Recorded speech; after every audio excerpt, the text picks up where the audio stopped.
Uh, uh, uh, good evening. Good evening. Good evening.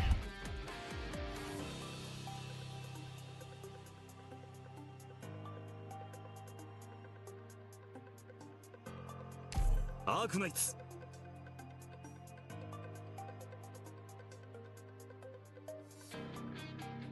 ドクター、ご機嫌いかがかな?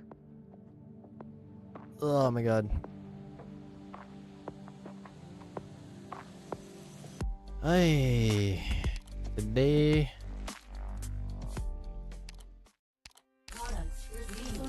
ドクターってペンギン急便のしここにサーフボードが並んでたら完璧だったんだけどな。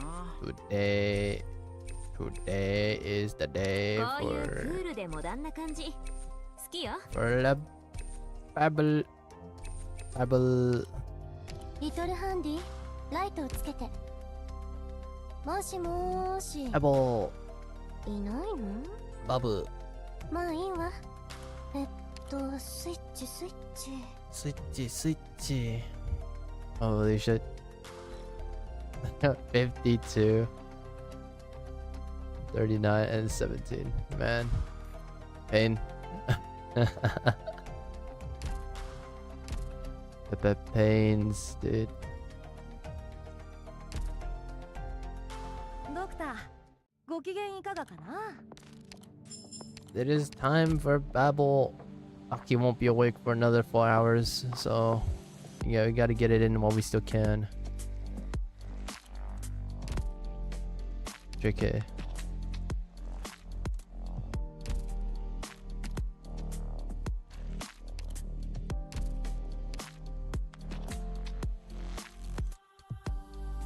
It is indeed time for the Babel. Oh man.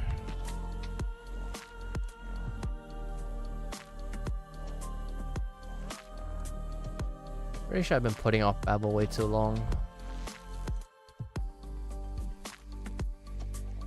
Like way too long.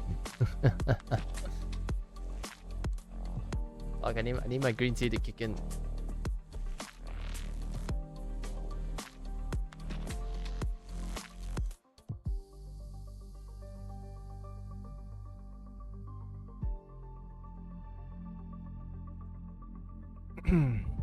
Okay.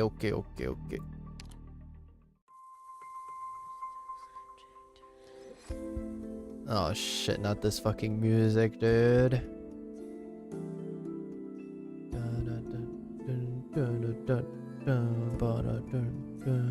You, the future, take my gifts. Is this the years? It's Amia, Dr. Kelsey, Teresa, Terraces, and obviously Ascalon, right? Is my Ascalon full trust? Should be, right? Yeah, 200. Who else? Aroma, Ada, Lutanada. Nah, I ain't gonna do them. I ain't doing them.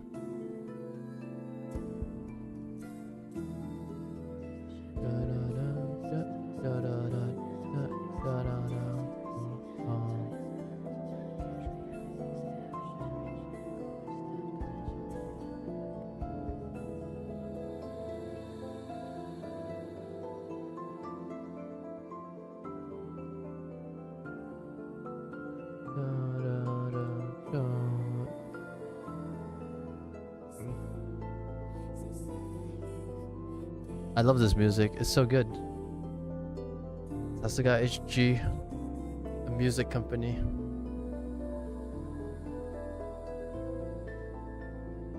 Just gotta stay here for a little bit.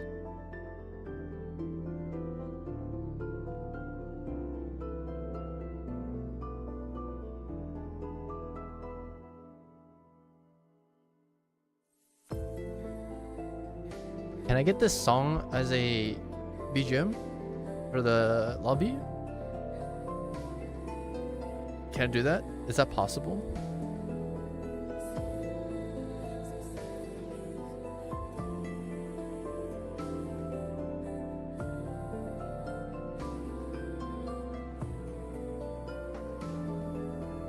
Hold on, just put my phone to charge. Alright. The metal set. Oh, there is a metal set. Nice.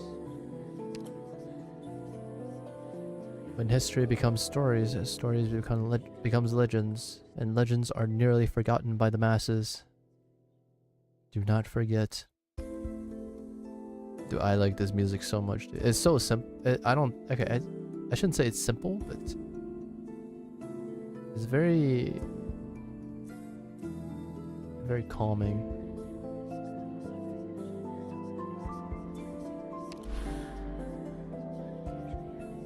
Raw sugar lumps. A speck of blood red upon speckless white. Unfinished goodbye. Let's go, dude.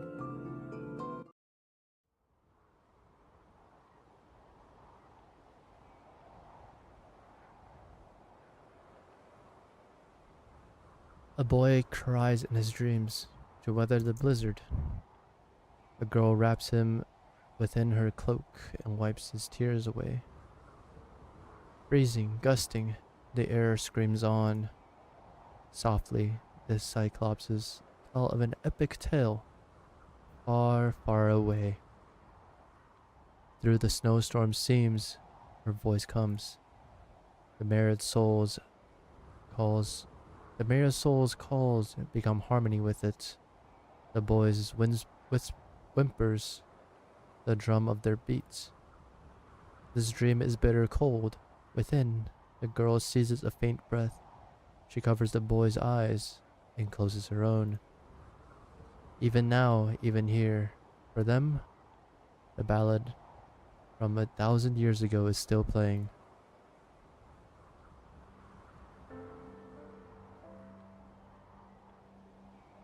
Armies fell upon our home, then I saw them I saw from afar. From valleys to hills, our lands they scarred. The king slaughtered, the myriad souls did lament. Yet one sovereign fell, 6 heroes rose. They blew the horn, led the fight, faced their foes. Alas, the wanderers' city collapsed. To ruin swift as the fleeting peace elapsed. When all seemed lost, a black crown appeared. The twins brought hope where dread had reared. Spreads the rift, giving birth to betrayal. An assassin in the heart of tempest, them I saw from afar. A sword to slay the regent king, a spear to pierce the royal ring. Legend ends as justice calls. To righteous fate the mighty falls. That is how this episode ends. The Cyclops fades into the blizzard of the dreamscape, leaving the child behind her. The boy's own cries grows distant from his ears. He wakes. Summer 1094. Outskirts of an abandoned town, Castell. That is how this episode ends, Ascalon. My story is over. That is what my people, the Cyclopses, bound for the deep north, saw as they gazed their last of Castell. Was that a page from long-lost history, a possible future yet to come, or plain meaningless gibbering? None knew for the past millennium, until they came, and Fate's rapids began to narrow into a surer course. And now the fate she saw has drawn before our eyes. Millennia, holy dude.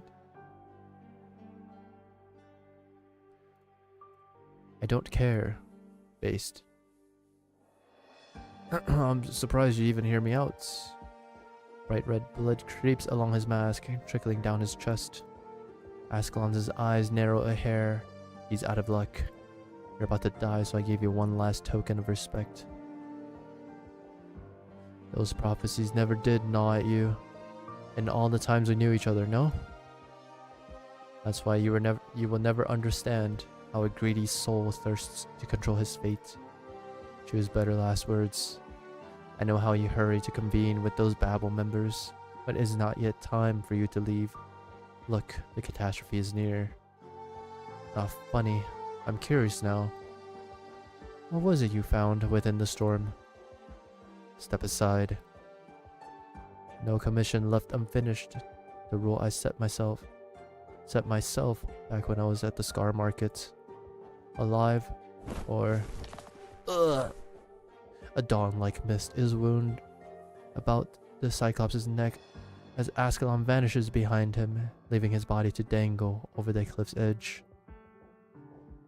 You ever seen your own end, then? I don't care for prophecies. We have that in common. Ah. The fact is, none of us can outrun fate. Don't you want to struggle out of it? What makes you not? What can you not? How can you not? Never forget, you have your place in the prophecies too. Whimpering, storming. A plaintive chant rings in their ears, an elegy or the horizon from the convolvulus of the banshees. Sucked into the storm's eye, Ascalon gives an involuntary shudder. She is ice cold from head to toe. An indescribable pain rips from behind her ears down to the soles of her feet. This nameless elegy, this ill omen. Farewell, Cusdel. A single sigh reaches Ascalon. Her hand tightens fast, until not even the faintest sound will leave Scar's throat again. And then she lets go. Damn fate. In a blink, the tremendous figure of the Cyclops becomes no more than a speck below the overhang. The mist scatters to the storm. The shadow of a hood goes with it. All vanishes within the teardrops falling from the cliff. Gasps, roll of thunder from the catastrophe clouds, whistles as the sand is swept across the barrens. The sound of everything culminates in silence. Is the sound too low? 65. Let's do 70. 71. Fuck it. Londinium Victoria. It's Terraces. Terraces. No. Lift your heads, sarcasm of hers. If you would still see through the calling she bestowed you, here I stand. Come. Step forth. You may avenge her.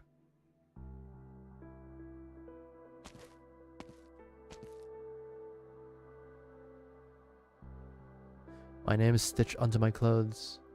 Stitched by Her Highness Theresa's own hands. I can feel it faintly burning right this moment. And I know what that means. The mission she assigned us is over. We'll clash with you no more. The Sargas do not draw on each other before the invader. We pledge our loyalty to you, Regent. So long as you still hold your zeal and earnestness for the Sargas, we will trust you with our lives. Even though you nearly ruined all the plans we set up in Victoria. Should the military commission put us to death, we will be willing to die. As long as it could bring a better end. An end as she wished. A moment ago, you were the renegades in chief, all but ready to entomb our plans. How can I possibly believe? Manfred. Shut the fuck up. As she wished, he said. Your name, Deathmonger. Julie. I will remember it. And I will hand you your final mission. Guards, assassins, mercenaries, survivors of the sea of bloodshed, one and all. You are to enter the mausoleum of kings. You are to render Victoria's iron heart as scrap. You are to ambush and wipe out every last steam knight. You let us take part in Commission's core plan to enfeeble Londinium. Manfred will take good care of you. There's no chance we leave that place alive, is there? You're welcome to fight for it. Very well. What's keeping you here? I'm just taking it in. I'm looking at the one who fostered Ascalon. She never rid herself of you. I swore to follow Her Highness Teresa, with no inkling that the tale of the mixed-blood twins, rewriters of Casdel's history, would end this way. Let alone that this disposable life of mine had a place in it. Farewell, Your Highness Teresis. I take my hatred of you to the grave.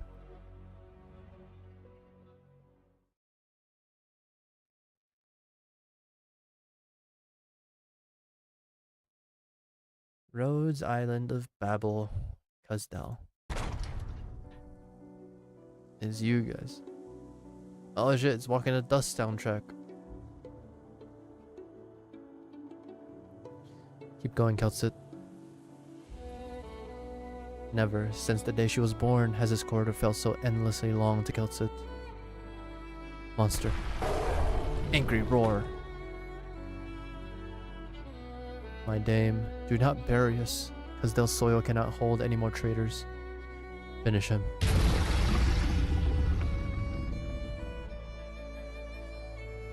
I know that, even left on your own, your step will never falter. Amia, doctor. Anxious crying. The fuck did... System unresponsive. This is... Monster, cut the door down. Violent roar. Monster, meltdown. You believe loneliness is yours alone. That you have none of the same kind. Yet, from the day you woke again, we've walked shoulder to shoulder, haven't we? Immortal empires turn to dust, elders' scepters rent in two under ancients' rallying cries. Pulses over the sky like a surge, the immutable rhythm of the stars, from the resplendent glimmer to dull collapse. Death, rebirth, the all-encompassing cycle. She's ever so familiar with it.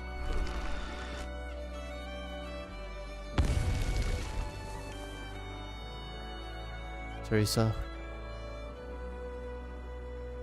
Yet still, one day I'll choose to slow down, to stop in place where I am. When I do, Keltsit, don't grieve, keep going. Keltsit subconsciously searches her memories. Death, rebirth, the all-encompassing cycle. No, it's not the same this time, not quite. For the first time she must bid to the first who could ever converse with her as an equal, to her dearest friend. Farewell.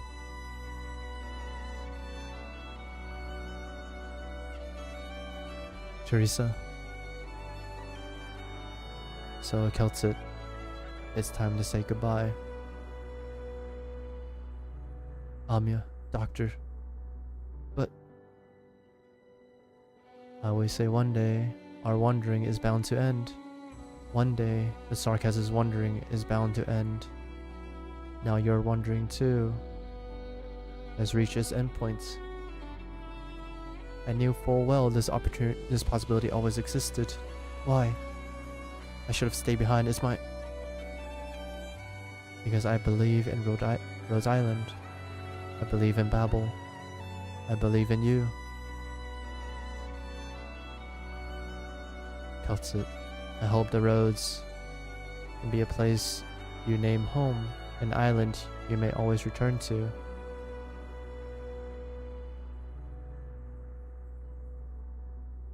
I already did everything I could do. I won't harbor complaint for my own end. Babel's mission is concluded, while you and this landship have only just set sail. I am not the same kind as you, Keltsit. I cannot explain away your puzzlement. But I have always been your companion. And then, now, and after, I will always be with you all. Now.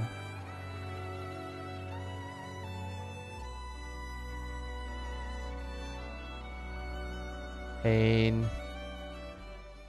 That was relatively short. Da da da da da da da da da da da da da da da da da Alright. I knew this day would come. How bad can these be, dude? The first one is always so easy. I mean, this should be more than capable. God damn it. Da, da, da, da, da, da, da. Scar Market. 64 years ago, autumn, 10:30. Scar Market, Casdell. You protect this tag around your neck with your life. You're my precious property, slave. You understand? Sarcasm swearing. You better be worth something. Stay here and don't move. You inspect the goods. The slave trader casts a glance at the silent slave behind the mercenary's back, then slightly shakes his head. Where'd you get it? Found him on my way here, dying of thirst and about to become a mangler chow. Thought he could fetch a good price. I came from Casdell. I can find someone who... Doesn't matter to us where you're from, slave. Say your Higashinis for all we care, as long as someone buys you out. I'm just checking if you got a tail. You never know where these mercs get their goods. I promise you he's clean. You better not be messing with me, cash or barter. I ain't gonna live long enough for money to mean something. Give me some good weapons. You're the boss. He's second rate at best. I'll net you 2 blades. Freshly cast. I'll wait, take another look with your eyes open this time. You can dress him up as a first rate, but it won't change a thing. If you don't like an art offer, feel free to get lost. And put that machete of yours away. This is the Scar Market you're in. Can you throw in more? I was out on the Lithuanian border before I got back. I've got first-hand intel about the whole war in the core. Well, here's something for nothing. Here for what you spew out of that mouth if you want to stay alive here. Mouthing around you have valuable first-hand intel. You want us to guess where that'll get you? Leave the goods and scram. You're holding up the line. Now happy? Drown your sorrows in the bar. Our boss, Scar Eye, there's one heck of a drink. Doesn't matter if you can't pay your tab. They'll take your weapons as collateral, merc. One more thing. Where do you run your bounty board? I'm here to strike it rich. The bar folk will be happy to inform you. Motherfuck. The merc stares around this floating hub, hidden away in the giant subterranean hollow beneath Casdell. Amidst the moans of the slaves, the faint yet constant rumble of lava and bursts of originium dust can be heard rising from below the market. Eyeing the rugged path behind him, the mercenary recalls the perils he faced to reach here from the surface and shudders. Just how many people are there in that goddamn chasm? Enough to break your fall if you jumped. Welcome to the Scar Market, Greenhorn. You'll love it here. What's the deal over there? Why the crowd? Probably another big name just rolled back into town. Aren't you here to strike it rich? Go on then. I'd rather keep my horns out of all that mess. The merc vaguely makes out a pale white figure pitting through the chaotic gloom of the streets.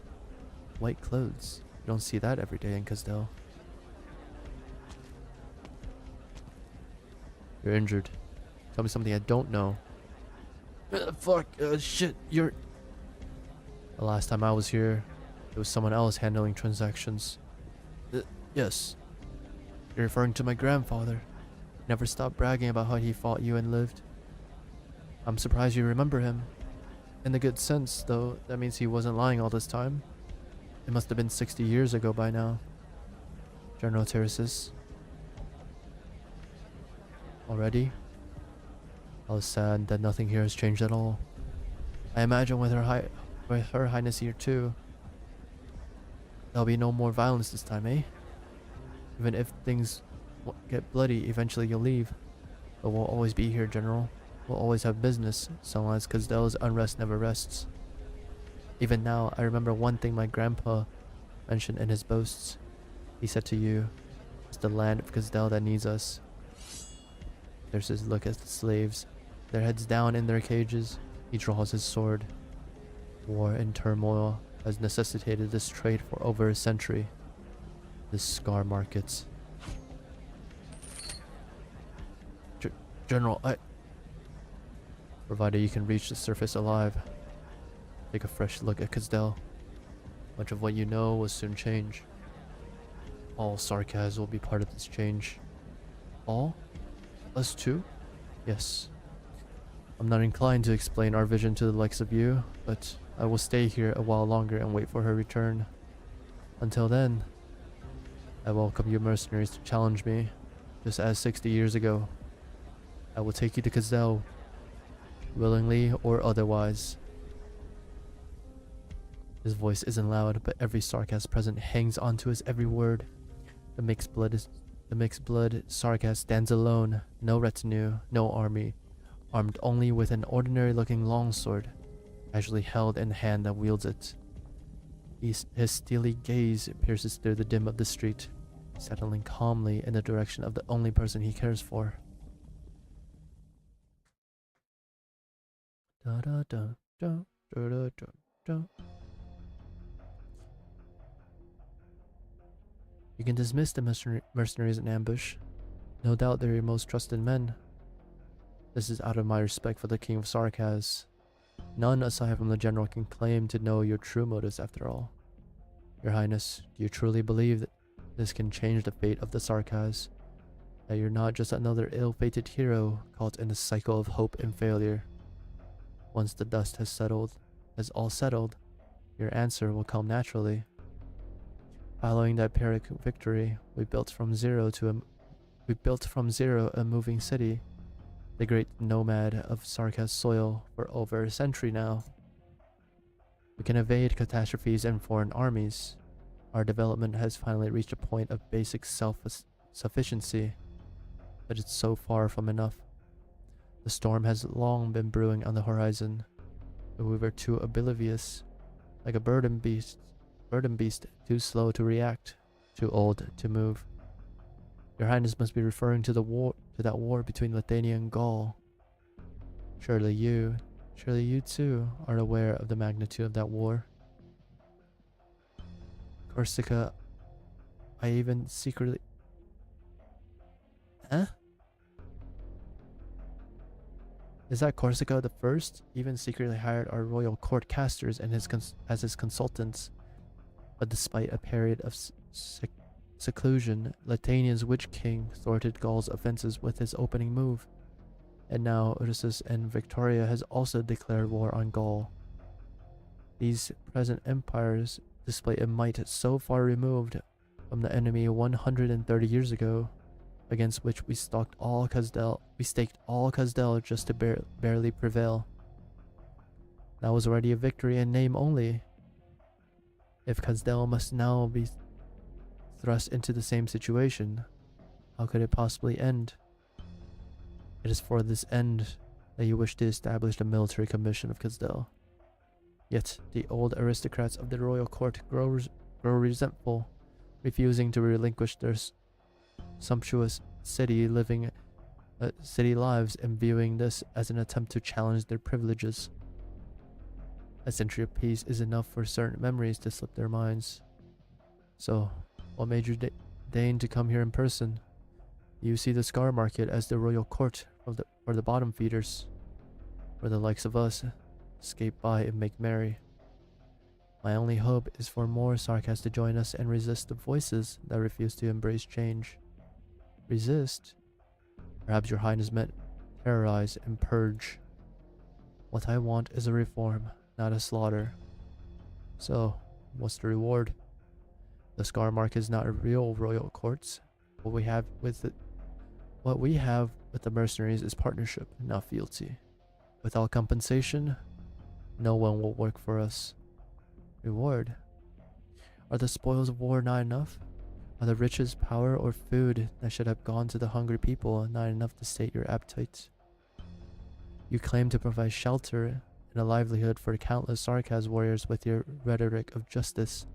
Yet, I could almost hear their bones crunch as you squeeze them dry for profits.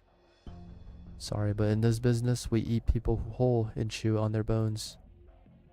Scar-Eye, you too are Sarkaz. You too are a part of Kazdel. While Teresa cannot see what expression lies behind Scar-Eye's mask, his emotions are clear as day before her pitch-black crown. No commoner in Kazdel would ever dare defy the royal courts, but in his emotions, all Teresa sees is fervor and bloodthirst. You won't refuse. Ah, why would I? Do you think I'm scared they'll take revenge on me? The royal court's no mystery to me. Your Highness knows that plenty well. And let me say, you've promised me, no doubt, the best reward I could ask for. We thrive on chaos, and I can see the level of chaos you will bring upon Kazdel. The fact that you've kept the name Scar tells me your ideals haven't changed. Like you said, the nation of Terra has grown tremendously in power over the last century. We could throw more revenants into the soul furnace and stoke its flames, but it'll not close that gap. So why force the people who aren't really the same race, to band together, call themselves the Sarkaz, and build a giant target called Kazdel? The war between the four superpowers has proven that other Terra nations can accept our existence as mercenaries, and that's where Scar Market comes in. And your Highness surely knows that we've become a community, a town, because many of us could never fit into the elitist, bloodline-obsessed royal courts. In all these years, I may have helped just as many Sarkaz find a new way of life as the 6 heroes, if not even more. And I'm not the least bit ashamed to say it, Your Highness, King of Sarkaz. Teresa doesn't reply. All she offers is a faint smile at the Cyclops. It suddenly occurs to Scar that this King of Sarkaz belongs to no royal court and represents no bloodline. Her sole aim is to persuade the Sarkaz who are unwilling to believe that Kazdel can be built, some of whom have even committed crimes for this cause, to believe once more. But is she enough to break free from the cycle of tragic failures, the ending he foresaw? Come to think of it, there's one thing I don't get, Your Highness. I might have agreed to help you, but why didn't you and General Teresa simply burn this place to the ground before the day's end? I would have little chance of winning if you decide to do so, just like you did 60 years ago. A minute ago, you described Kazdel as nothing but a target, and that you want another way for the Sarkaz to live. Ah, fuck, I can't speak today. One that would have them depend on other nations. Yes. So tell me, in your prophetic visions, have you seen Kazdel's destruction? Have you seen my death, Teresa's death, and the destruction of all that you stand against? And what about yourself? How do you behold your death? A slow and agonizing death by orpathy? Slain in battle on foreign soil? Or drowned in a sea of plots and conspiracies? Have you ever left this place and seen Kazdel as it is now? Have you ever truly seen the future?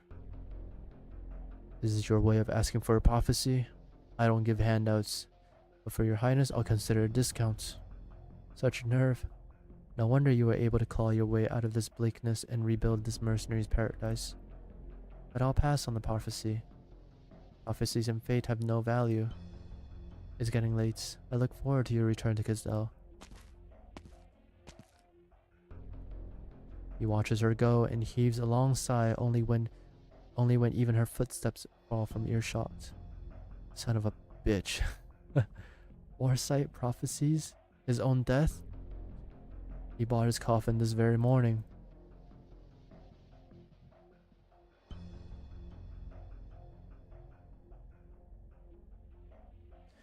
Tally up the losses. Boss the slaves. Set them free. They're bound to get tangled up in the Scar Market after the war begins anyway. At most, we lose out on pocket change. Did anyone take on General Teresa's and survive? Yes, I noted them all down. Take them to supplies for a little reward. They've got real balls.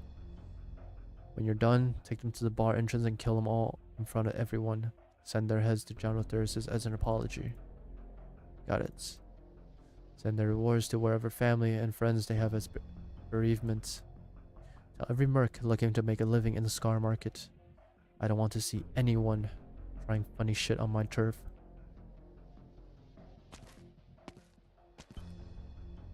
He heads alone to the bar and tags on his cloak jangling in his steps. He stands prominently in the crowd, watching as the blades take the light from the mercenary's eyes. Still, no one fights back. Utter disappointment. Drinks are on the house tonight, both to celebrate the two highnesses sparing our lives, and to celebrate the huge gig you've all just landed. Your objective is in Kazdel. Get your shit ready. Soon, you're all gonna be in the city. Get your shit together. Secret entrance of Scar Market Kazdel. This looks familiar from chapter 15. You've been quiet for some time now. For some while now, Teresa. Are you hesitating? No, I have confidence in you. A reshuffle of the War Council is inevitable. It's just, I've been thinking about the city's future. War won't help itself, or war won't stop itself at Gaul. Our pace has fallen too far behind. Orska I commands an indomitable fleet of dreadnoughts and guards battalions. The Mad King of Lithuania has more than his arts in his arsenal to effect Gaul's failure. The industrial might of both Ursus and Victoria in the throes of a large-scale war has far surpassed our imaginations. Many assume to know war like the back of their hands simply by living long enough through it. If our concept of war still lingers on the great battle from a century ago, then we have drastically underestimated how quickly wars can nourish empires and fuel dictatorships. This is exactly why we need a military commission. It's more than that, Thyrsis. I know. When the day comes, when the Sarkaz wish to live on, if a brittle, creaking city is all they have to call their own, it will be far from enough. Do you remember the idea I proposed back when Kelsey was designing the city's blueprint with us? Babel. To transcend the borders of race and nation, to echo far and wide in our ideals, in our epics, founded by a Sarkaz. We will prepare Kazdel for the coming crisis, striving to eradicate the poverty and disease that have plagued them for millennia, and send a message to all of Terra. There will come a future when we all stand as one. The Sarkaz too are part of Terra's destiny. This is not the first Terra's has heard of her idea. Apart from the dame who left after help building the nomadic city of Kazdel many years ago, he alone knows the true belief of the current king of Sarkaz. Kazdel won't accept this Babel. You and I both know that well. It's but a dream of attempting to subvert reality. Yes, for now at least. We can't be talking of such grand ideals while even our own affairs are slipping away from us. It's my hope this Babel can become part of Kazdel, Thyrsis. Are you prepared then? As I said before, it's not just the other nations that will oppose you. Kazdel and the Sarkaz clinging to their hatred will also stand against you. It is cruel to force them to forgive and forget. The persecution of the Sarkaz is not history. The ancient hatred is what drives many to survive until this day. I am the king of Sarkaz. The responsibility is all mine to bear. I must show them a way out of this. I see. Then go. Do what you will. Teresa, I still do not approve of your vision, but I do support your decision, and the future military commission will too. If your gaze is set too far to see what lies before you, then I shall sweep away all that obstructs you at the moment, just as always. I know. Come, let's go home. Kazdel still needs us for what's about to happen.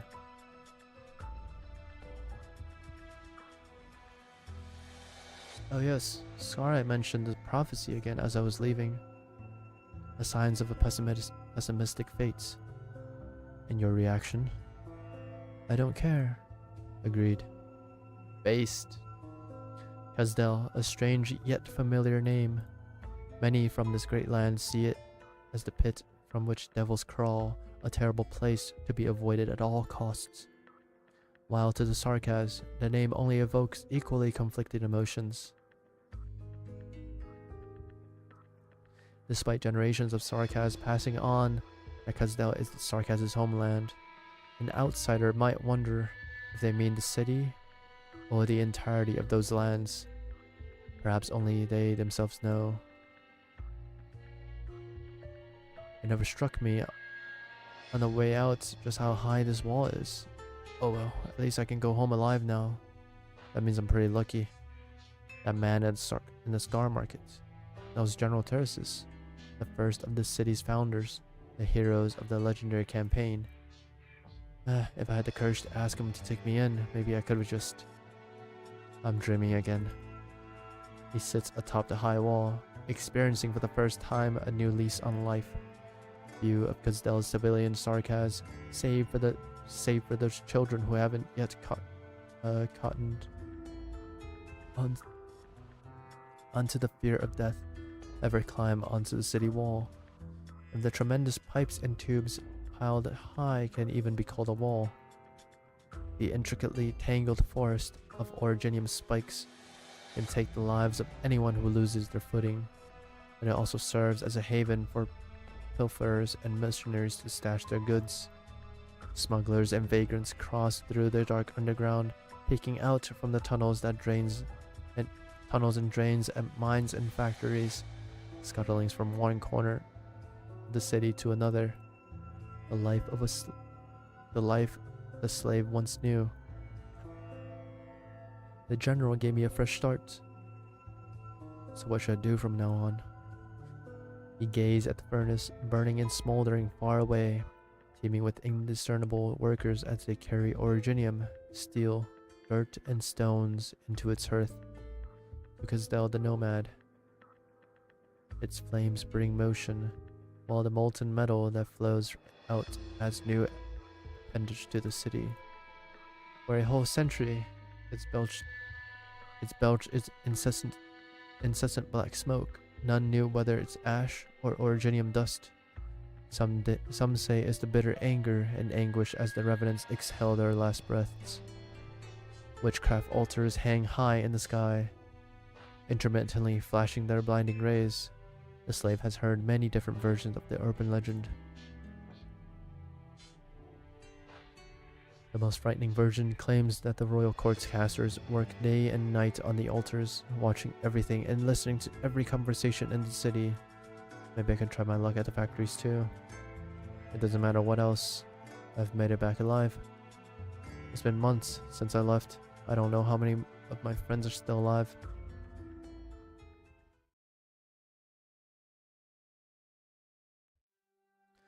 The nomadic city of Kazdel. What the fuck happened here? Why are all the doors open and furniture all smashed? Hilltop, you're back. It's you. What are you doing here? Where'd you get the ornaments? Something big is happening. Royal courts nobles are being dragged out of their houses and killed by mercenaries appearing from nowhere, while the city guards do nothing. A lot of us has been sneaking out into empty houses, and boy, have we dredged up some good stuff. Are you still alive though? Word got out that you wanted to leave the city and find your own way, and after so long we all assumed that you died out there. You won't believe my luck. First I was left to die without food and water, then I was taken to Scar Market, but guess what? General Terraces saved my life, the general himself. Then, on the way home, I ran into this guy with a halo over his head, calling himself a messenger, and he brought me all the way back to the city wall. Messenger? Really?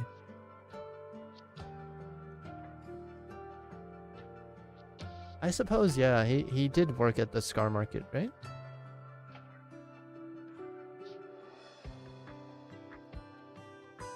Ugh. I remember. So I've decided to change my name to Good Looks to Good Luck starting today. You guys can forget that lousy old name of mine. Huh. A guy with a halo, a sancta, and then the general. You sure learn how to lie. Good luck. Believe me or don't, but either way, today is a fresh new start for me. I'm gonna go be a miner. I looted a Noxur's house earlier and found some hot air balloons. Wanna launch me on one and put that luck of yours to good use? I'm in.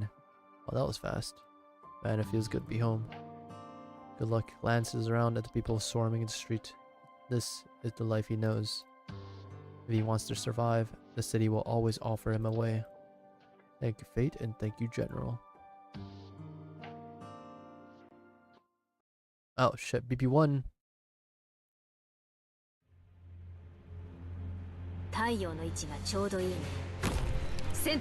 Plasma mercenary is capable of evading physical attacks, loses physical dodge, and can stabilize a chain.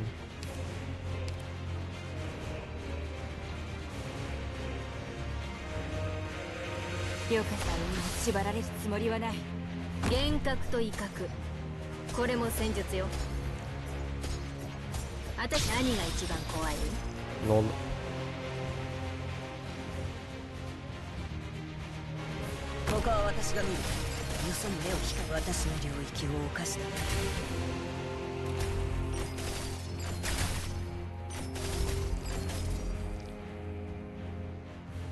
Physical dodge, was it? Nice fucking dodge.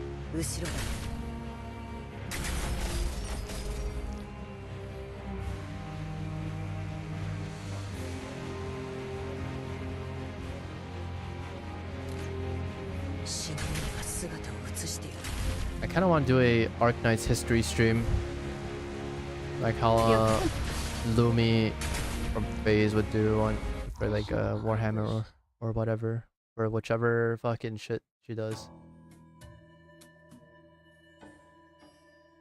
Autumn, 1031. The nomadic city of Kazdel.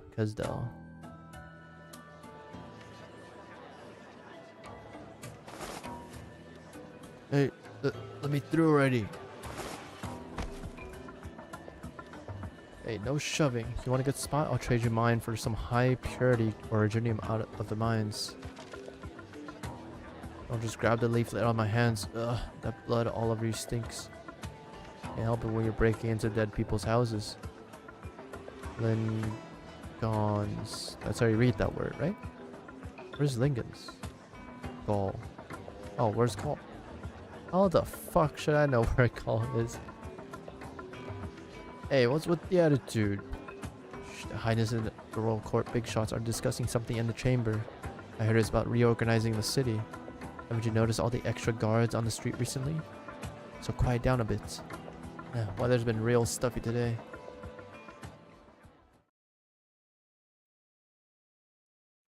Oh shit, this is a nice looking room. It is decided. The military commission will replace the war council in assisting the king of Sarkaz, Teresa, in decision making related to Kazdel's military and political affairs. The military commission will be the sole administration of Kazdel, and none will have the authority to issue commands to Sarkaz in the royal court's name. All present have already received the detail of this resolution. To the royal court leaders who still wish to cling onto the war council, know that the military commission of Kazdel will become the final bastion of Sarkaz, our eternal fortress, and the usher of a new order. Are there any further questions? Is this Logos' mom? Your Highness appears more haggard than you did yesterday. Please look after your health. No military commission is worth it if it comes at the cost of your Highness's health. Lacarameline.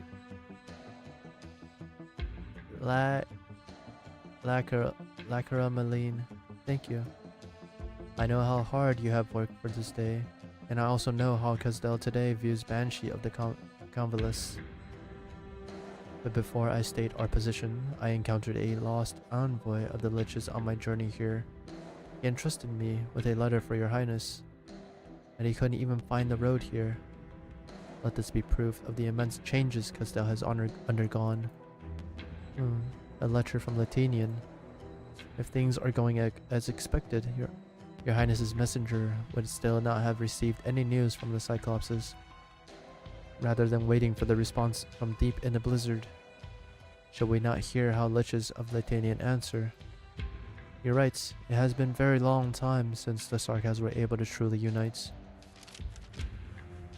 Oh? The ornate calligraphy upon the letters turn into silken threads that float above the paper and weave into the shape of a familiar figure. Is it? Oh, it's him! Fremont, a lich who has long resided in Latanian. It appears that he is now the first scribe for the Liches. It seems that the arts practiced by the Liches of Latanian have seen some stylistic changes. Oh, he appears rather excited. Why is there only image but no sound? Well, the Lich envoy did suggest to me that he was rather vexed with refining his master's words, but never did I imagine that he would simply erase all the sound. In short, Premont apologizes on behalf of the Liches. They are enthralled as ever by their quest for knowledge, and are therefore unable to afford the distraction of making the long journey here. But if Castel were ever in need of their knowledge, they would happily throw wide the gates to their temple for the people that they have chosen. I am sure that with your abilities, your highness can understand from his attitude on the matter, from his image alone. To me, it appears as though he is sensitive to drastic change, as has always been his wont.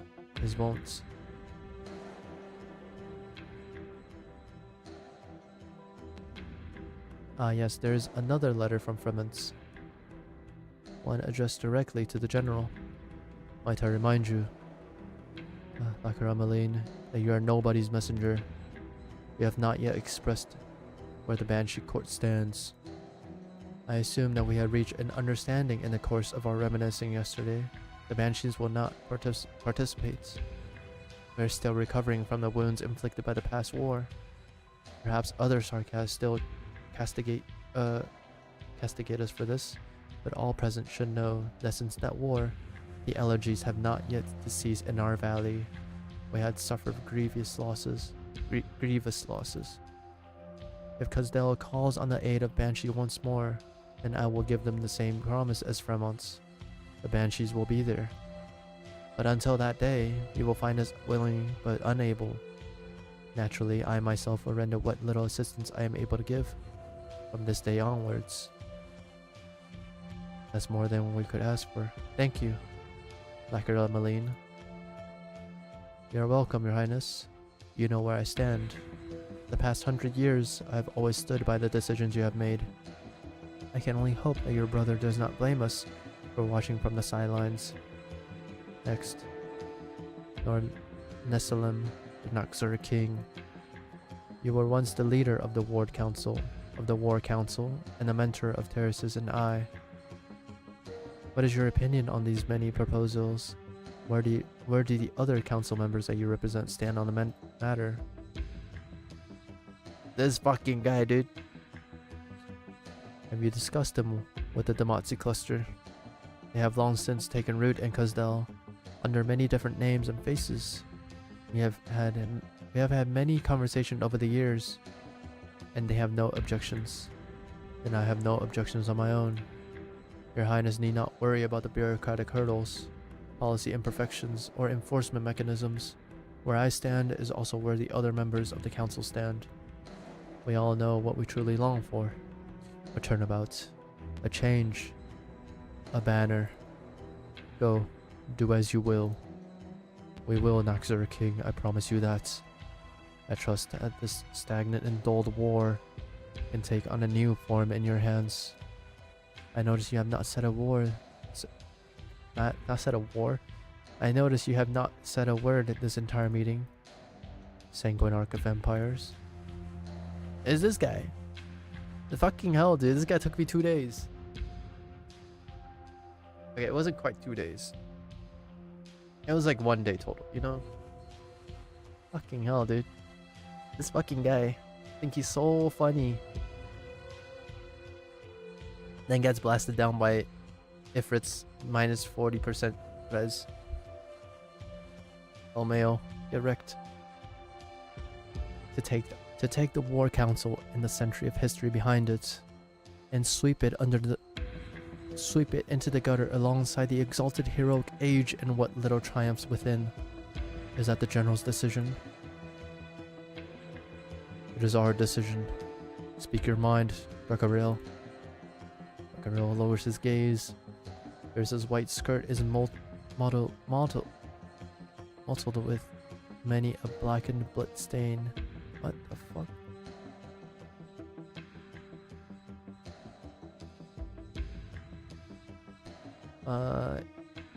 Mark with spots or smears of color.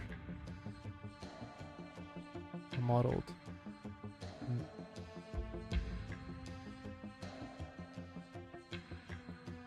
The Sanguinarch is highly attuned to such matters. He senses the blood of the lowly, the foul stench of fallen descendants, and the murky taint of royal court members who willingly debase themselves. I thank your highness for purifying the filthy blood that I so abhor in my stead. But never have I needed to hide my request behind honeyed words, such as it has been for every king of the past, and so it will be for you. The military commission is merely an attempt to hide Sarkaz's witchcraft and blood behind a more modern, more efficient name. Truth be told, I feel like this is insignificant. More than insignificant, it is simply not necessary.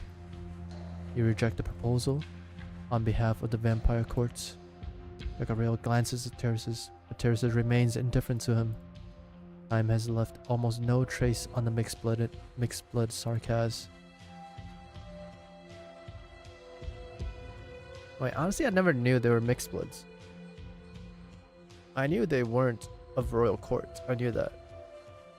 But mixed bloods? What are they then? The fuck? Huh? What? He stands steadfast by Teresa's side, the same nameless warrior who stood by the seamstress a century ago.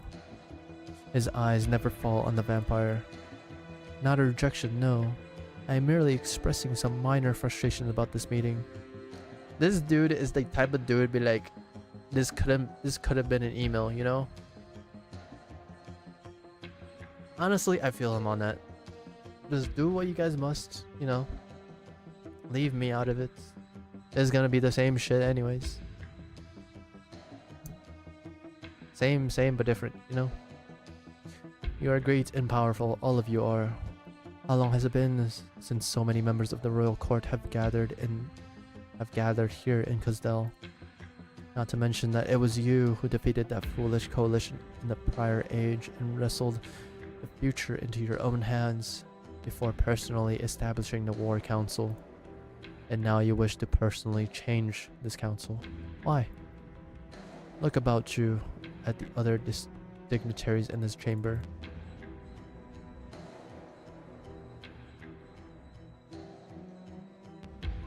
Are those the only two? What? Huh? Literally, they're the only two? Other people?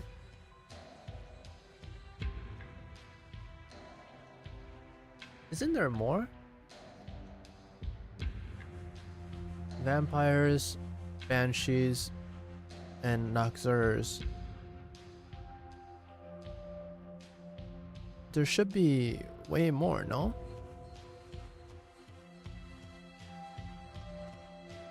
Noxer mentioned the Matsi. So there's the Matsi. Still, I feel like there should be more.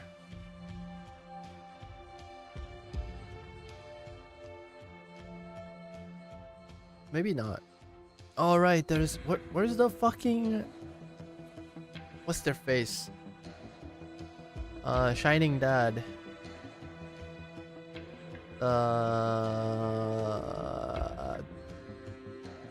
Whatever they're called, the fucking My head. Fuck.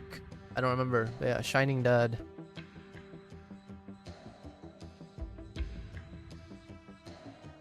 Or brother?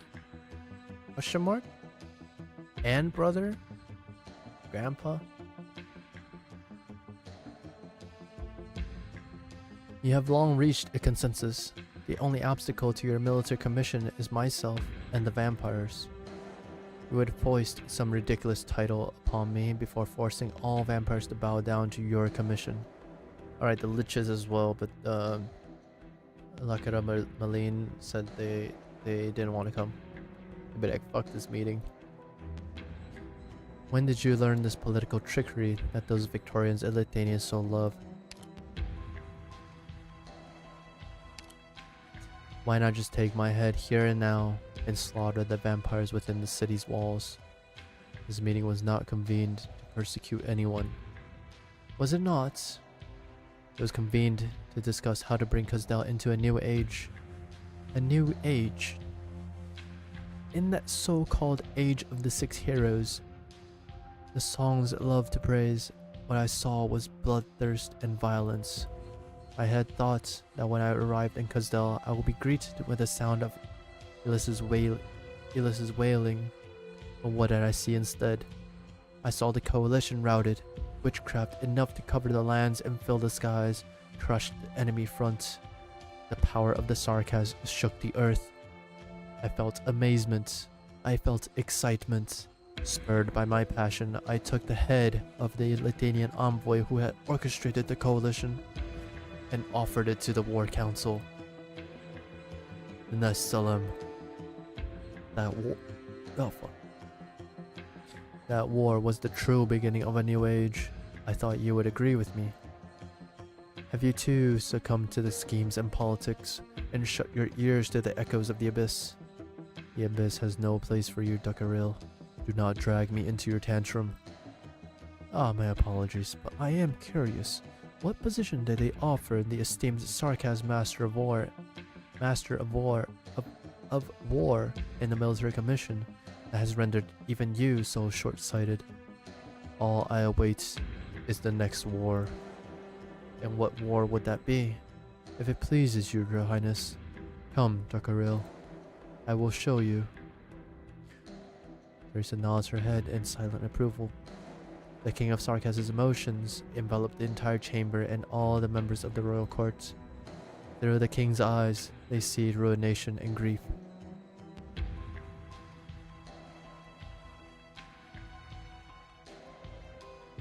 They see the century-old order that the Goldish Empire so painstakingly maintained with the core religion. What the fuck?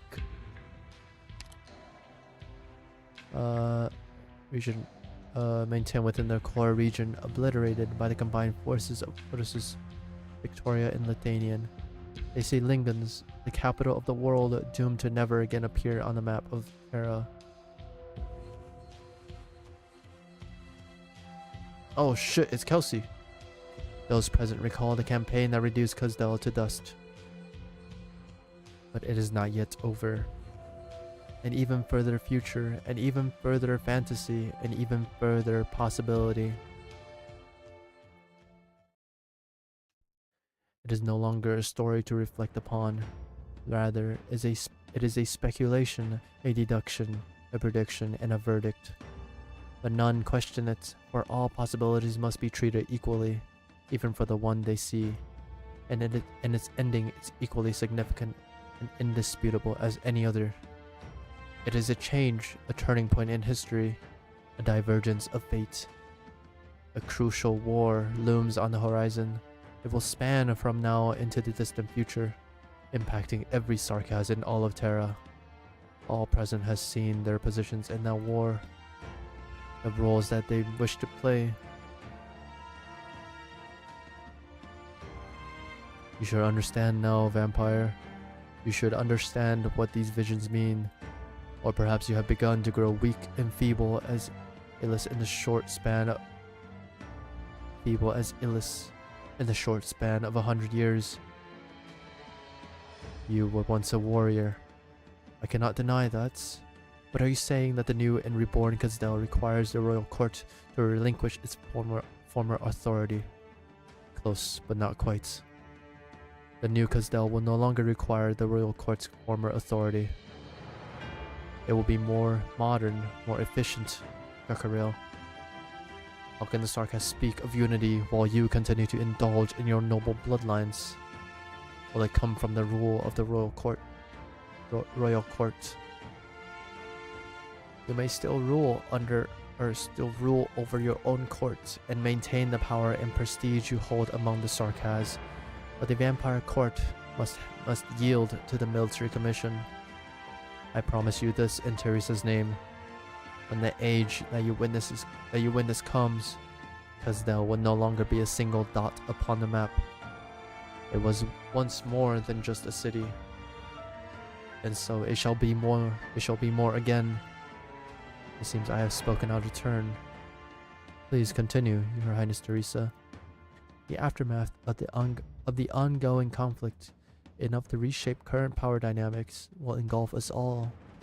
It may come in 50 years, in 10, or perhaps even tomorrow. Kazdel cannot escape it.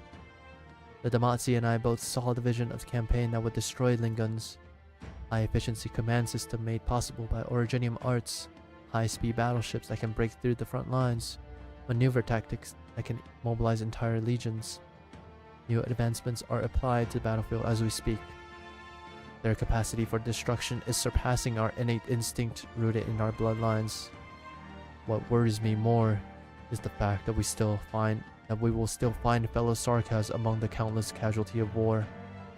Gaul employed royal court casters and the liches in the Lithuanian are killing each other in battle, while a certain Wendigo is spilling the blood of his fellow Sarkas to prove his loyalty to the Ursine Tsar. Otrokasti! As for the Sarkas mercenaries sent to the front lines as arts fodder, they won't even be counted in any nation's casualty statistics. The Sarkas massacre one another in wars we have no stake in, regarded as disposable goods to be abandoned without care by the leaders of those wars. For the sake of keeping pace with these change, the Sarkas must once again gather around the furnace, and if necessary, the power to dominate the war must lie in our hands. Teresa looks to Teresa, waiting for her opinion, but Teresa does not speak. Her eyes placid as before. We will plunder the other nations and wrest their most profound secrets from them. We were once the proud Tikas, forced to become the Sarkas and derided as devils because the Outlanders feared us. It is an ancient fear rooted deep in their hearts. Let us remind them.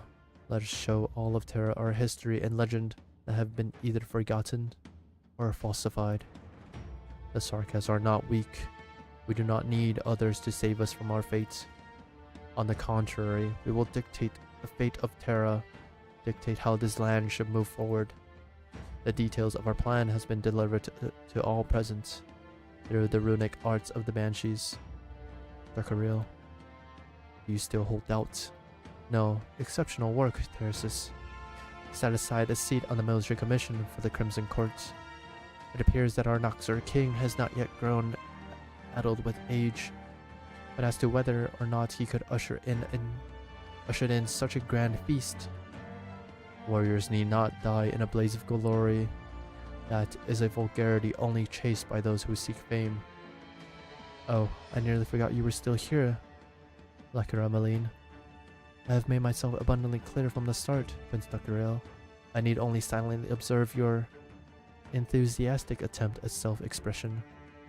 How pitiful it is to look upon such a shabby little court. I will cherish your elegies. Then this I promise you, when death comes for you, the Lord of the Banshees will sing you an elegy, delivered to you by the night wind. Set aside your chatter for another time. It seems their highnesses still have matters to discuss. The other members of the War Council will wish to know the decision. Gakaril, Lakira Maline, and you, Damatzi, disguised outside the door. With me. The Noxera king nods his head towards Teresa. The other 2 members of the royal court do not bid the king farewell. They simply follow the Nagzuri king out the chamber. LMAO Tamatsu was there as well. After the meeting's end, Teresa stays by Teresa's side, standing silently. He knows that she will be expecting an answer from him. You never mentioned that you would announce the plans for war to the royal courts. You did not refute me either. Would I have been able to refute anything? You are well aware of what I think. If you wanted to argue against any of it, you would have done so a few years ago. For now, I have them by the reins, but it is not just them. This entire city hungers for war. I will prevent matters from heading down the worst possible path, lest the prospects of Terra continued existence become infinitesimally small. You must be quick about it. I will. What does Frement's letter say? As Terraces opened the envelope, the writing vanished before his eyes, yet the message has already etched itself indelibly into his mind. He has surmised what would transpire during the meeting rather accurately. He has given his opinion on some matters, alongside a reminder: do not place all your coming hopes in one basket. Holy shit, we're still going. There's still 1, dude.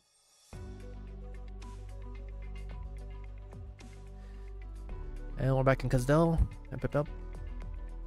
You with that Babel? Don't count on the military commission to look after you all. Medic, we're here to help you. Help us. My parents died at the hands of you Lithuanians. Got some nerve. What? Not scared of me? We knew what to expect when we came here. Just need some getting used to. Besides, our captain warned us not to agitate the locals. Looking down on me? Motherfuck. Eh? Huh? The hell is this? Let me go. Welcoming wave by monster. Do not harm him, but do make him leave. Dr. Kelsey. I said not to deviate from our planned routes, even if it is to treat the wounded along the way. Sorry, Dr. Kelsey. No matter, you handled it well. We've reached our destination. Welcome to Babel.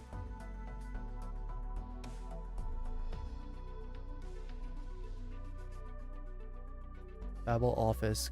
Kazdel. Damn, this is looking nice, dude.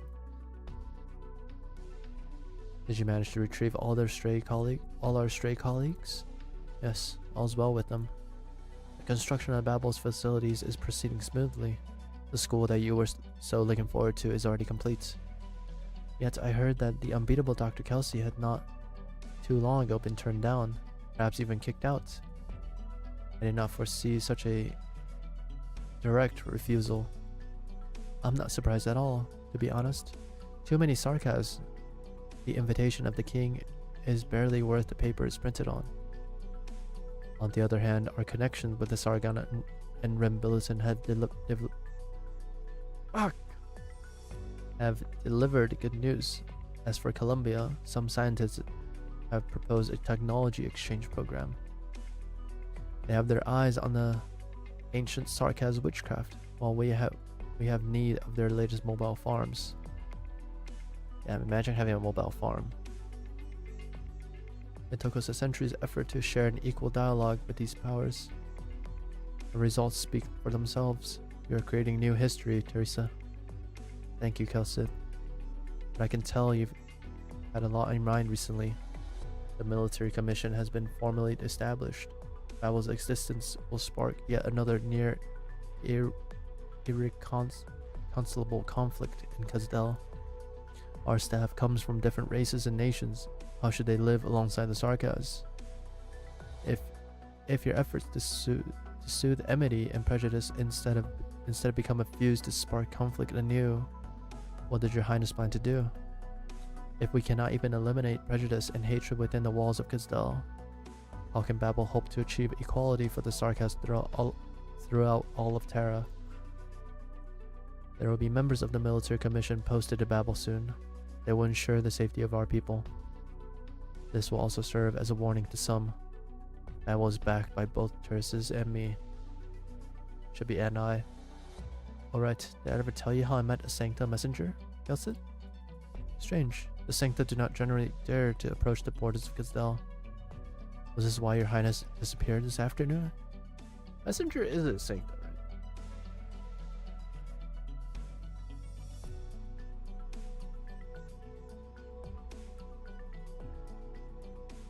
What the fuck is his name?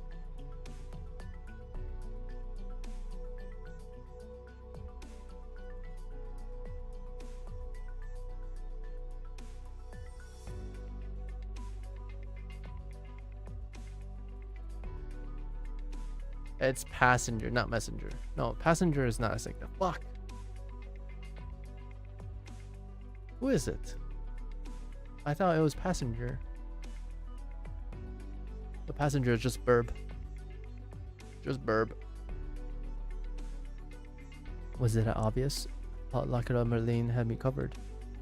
The Lord of the Banshees clearly tried, but judging from the results, she isn't the best pick for clerical work. Well, what of the Sancta messenger? He was getting water from the river, and we struck up a conversation. We chatted about many things. History, peace, hatred. Our viewpoints did not align on most things, but I could sense in him wisdom and intelligence beyond his years. He had thoughts concealed within his heart, ones even he did not know of. And so, he used the power of the King of Sarkaz on a Sancta. I simply wished to know what this fated encounter meant, and what did it mean? It's still hard to say, but while I was looking at his soul, I felt that perhaps we're not so alone, Kelsit. Many on this land are doing all they can to pursue hope. Hopes big and small, hopes bright and beautiful. Bro, there's more. Oh, that hurts. Are those people nuts or something? I just wanted to get a few nice things for myself. Never even heard of any Babel. He steadies himself against the wall. Sorry. Gasping for air as his vision begins to blur. Fatigue floods his limbs, weighing him down. Through his blurred vision, he sees another in front of him fall to the crazed attacker's blades. He knows he will be next. I refuse to die here. It's you or me, you bastards. Out of the way. He uses the last of his strength to barrel his way out. But the only resistance he meets is solid ground. All he sees is black. Are you alright? Were you trying to save me just now? There's so much blood. Why does it feel like I'm the one saving you? Hold on, I'll bring you to Babel. Our doctors there can help you. I'm still alive. Who would have thought that those lunatics would decide to attack innocent bystanders in broad daylight to get at Babel? I don't know how the others are faring. Hey, stay with me. I still don't know your name. Good luck. Huh? For the first time, he regrets giving himself this name. Good luck. Imagine calling yourself good luck, dude. Like, what the hell? Babel TR1 Transverse Plate. Transverse Plate. Deploying operators require the assistance of nearby operators. What the fuck am I looking at? Alright, it can't be that bad. We have Jessica.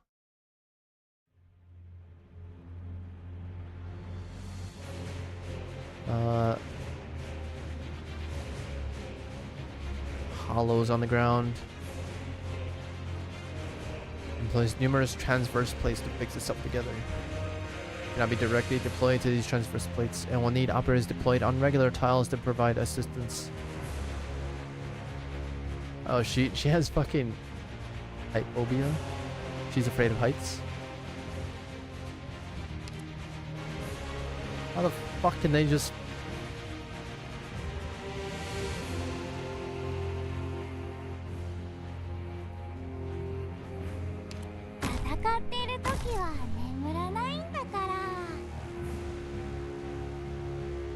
Proceed to your designated coordinates now.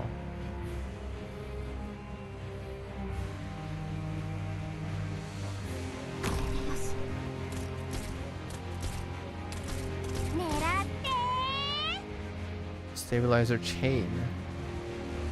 Shatter transverse plates are found all over Kazdel. Without stabilizer chains, the operator won't be able to engage in combat like usual. I like the music is a tad bit loud. Back on the 65 you go.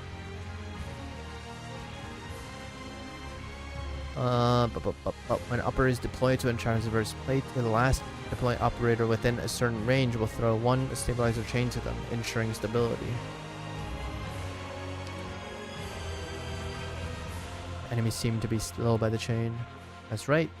Also apply special effects on enemies as a form of defense. An operator can only hold up to 2 chains at once. Like this. This is 2 chains. What the fuck?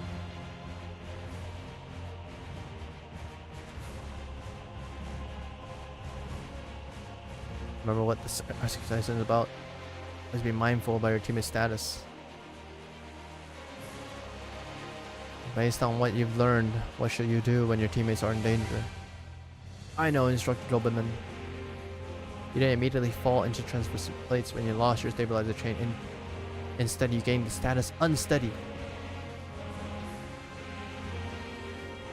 If another operator such as myself is deployed on normal plate near you in time, they'll be able to throw the stabilizer chain to you.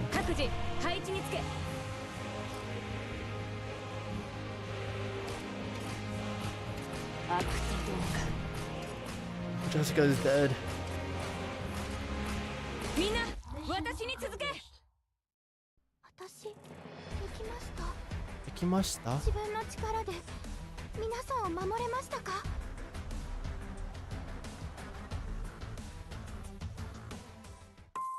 Jessica funded Babel.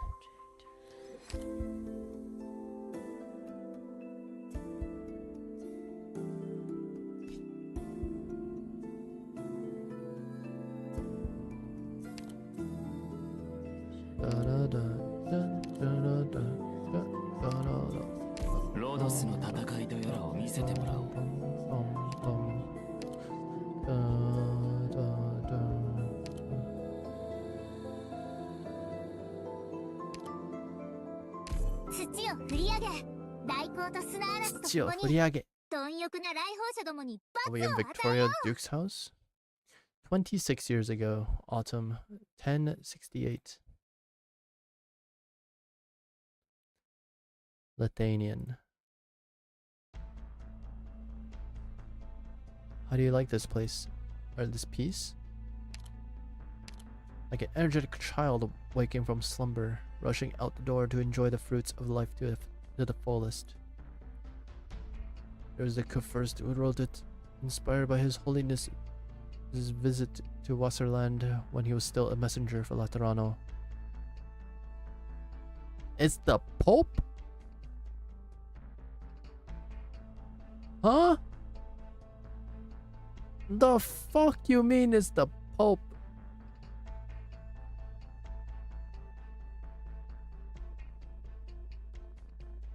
Neat. The Pope is OPOP. A young and enthusiastic future pontiff told the children about all that he has seen. The ocean that Iberia watches over, the city of Athenius, where Minoan's myth and machinations exist in equal measure, and a passing mention of Kazdel, the city of sin, the whereabouts of which are unknown. The Kurfürst was there, and he was fascinated by His Holiness' descriptions. The first draft of this work was in fact written at the time, but the Kurfürst was not satisfied. Even after many years of revisions, a final draft has yet to be completed. 1 second.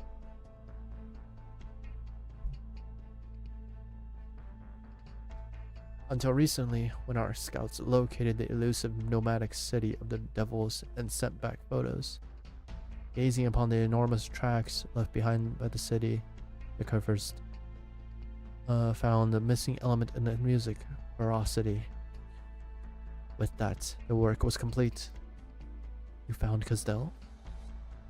Yes, the Covers was astonished to find that the destiny of the work was intertwined with the cities. I understand the reason the Covers chose to present this piece on the eve of my return to Laterano. However, unlike his predecessors, His Holiness has no intention of initiating offensive action against the Sarkaz. He is not interested in putting the sinless on trial without cause. I'm afraid I must disappoint the Covers. The city itself is of no concern to the Covers. He is far more interested in His Holiness's opinion of the piece. Please send His Holiness the Covers warmest regards. This fucking guy. This guy. What the hell? Hey, I've seen that helmet. In ZZZ. We have a response from Siracusa. Only a few of the family have agreed to participate in the action. Their men will rendezvous with the fleet soon. I can't believe Laterano rejected us. Inform the Syracusans to move quickly. We must mop up the city before the other Crise can. What the fuck is that word? Areise. Crease.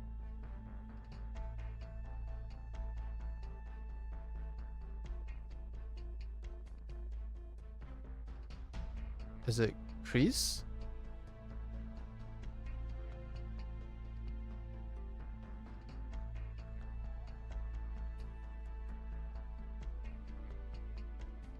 Man.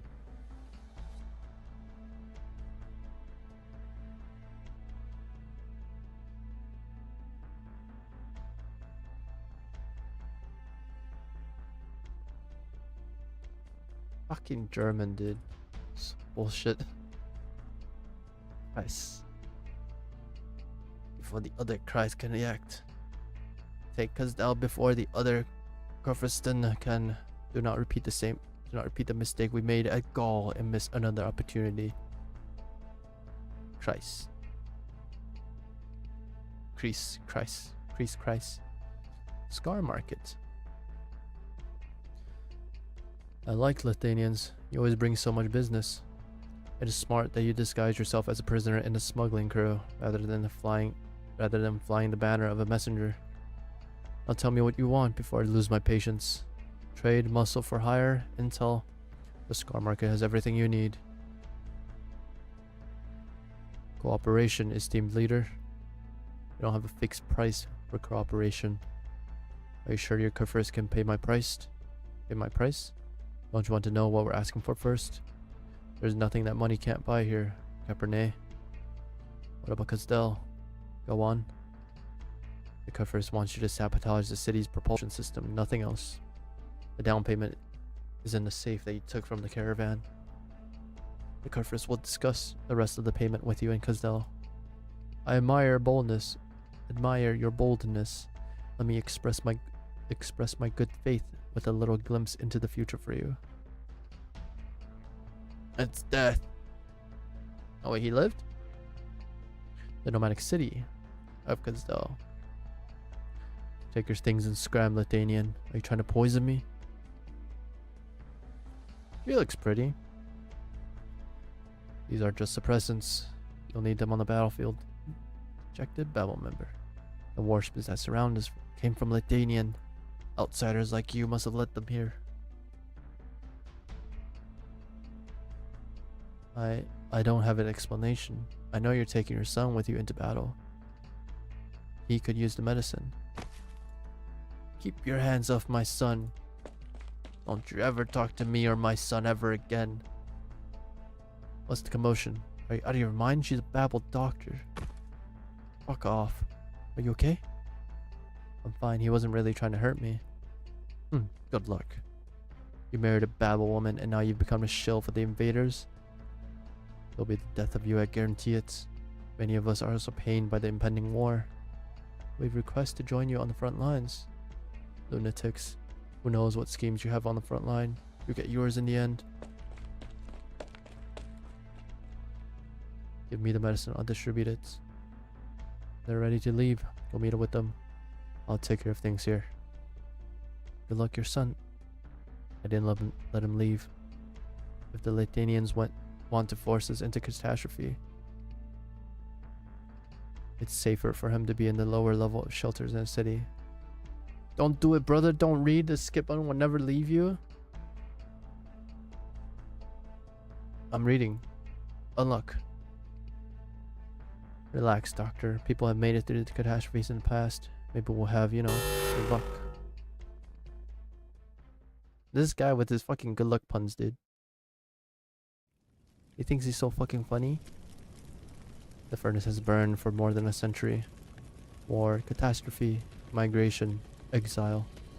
All the suffering since the Kikaz era has not extinguished the hatred of the revenants. The Sarkas have seen many Kazdels through the ages. The memory of yesterday may be unrecognizable by tomorrow, but the soul furnace has been a constant for this generation of Sarkas. Home is where the soul furnace is. Kazdel. The furnace has not burned like this for many years. You can hear the cries of the revenants even from here. Soon, the city will charge headlong into a catastrophe. All we need to do is hold out until Nessalem's reinforcement arrives. Until Kazdel once again passes through the catastrophe. They thought we would cower. They tried to assume our thoughts with their conception of common sense. It was so 170 years ago, and it is so now. Arrogant and laughable fools who never took the time to truly understand us. What fate do you think awaits the city, Terraces? To be honest, the chances that it survives are slim. Kazdel was immobilized the last time it braved the catastrophe. It took us a decade just to get it moving at full speed again. And the forest of crystals in the mines and on the walls can never be removed. Ruining years of our plans for the city. I don't know if the city can survive another ordeal like that, much less one that's even worse. Good luck rarely comes twice. I believe in the city, Terraces. Not because of luck, but because we built the city, and I won't give up on it. The story of the city does not end here, Your Highness. I may not be able to see its future clearly, but there's one thing I can say for sure. The city continues to exist into the distant future. No one can say, however, if it will be the sanctuary of hope or a ghost city of the dead. Scar-Eye, have you not grown tired of the ambiguous words of your kind? And need I remind you that no amount of mercenaries can ensure your safety in this city. There is no deceiving Your Highness, of course. Hold on. I need to change how I sit. There we go.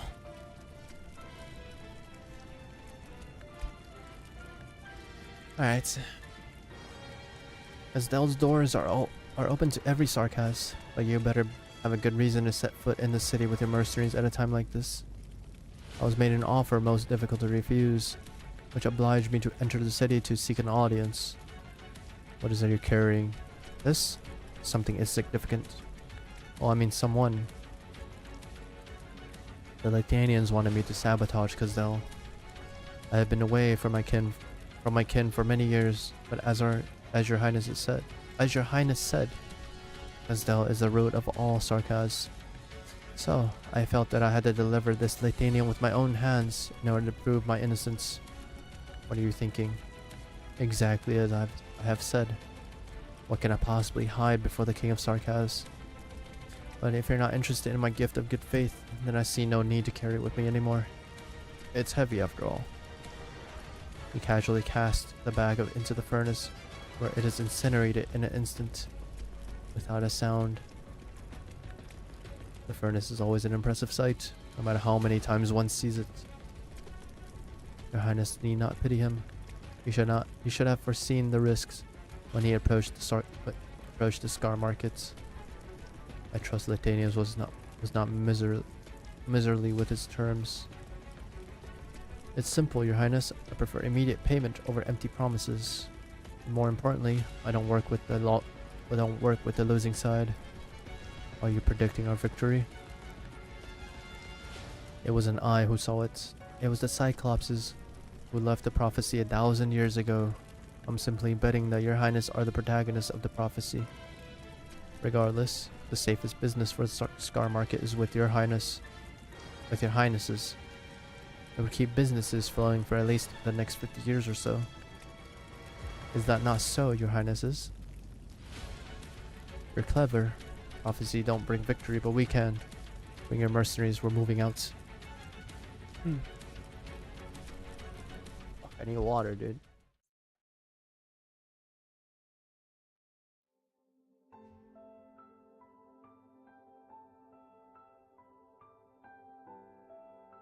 The crowd stirs.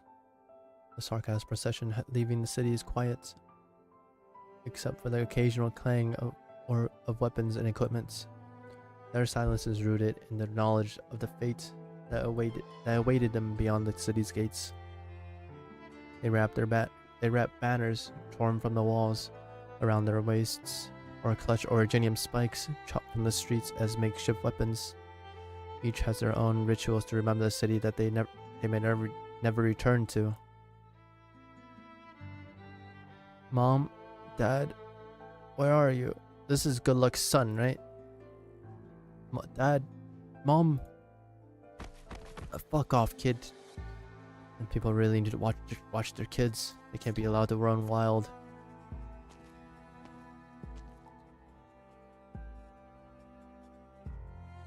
Is that Manfred's kid? Or is that Manfred himself? Ain't no way that's Manfred, right? Looks just like him.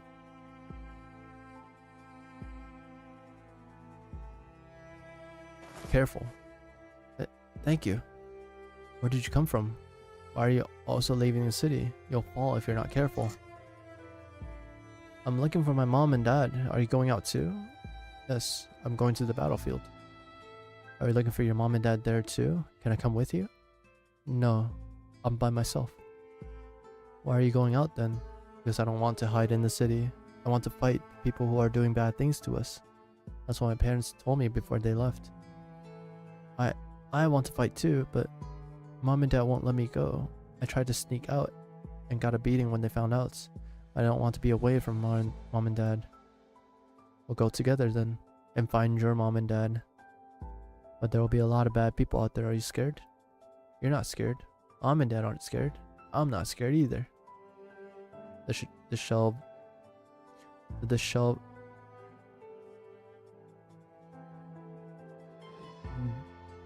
The disheveled child pumps his fist to show courage, but his trembling betrays him. The older child knows that the young boy does not fully understand what is happening outside the city, but the young boy knows something simple but true. Bad guys should be chased away. Families should stay together. So he takes the boy's hand and joins the procession. How do we find your parents while we're out there? They work for Babel. They have a picture of the tower on their clothes. Babel, I know that place. Are you from Babel too? No, I grew up in the military commission institution. I guess I'm from a military commission. Military commission? What's that? A place that protects people, just like Babel. Uh-huh. What's your dad's name? Let's squeeze our way to the front. Maybe they're up ahead. Good luck. Good luck. Yes, he's good luck. Why are you laughing? Nothing. Let's shout his name. Maybe he'll hear you. Two children squeezed forward in a procession, holding each other's hand, calling out good luck with their tiny voices. A few heads turn and sigh when they see the young and naive faces. Good luck is what they all need.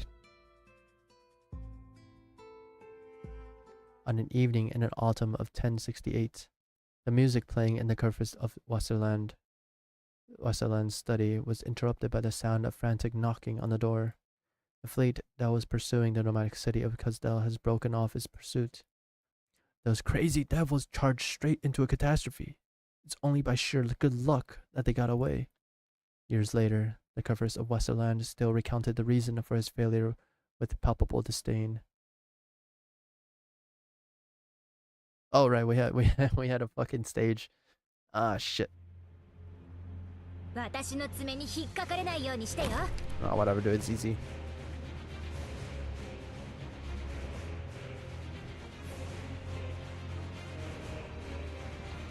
幻覚と威嚇、切りつく。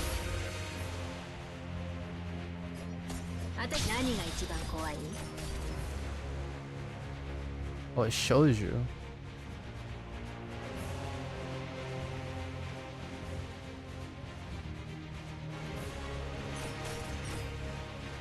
ここは私が見る。よそに目を光らせる。時間をかける。死ぬが姿を映して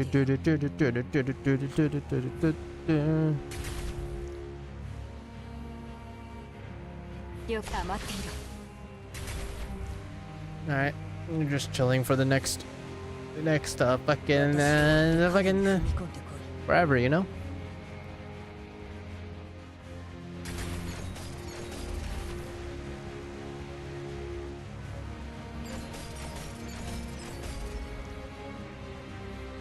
私の領域を犯すな。油断しないように気をつけろ。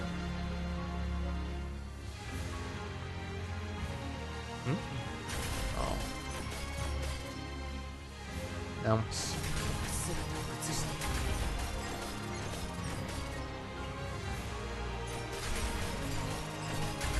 Lol, are you trying to fucking fly over? Hell no, bro.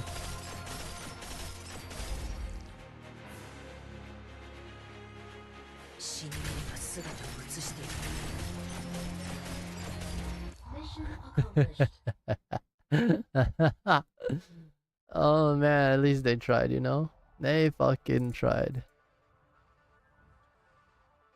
How tiny we seem when we stand beside the track of this ship. Yes, it is a most impressive war machine. With their bodies as barriers, the Nogzurs halted its advance at a tremendous cost. The Banshee's shrieks, powerful enough to shatter consciousness, only managed to force the Litanians to retreat below deck. If not for the catastrophe and the rough terrain in this valley, we're so far behind, and the time is running out. Kazdel must have equally powerful weapons, if not more so. All our previous attempts have failed. A century ago, few believed we could build a nomadic city out of Kazdel, yet we did. If we are to catch up to them somehow, we cannot afford to take the conventional path. We have word from the Damatsi. The battleships on the horizon are slowing down. Have they given up? No. The Copper's orders were to continue the pursuit, but the commander of the fleet ordered them to slow down. They're concerned about the catastrophes in the terrain. They've seen what happened to this ship. At the current rate, we can expect to engage them at dusk. We have bought enough time for Kazdel to retreat. Thirsa looks back, the two storms entwining on the wastes, trying to catch a glimpse of the city. She sees nothing. Where's Kazdel now? Is it still moving through the storm? Are the people in the shelters safe? The storms are converging. Our retreat has been cut off. A battle is inevitable. Terraces? I never thought I'd see you lose focus on a battlefield. What's that? That's... The fuck is that? That's the two storms. The storms rage. The young taunting the old. The newborn storm stabs into the dying storm to the war drums of thunder. Roiling air currents clash and combine between the two storms. Violence begets peace, and a passage appears where the storms converge. Lightning flashes and thunder cracks. A path through the storm. The storm. Let's go, Teresa. The storm has given us a path. Those who survive through it will have another chance. We'll do it together. The Damatsi cluster passes their commands to every Sarkaz present. The warriors see their leaders walk into the storm side by side and follow with no hesitation. The procession advances into the tempest, the strong supporting the weak, the brave encouraging the fearful. Do you see that, Terraces?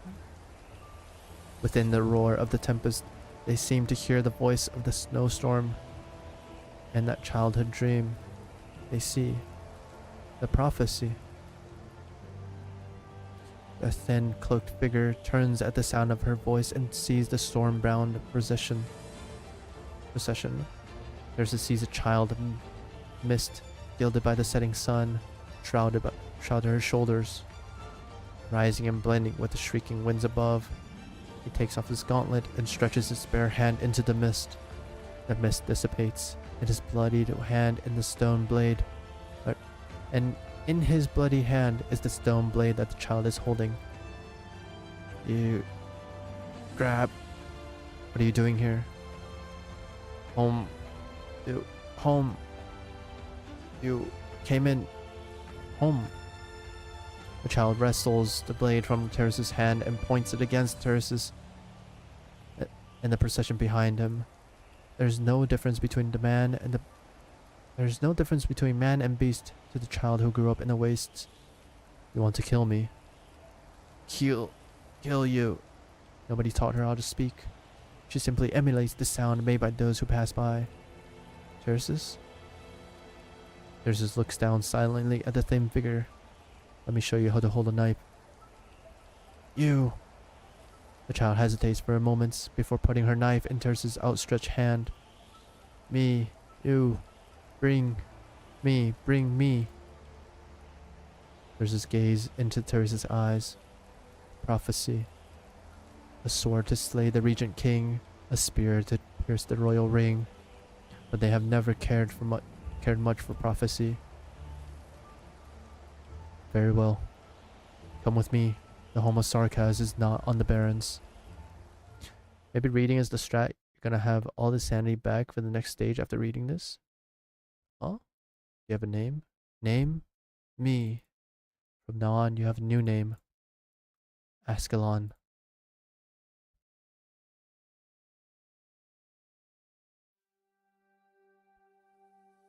It's Ascalon! The origin story of Ascalon.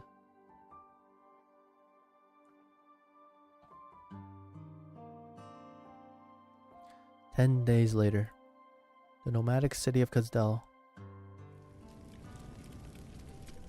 Booba. Look, Doctor, the furnace has been relit. Wow. Is it moving? The city's finally moving. Ouch. Careful, your wounds might open again. I've got to go to the furnace. The furnace burns again, and Kazdel still sails. The Litanian didn't manage to kill us. Oh, I didn't mean you, Doctor. Come with me to see it. You deserve the same honor as the warriors who survived. But I'm not Sarkaz. Is this Ines' mom? Ain't no fucking way, right? Imagine if this is Ines' mom. You people are heroes too. Come watch their highness commands the Goliath to support the leaning furnace. Watch the sparks fly when iron hammers beat upon the broken core. Hear the elegy of the Banshee and witness the final journey of fallen heroes when they enter the furnace to feel it. This used to be an occasion that only the Starcast could see. I would love to go, but there are still a lot of wounded to treat. Alright, tell you what, I'll bring back a couple bottles of booze and some fresh fruit, and you're not allowed to drink. Who the heck drinks in a medic tent? Come on, it's just a little flesh wound. No means no. It's your orpathy that's the problem. Not to mention you're a terrible drinker. When did you ever see me drink? Oh, that time when I was drunk and came to you with a bunch of orpathy bombs. Look, that was the only time in all these years. You know I can't afford booze. Can't stop you. Why don't you go yourself? Won't be the same without you. But I'm a Litanian. And you support those nobles who profit off war? I ran away from home because I couldn't stand them. There you have it, huh? Wait a second. You say you ran away from home? Were you noble? No. I was kind of thinking your equipment doesn't look like it's from Babel. Well, I won't speculate. It does nobody any good. So you can go on your own. I doubt the soldiers on the front lines would get along with the Litanian. When I saw the Litanian string my father up by a scuba entrance to humiliate him, I never imagined I could befriend a Cabernet doctor either. Back then, the only people who showed us any kindness were poor, infected, or both. Right, enough of the sad stuff. Be back in a jiffy. Seriously, since when did the sarcasm become so glib-tongued with me?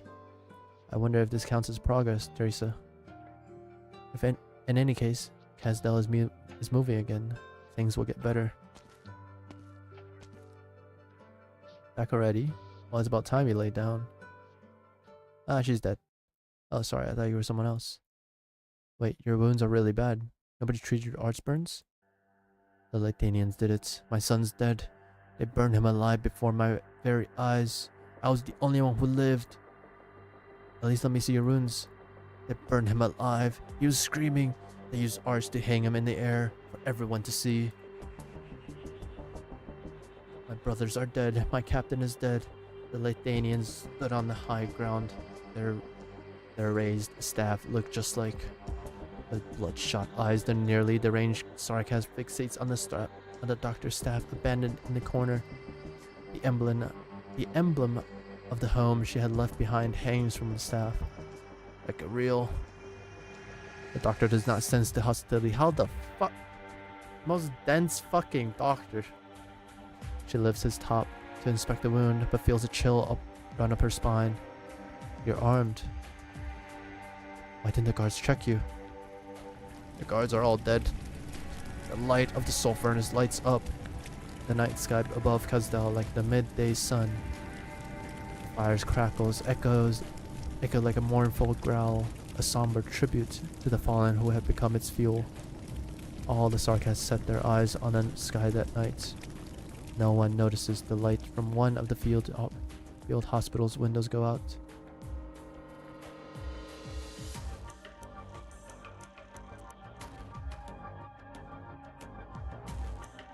Your Highness? How was I brought here? Oh yes, I have good news to report. What news? We won. We defeated the Latanians, Your Highness. Me, my son, and the Blue Blood Squad. We won. We won. Are you not glad, Your Highness? Were we too slow? Blake, my son, bring me the battle plan. Son? Son! Sorry, Your Highness, I don't know where my son went. You killed a doctor, one who has served Casdell for years, treating oropathy patients. Casdell? Doctor? No, you misunderstand, Your Highness. I only fight Latanians. Have you read his motions, Teresa? Pain, confusion, madness. He has driven himself mad to escape the painful memories. He doesn't even know what crime he committed. The others do. The guards discovered him brawling with the other sarcasm amid the shattered cask of liquor, which ignited and spread fire throughout the field hospital. All await the king's response, but you cannot be the one to do it. Leave it to me. Your Highness, General, I gave my all to defeat the Latanians. Was I wrong to do so, Your Highness? Take him away.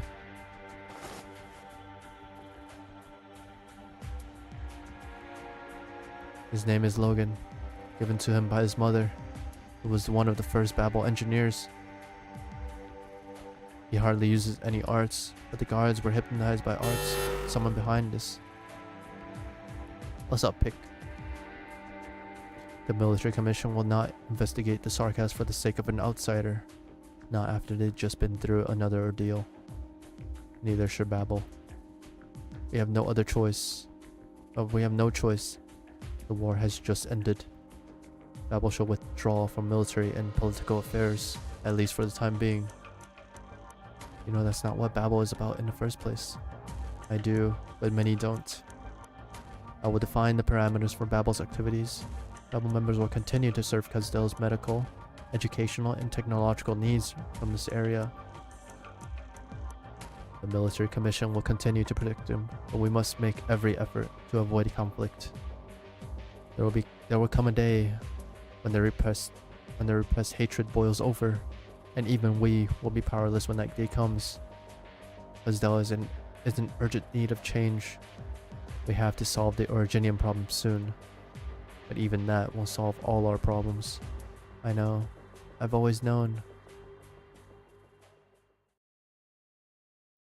So how old are they? Holy shit is young Ascalon.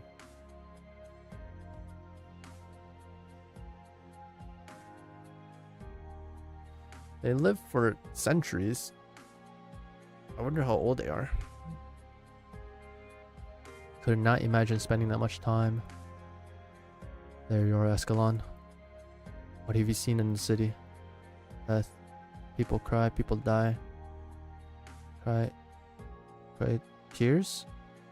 There's a stretch out his hand. A delicate stone knife lies in his palm. Knife! Keep it safe. A warrior should treasure her weapon. I will teach you how to sharpen your blade. It is up to you to decide whom it cuts. You're too impatient, Terraces. She's not ready to understand these things yet. She has to understand sooner or later. Maybe, but for now, what we should do is give the frightened child a little bit of peace. Do you like this city, Ascalon? Compared to the armored general, Ascalon does not like the sarcasm woman crouched before her. She seemed to see through all of her thoughts, leaving no secrets, a most dangerous thing in the wastes. But she cannot bring herself to be hostile to this gentle sarcasm. No need to be afraid. You know I don't mean you any harm. Come. Touch my horn. We're the same. Warm. Here. Warm. Me. Yes, warm. Hatred and killing are not the only way to solve a problem. Way? Problem? Problem? Teresa says no more. It is difficult for a girl who has known nothing but the waste to understand certain words, even with the help of the King of Sarkaz. She takes Ascalon's hand. It's like the wound on your palm. Weapons can't heal it. Only time and medicine can. Oh, it's okay, I've cleaned your wound.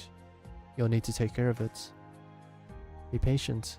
One day, you'll wake up and find that it doesn't hurt anymore. Yeah. Yeah. Child Ascalon is pretty cute. I'm gonna be honest. Babel classroom, Casdell. No one here. Wait a little longer. It's not lesson time yet. They'll come. Look, it's Terraces. Casualty report from the military commission. There are many children, most of them students. The ones that lived. Their parents are no longer willing to let the outsiders of Babel teach them. Plus, if memory serves, many of Babel's teachers have already left out of fear. You're troubling yourself too much with trivial matters, Teresa. You need to rest. We still have to. I want to wait a little longer, Teresa. Very well. He does not leave. The classroom is eerily quiet. Teresa closes her eyes and recalls the students who used to fill the classroom. They said we can get potatoes for coming to school. I didn't understand that one, Your Highness. Do you have any simple stories? You said you went to the outside with mercenaries when you were our age? There's a sea between Sargon and Iberia? What's a boat? Why can't we go up on deck? Why would we throw up? Lithuanian spires? Are they like our furnace? People who are nice to us? But Dad says there's no foreigners like that. But the teachers here are nice to us. Students come and go, but she always managed to get them to return. But this time no one came. Oh? It's motherfucking Manfred. General Terraces, Your Highness, you. The hilt of a stone knife hits the boy in the chest. Although unable to break free, the boy strains to look up at the tall, gaunt girl who has him pinned. I saw General Terraces come this way. I just wanted to... Teresa, Your Highness, you're here too. It's classroom. Are you teaching? Put down the knife, Ascalon. Your Highness. You were looking for me? Yes, I came to seek an answer for the children who lost their parents. I know the military commission will take care of him, as it took care of me. But will this change anything? What if another war comes? I want to change things, but I don't know how I can. I don't know what I can change, or what I should change. The two rulers gazed upon the fearless child, each arriving at their own answers inside. What's your name? Manfred. Everyone fucking knew that was Manfred. Come on, guys. This is like Team Rocket disguising. Dad, we've been standing at the door forever. Why can't we go in? Mommy's hurt very badly. She needs some quiet to rest. We shouldn't bother her. But I miss Mom. Daddy misses her too, but not now. We'll go home together once I come back. Where are you going, Dad? I have to leave the city for a bit. To make the people who hurt Mommy pay. Stay here with Mommy and wait for Daddy. Can you stay, Daddy? We'll figure out a way to make Mommy better, I promise. You like Mommy's name? Ada. Yes, it sounds very nice. It's your name now. But I'll teach you to fight the bad guys with Mommy's weapon once I get back. Okay, I'll beat up the bad guys who hurt Mommy. But will beating up the bad guys make her feel better? You'll understand someday, Ada. I'll be back. Wait for me. Good Luck turns around towards the crystal infested city wall. The only thing left that ties him to the city is Ada. Ada and Ada. I oughta fucking kill him. 少し休憩して被害を確認しましょ What the う fuck? 次にここで死ぬのは私たちかもしれないんだから祝うことなんて何もないわ These stages are pretty easy, huh? Da, da, da, da, da, da, da, da, da, da, da.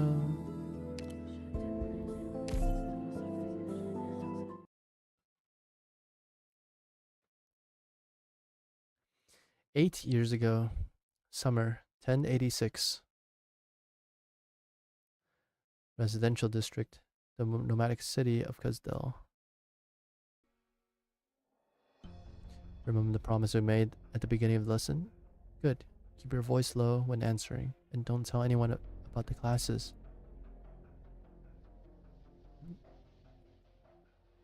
Ray Tanka has been teaching you about art history for the past few months. As for myself, I've been struggling to decide what to teach you in our last lesson. Mathematics, language, agriculture, weapon making. What I've come to realize is that whatever I teach you won't truly change our lives. We've lived silently in despair for too long. The war 18 years ago never ended. The ghosts of Lithuania's fleet continue to haunt those who experienced that war. Many died in despair, drowned in fear of war and of being consumed by black rocks that grew from their bodies. But our instincts drove us to seek a way to overcome despair.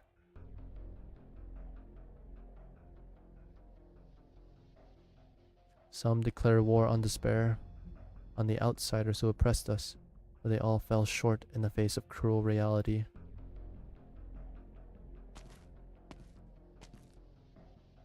Come to see the contracts. I've never seen a more motivated mercenary than you. Are you trying to buy a mansion in Colombia or something? One should feel lucky just to be alive for so long. In that sense, I suppose your name is well deserved. I heard a bunch of jobs came in lately. Anything good? There are eyes on and in the city now. Things don't turn out too well for the last few who took these jobs. It's Babel stuff. Are you sure you want to be part of that mess? Yeah, I trust my luck. Have it your way. There's a teacher in town who's been saying good things about Babel's outsiders. Someone is willing to pay to shut him up for good. Will do.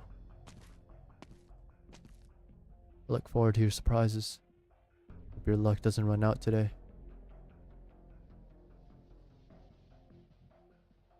The nomadic city of Kazdel.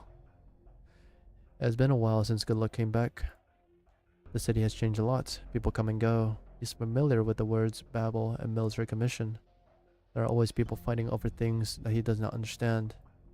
He does not understand why the Sarkas feel the need to fight one another. He takes out a photo of the targets. A mild-mannered young man. The triangular marking on his sleeves seemed familiar. Is it Manfred? A teacher spreading praise about Babel's outsiders, inciting opposition against the military commission. Sorry, your luck just ran out today. Should be around here. Wait, this place. He's been away for too long, or for a long time, but not long enough to forget his home. Ada's home. Ada should not have gotten involved.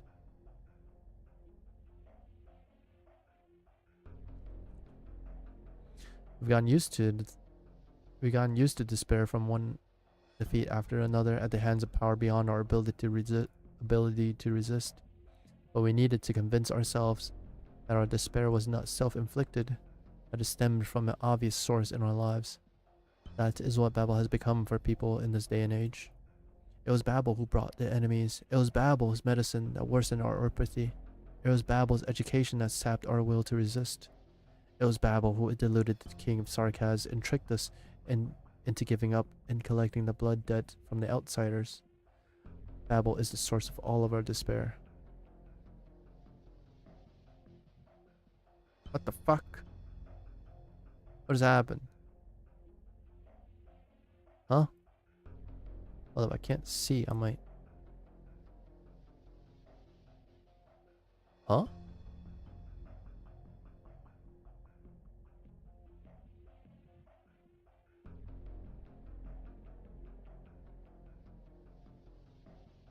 Oh, you're primed.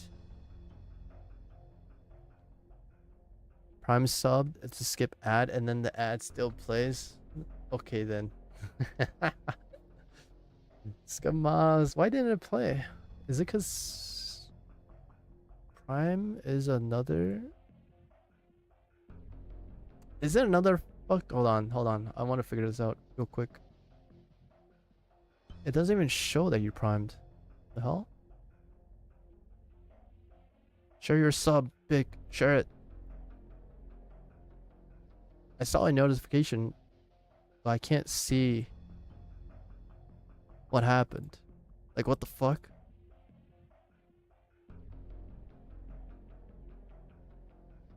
Am I using stream elements? Like, I saw a notification pass by, but I just saw like 1 out of 10. But I can't see if you subbed or not. Like, I legitimately cannot see what happened. Give me one moment.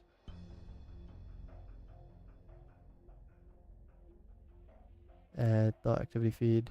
Yeah, it doesn't even show in the activity feed. What the hell?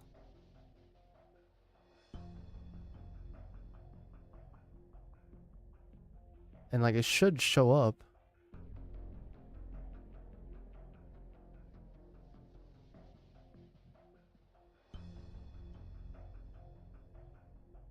Yeah, what the fuck?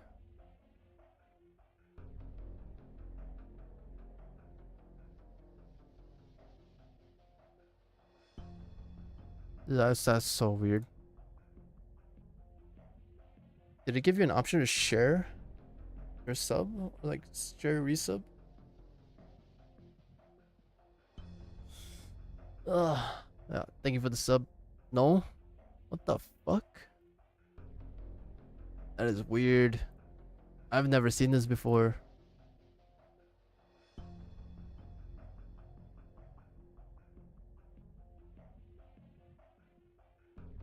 Like, usually it would show up in like the activity feed, or even, I mean, it should show up through sound, but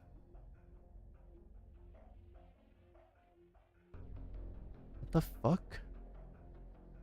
Whatever. Unlike, thank you for the sub pick. Like, that's so weird. It doesn't even show up as a sub.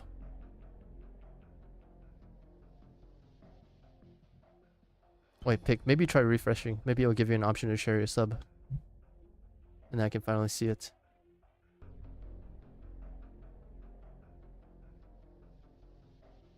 Prime subs are like second-rate citizens. Nah. Prime subs are the best.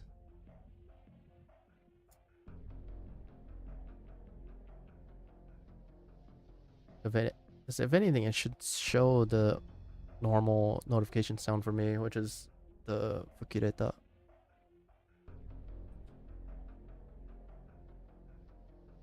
Fukireta. Fukireta. Fukireta. It was Babel who deluded the king of Sarkaz and tricked us into giving up on collecting the blood debt from the outsiders. Babel is the source of all our despair. Actually, give me a moment. Because there should be Chrome audio. Is my audio just fucked? Hold on.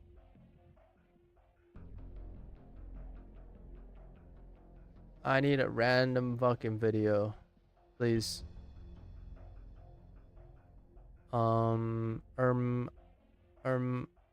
Okay, I'll just play Fukireta.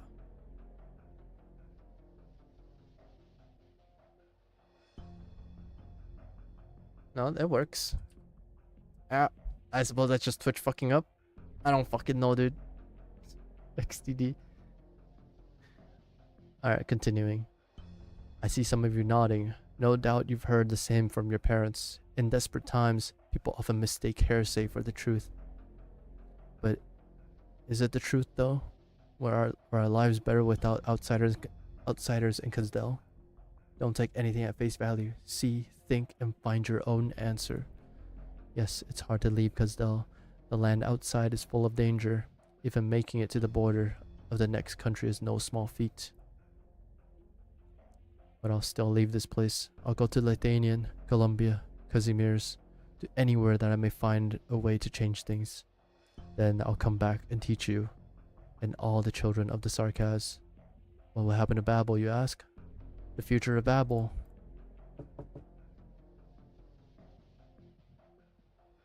Ada, hide yourselves. Don't make a sound.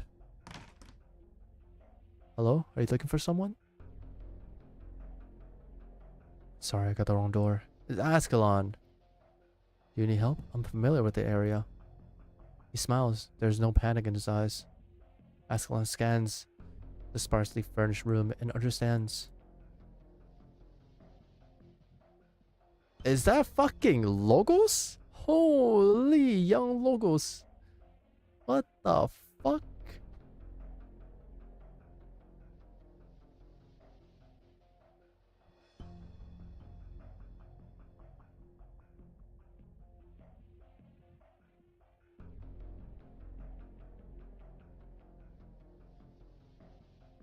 It's young Logos. Young Banshee King. Do you live here on your own? Yes. My name is Ascalon. I'm from Babel. Thank you for sheltering him, but you must leave. Be careful. These are troubled times. You heard her. Someone knows you're here. You need to go. Not just the military commission, but also those mercenaries who's been bringing trouble to our doorstep. I know. I'm very grateful to you for lending us your house to serve as a classroom. I'll take them home. Don't worry. You can continue your classes in a few days once the storm has passed. There'll be no need. As I've said before, I'm ready to leave. I've already spent too much time here because I wanted to see the lesson through to the end. There are many places that I still want to see. Alright. Oh, don't forget the potatoes. They're from the children and me. It's not much, but they'll serve as a few meals on the road. Thank you so much. All of you. I should be the one thanking you. I learned a lot from you. For the past few years, Kazdel has grown faster than its education and public thinking can keep up. I fear that our powers will be our own destruction if we do not change the present situation. Ah, fuck. Wait. The conflicts we see in Kazdel now are a good example. Good example. This is not how the Sarkaz should be. I have yet to find a way to change all these, but I know that the answer does not lie within Kazdel. Goodbye, Ada. Goodbye. May your journey be safe and smooth. I just realized I could use my hotkeys to click instead of using mouse. This makes it so much more comfortable. Otto watches as the teacher disappears around the corner but does not go in. He does not remember when it started, but he has a habit of sitting by the door, waiting for a familiar someone to return. Wind stirs the dust from the streets, and dust stirs up his tears. There's not even a shadow. He gently closes the door. I gently open the door.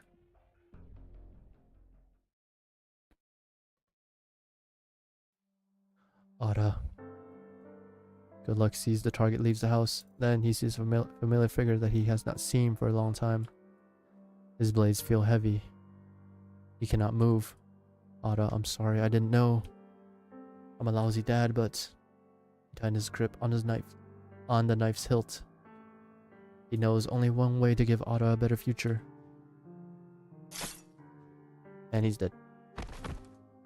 Your luck ran out. Another one.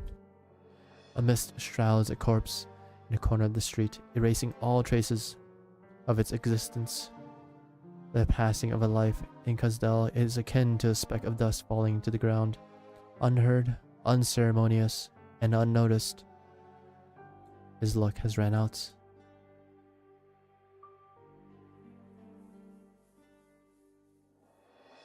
I feel like my throat has finally warmed up. Feels good, man.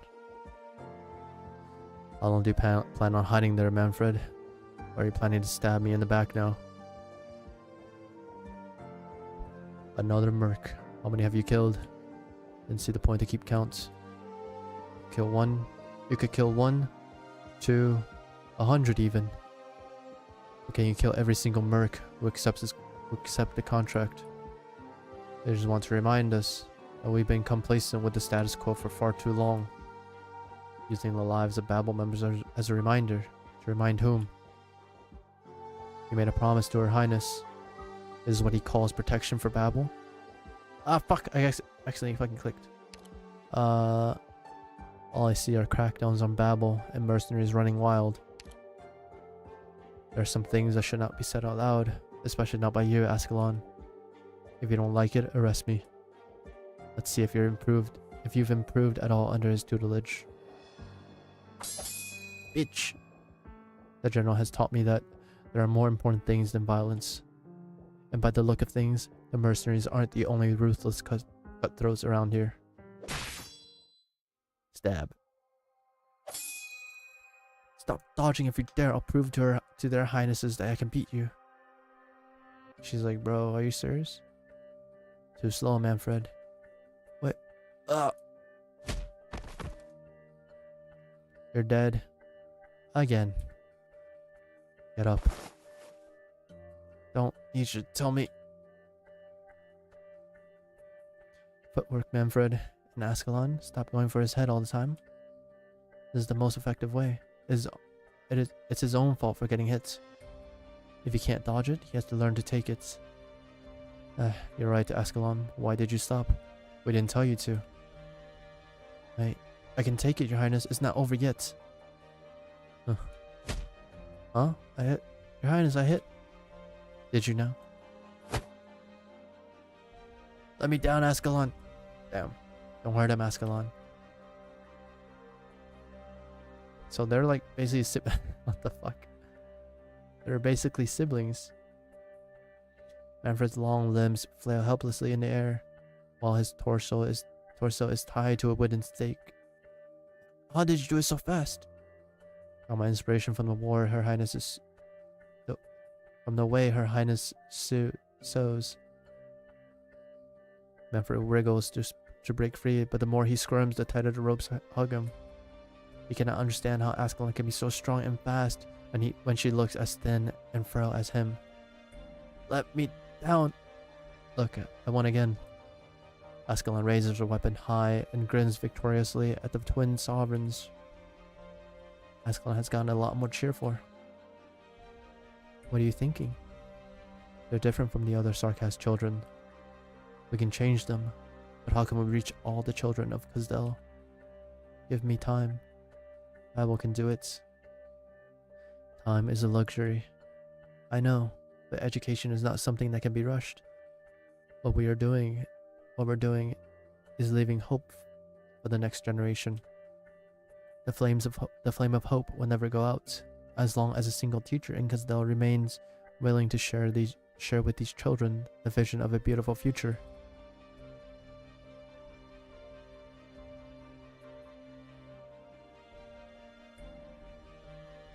Teresa casts her eyes towards the two children, full of hope for the future.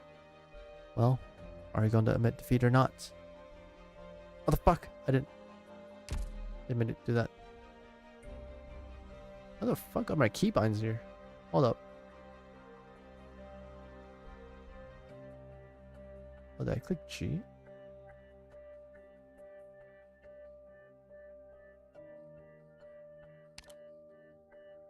Oh, let me down. We're not done. I'll let you down when you admit defeat. No, wait. I'll bind you, Manfred. Thank you, Your Highness. Whoa, am I flying? Your Highness. Hehe. Hehe. There's his laugh? He laughs? What the fuck? Alright, that will do, Teresa. Let him down.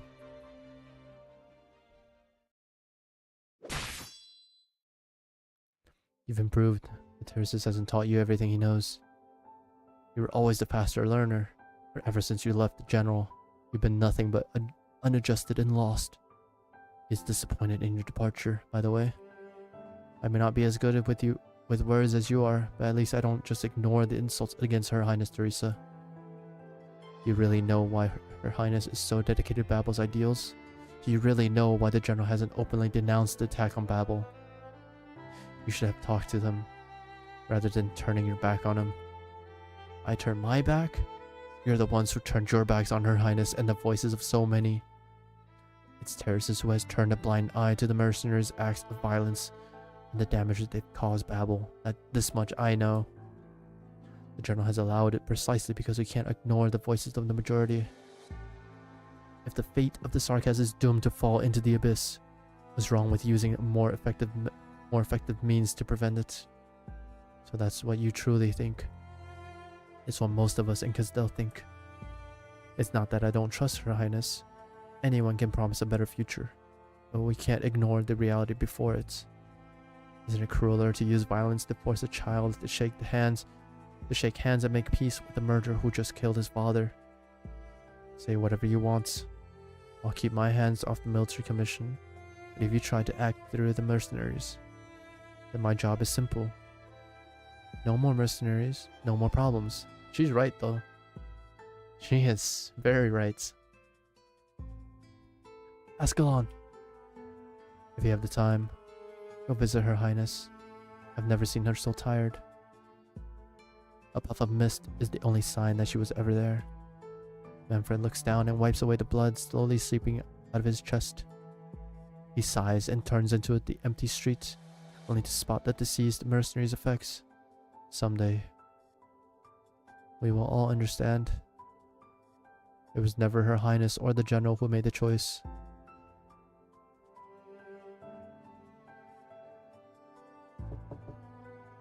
Who's there? He hesitates before the door. It has been a busy day at this old ramshackle house, from the teacher to the multiple visitors. Who could it be outside the door? Has father finally returned? And if so, what should he say? He has learned so much from the teacher that he wants to share with his father, whose visits back home have become less and less frequent. He takes a deep breath, collects his mind, puts on a calm face, and opens the door. Hello? Good evening. Can I help you, sir? You know who I am? No, sir, but I know the uniform and military commission. Just a routine inspection. Do you recognize these items? This is... I thought... Wait, I suppose that he was too little to know. He was too little to remember Manfred, right? This is my father's. There have been some disturbances in the city, and I'm afraid your father... I'm so sorry. What did you find them? There was nothing else left at the scene, I'm sorry. What's your name? Ada. If you need any help. No. I'm very grateful that you brought these back. It's been a long time since I last saw him. This is enough. I don't have to wait anymore. He's not coming back. Do you have family or friends you can count on? I can take care of myself. Besides, we see things like this every day in the city, no? I'm sorry I gushed, sir. I just feel like I know you somehow. I'm sure you're busy. I won't keep you any longer. My condolences. Yeah, he can't remember. The door closes. Manfred can hear the sound of sobbing coming from behind the door, but he doesn't feel sorrow. Not anymore. Otto's right. He's seen this too many times. Yet he remembers this is not what the city was meant to be. Alright, we have a stage. Fuck. Irma. 私の位置には留意しておけ。いつでも出られる。火山さん、お願いだからおとなしくしててね。貴重なサンプルをちょっと取らせてもらうだけだから、まだ怒らないでね。幻覚と威嚇、これも戦術よ。聞いてるけど、寝言は夢で。Easy game. 私がいる限り悪夢だ。甘党を隠せない。Easy game, easy fucking life, dude. Accelerates moving. First attack after being blocked deals extra arts damage based on movement speed. How about you guys just go? よそに目を引く。後ろだ。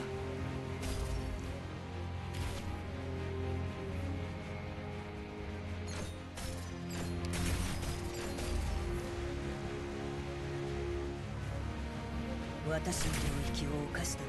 携帯を変更中。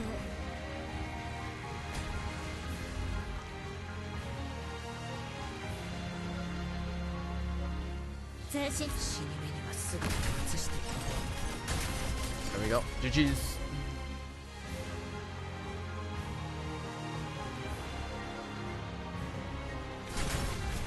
私の領域を犯したな。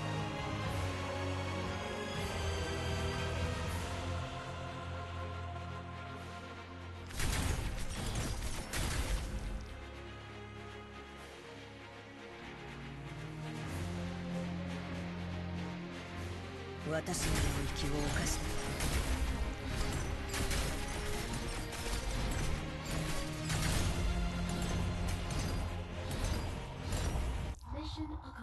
Sarkaz killing Sarkaz. What can you do? It's like the Rick and Morty one. Just another day. Morty's killing Morty's. We're back at Gazdell. Let me through. This area's off limits.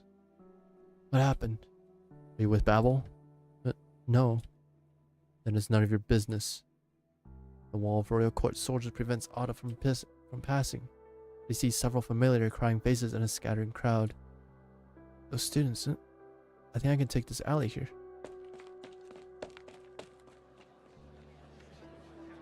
Excuse me, do you know what happened? Someone beat another guy to death.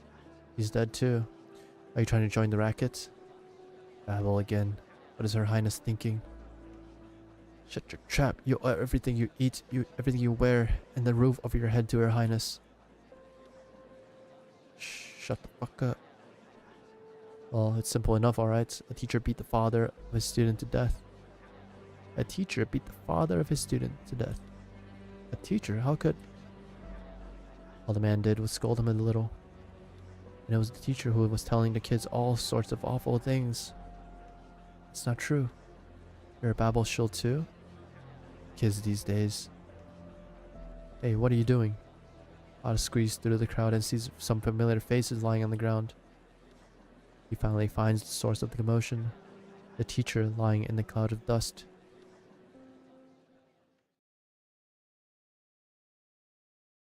Teacher, what's going on? I didn't mean to hurt his father. Hang in there, I'll find a doctor. No, over there, him. Ada looks in the direction that the dying man is pointing and sees an injured child crying by the lifeless body of his father. Ada runs through the burning streets, carrying the injured child in his arms, and pieces together the whole picture from what he sees and hears. It began when an agitated teacher accidentally killed an agitated father, before he was set upon by an angry crowd and fell in the dust of streets. The turmoil dragged everyone in, civilians, Babel, mercs, even in the military commission. Like a chain reaction, clouds of dust were stirred up in various corners of the city. It wasn't until artillery from an unknown source blasted through a wall of Babel's office building that the royal court troops finally quelled the riots. It began with an accident and ended with a shell that caused more damage to Babel than anything in the past 18 years since the end of the war. Just go knock knock, here's Johnny, fucking knocked on your door. The kid is hurt and needs a doctor. Don't make me do this the hard way. Whose side are you on, Babel? The military commission? Neither. I just need to get them to the doctor. Now get out of my way. But Dad, it's too late for him, I'm sorry. No, but don't trust outsiders so easily, Sarkaz. Not in this chaos. Thank you. Anna can feel the child's breathing grow weaker as he continues on his way, running through the streets, running in the 90s. He seems to feel someone rush past his shoulder, but sees no one. Ascalon. No? Logos. Was I imagining things?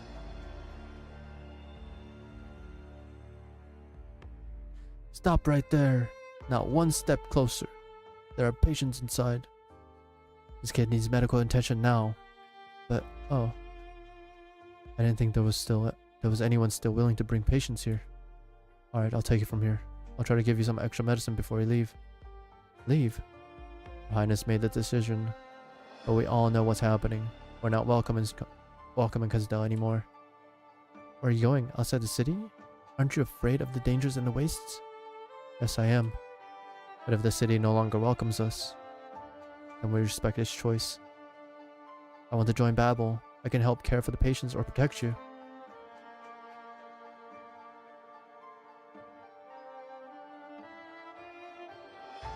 Is this the one who started this whole mess? Will he live? Don't think so. Lost too much blood. And what are you even doing here? Just follow the general's orders and don't ask questions. Would have thought something so minor would need their Highness's statement. Is he trying to talk to us? There's nobody else around. Probably just saying things before he dies. No banshee would sing an elegy for such a sinner. It's dangerous. Go. They can't see me. My arts hide my presence. Who are you? A student. I came from far away, following in the footsteps of my mother, to find answers in this wandering city, and her two rulers. Did you find? I'm afraid the city doesn't have the answers ready yet. But I found you. The ideas that you advocated were very interesting. I was with you when you taught those children in that basement, learning about the city in Babel. Of course, no one noticed, except Ascalon. The boy has been brought to Babel, where his injuries will be treated. Do you regret your end? No, the boy defended me. He understood what I tried to change. I'm sorry about his father. I sympathize. It was not your intention to cause this tragedy, but fate has played a cruel joke on you. I hear crying. It is your elegy, calling your fading soul to the other side. Fear not, hesitate not. The mirrored souls welcomes you with open arms. Let my song take you beyond. Thank you. The young banshee's song soothes the mind of a dying man. The gentle song echoes through the crowded streets of the city. Banshees respond to the song of their young kin, adding their voices to the harmony. It is an elegy that commemorates the passing of an ordinary Sarkaz. You were talking about the future of Babel in the lesson, but you didn't get to the end. What were you going to say? I believe that Babel will die someday. I hope I'm wrong. Smart dude.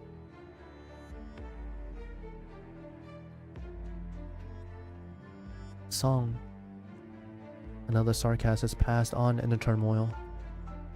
There's no longer any place for Babel here. I will lead them and leave the city. Teresa, we love you, all of us. I know, but Babel has no choice. But if you leave, my people haven't made their choice. Neither I nor Teresa's can change it. We cannot abandon hope, but the best course of action right now is to avoid conflict. Hatred will swallow us like a flood. You've always known, Teresa, our hero, our king. Gentle requests and gradual changes will not sway the minds of the Sarkaz drawn here by Kazdel's rise. Lakaramaline, perhaps what I say will disappoint, even hurt you, Teresa. Rim, Billiton, Sargon, even Columbia, you have opened their doors and allowed the Sarkaz to negotiate with some as equals. There has seen more technological progress in 50 years than it has for millennia. But we were too slow. Despite the incredible changes you've brought to Kazdel, they haven't been enough to bear the fruits of true transformation. Even if I too believe that the fruits of spring are near. Is this the stance of the Banshee Court, Lakarna Maline? I'm just a mother who came to see her boy off, Teresa. I respect his choice, and there will come a day when he will speak for our royal courts. But that day is not today. I know you love him. You haven't allowed yourself to age since he was born. Afanal was a miracle to me, and to all banshees. The day he was born, I became loath to age with time. I have preserved my appearance at the peak of my beauty. I wish to remain eternal in his memory. My life is finite, of course. It's only the facade that never changes. I know what your highness is thinking. You never expected your dream to come true in this generation. You see yourself as its soil, and it's not the soil's due to witness the flowers bloom, even if the two of you have to give everything to nourish this soil. Humor my little self-indulgence, your highness, until he finds the answer he is seeking. Allow him to travel between the two of you, to learn from both of you. He will be the first sprout to emerge from the soil. Bring Afanol. Take care of him. Protect him in my place. I will. Akira Maline, my friend. Thank you. No matter where you go, no matter what fate awaits either of you, the Banshee Court will sing both your elegies and announce to all. This is my promise. It is the most ancient and powerful of witchcrafts. My final parting gift to you. Lakara Maline. Will we meet again? I hope so. Until next time then, I look forward to the day that I can hear you sing in the midst of the convalesce. Farewell, your highness. I'm afraid I must stay here and go no further. Afanol will be part of party procession. After all, and I am not ready to say goodbye to him yet.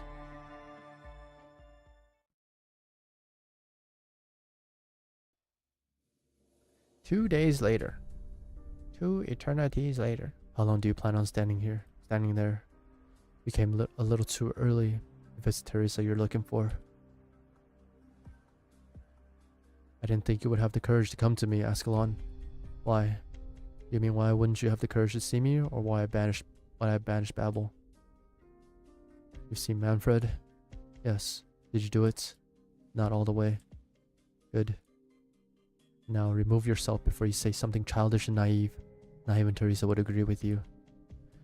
Or you could choose to stay. You don't have to explain yourself. After all, you never formally joined Babel. Her Highness needs someone to protect her. She is more powerful than you think. And I agree with you even less, Master. I suppose I should take that as a no. You and Manfred are my best students, yet both of you have your fatal flaws. Your talents in combat are peerless, but what do you truly believe in? Your Highness, impatience. I said what you truly believe in, not me or Teresa, nor Teresa. You still don't know what you seek, do you? To protect, that's just empty, self-deceptive sentimentality. When you're unsure of your path, you merely project your motivations onto vague ideals. I've thought about it carefully. Perhaps.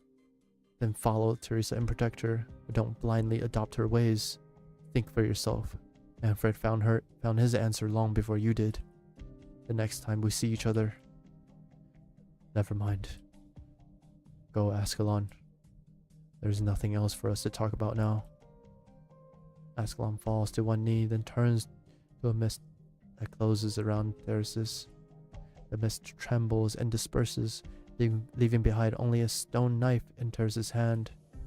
He recalls the day that he snatched the blade from the child in the catastrophe. You were too cold to her, Theris. It's a time of parting. You could have shared your mind with her. She has never been adept at expressing emotion. As her teacher, you're better than me at reaching the teenager side of her. You really have no faith in her choice. She is welcome back at any time. Manfred remains too complacent in his training. He needs someone to challenge him, a goal to work towards. I'll tell her. I wish you would come back too. I know. If we cannot resolve a minor conflict like this, the next one could escalate into a full-fledged civil war. If it comes to that, all we have dreamed of for a century will be for naught. If that day comes and if I have to, I'll kill you. Babel is ready. It will leave with those who are willing to follow. You've always kept them close. Yes, because they need me. I need you too. Asdale needs its king. Theris. Our people have made their choice. The best course of action, for now at least, is for Babel to back down. I will continue to call the nourishing rain upon Kazdel, change the city's circumstances, and wait for hatred to subside. But if you become the greatest threat to the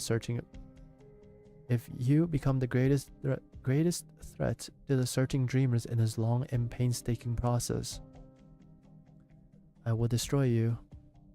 So be it.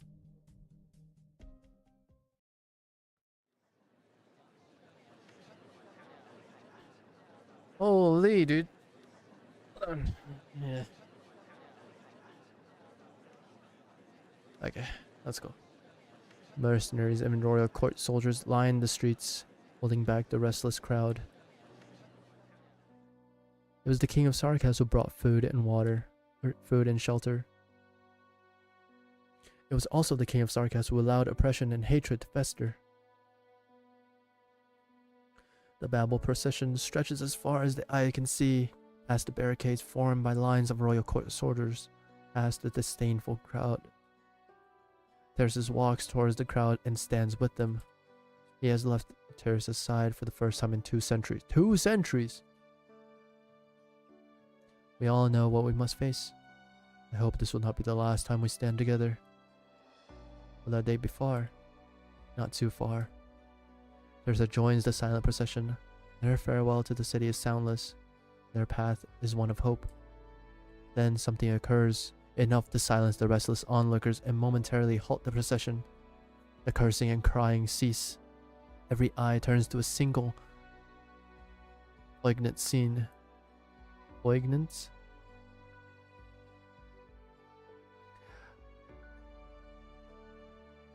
A mercenary steps out of line to embrace his best friend in the procession. No one can hear the whispers exchanged between the two friends by the ruins of Babel. But all are willing to wait and give them their moment of farewell. A farewell between the people and their city, and between 2 peoples of the same blood. That looks like Teresa. Who is that? A young Sarkas, who has lost everyone he holds dear, walks in the procession without regrets. He remembers walking the same path. leaving the city in search of his parents with his older companion many years ago. Oh, it's Ada. Dad, I believe that there has to be another way than war. Mom, I know you believed in Babel because you hoped for a different way to live. Goodbye, Mom and Dad. Goodbye, home.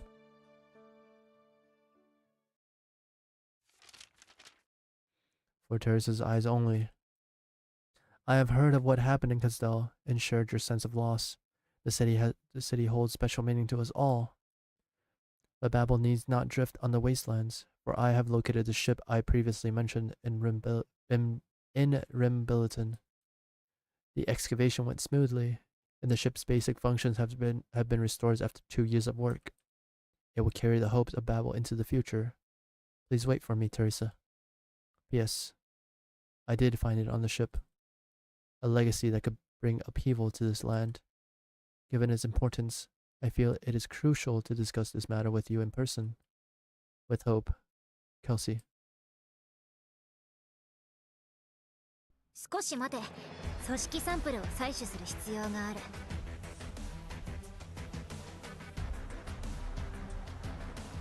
Okay. Holy shit, that... Oh my god. Hold on, I need a break.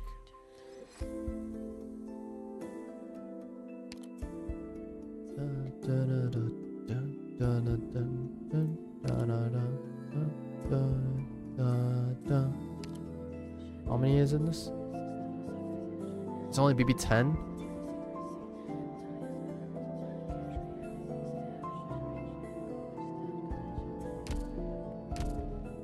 Doctor, ご機嫌いかがかな? Hoi.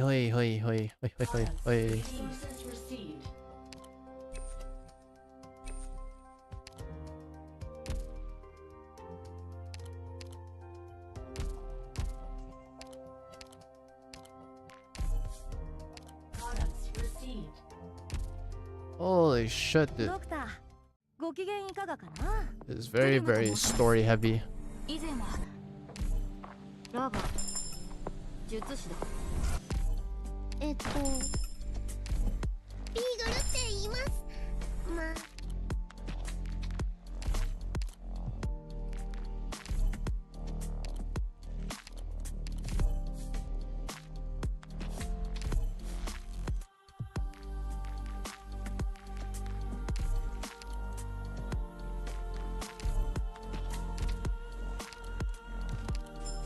Holy shit, dude. Give me a moment.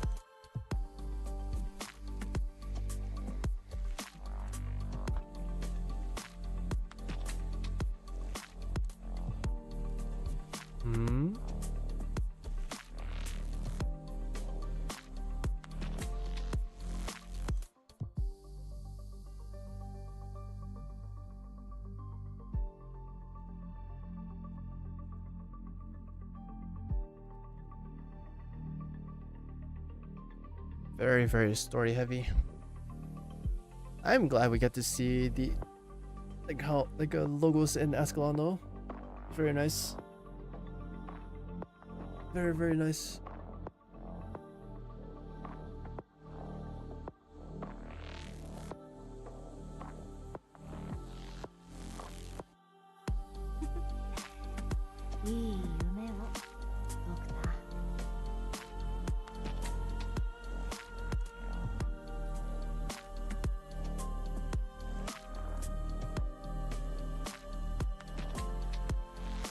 Yeah, but the timeline is still crazy. So kind of confusing.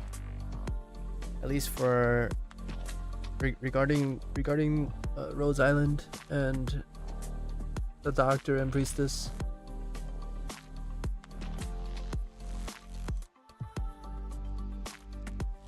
Because they unearthed it in 1068. And I'm assuming what Kelsey found on the ship was Doctor, because that's what he said, or that's the place that he first woke up.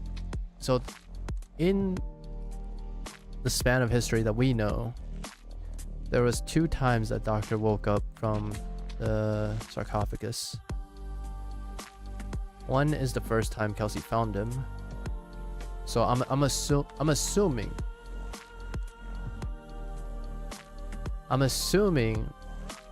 that Kelsey was sent to Terra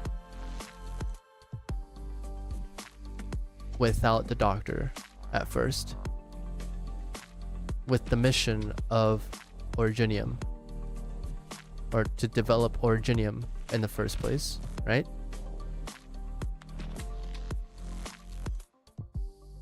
While Oracle and Priestess kind of just observed.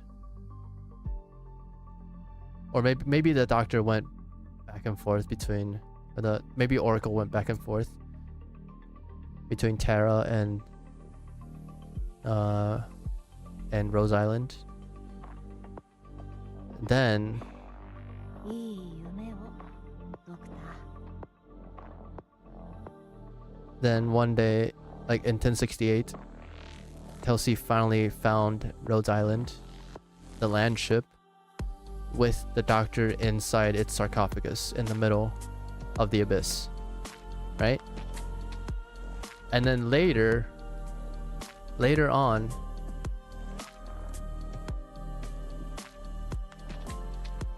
right before the Chernobyl stuffs with Talula and Reunion,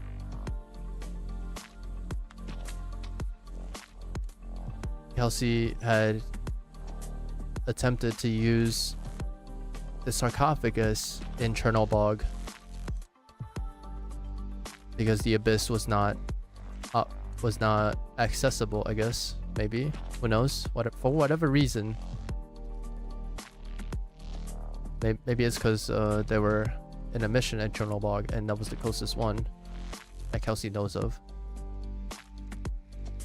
Doctor got injured badly, probably almost died, and then was put into the sarcophagus by Kelsey in an attempt to save him, which it did, but also damaged his memories, whether by the injury before or the sarcophagus itself. Then that's the second time the Doctor woke up, and that is us. The new amnesiac Doctor.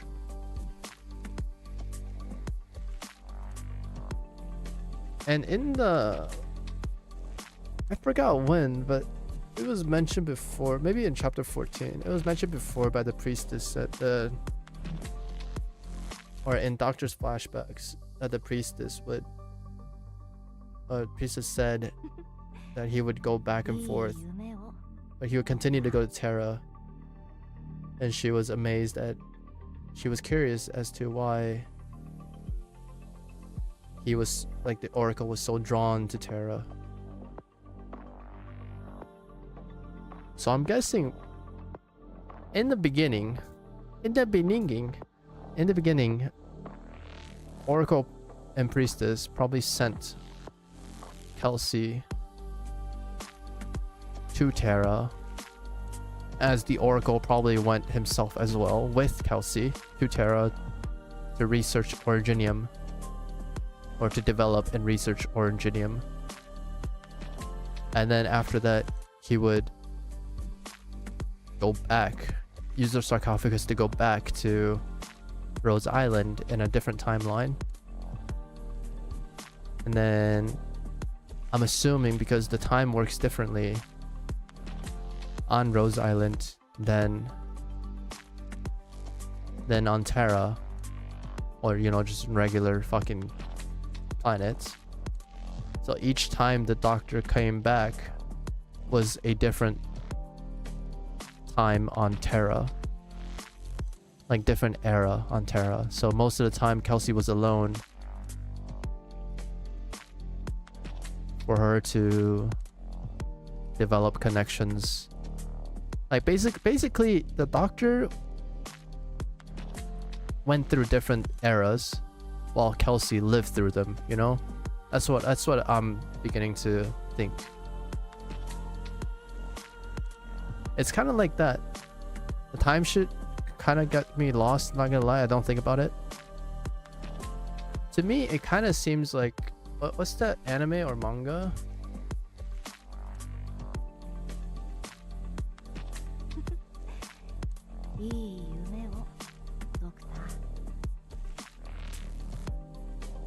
I'm standing on a million lives or something.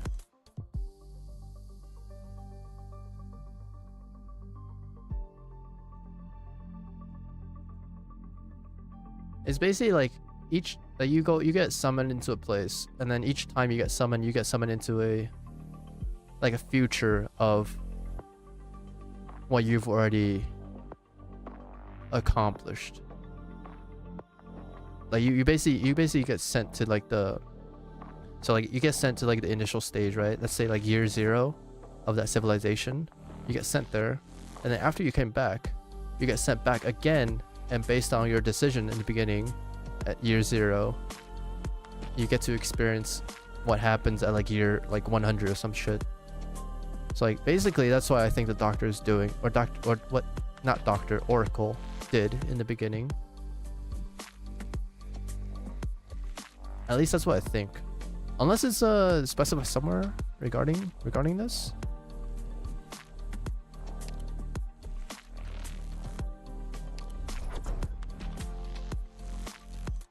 And I mean, we have W walking in the dust.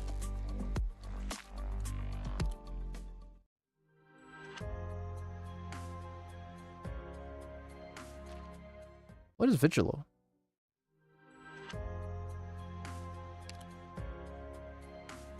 Fuck is this one? This is like old? How come I never noticed this was here?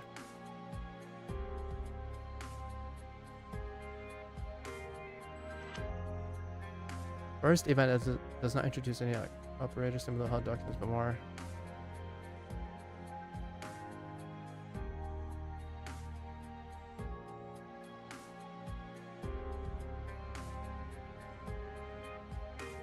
So it's before Babel. This is before Babel. Okay. I'm not gonna read the summary.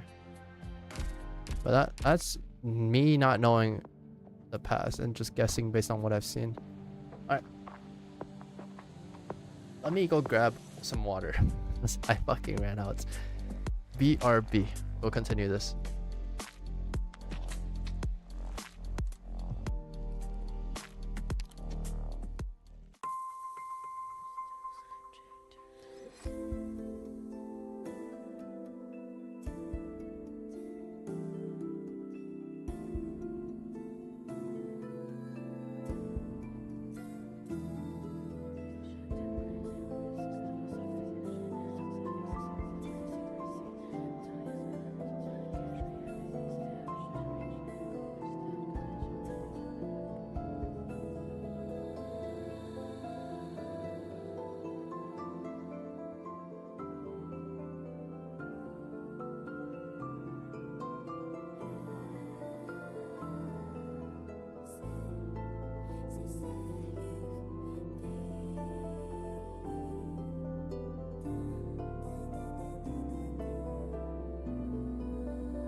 Okay, I'm back.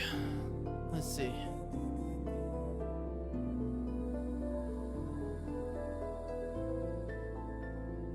I think today's the first time I see the title Vigilo in this game. What the fuck?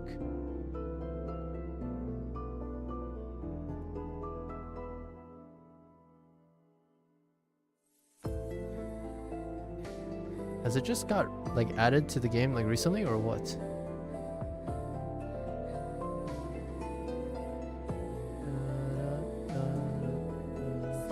No, it got added like Record Restoration 2023. Oh, I must have just not seen it or something.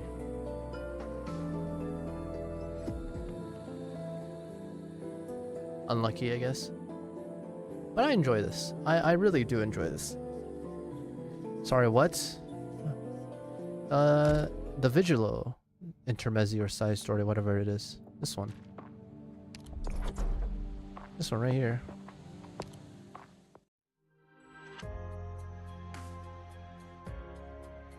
I don't think I've ever seen this before today.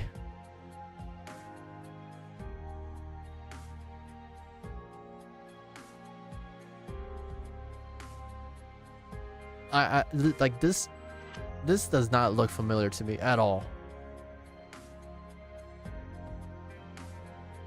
I see Ace, I see Scout. Like these are like old art. That was one of those events that was like you spend the tape reel to buy the stories at. Oh, I see.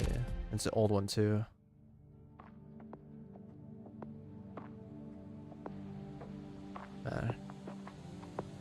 Wait, then is the nymph? Oh, the nymph one's relatively new, right? So it might not be in here.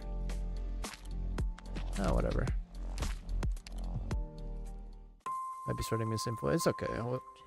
Eventually, I'll take a look at it, right? Eventually. Eventually.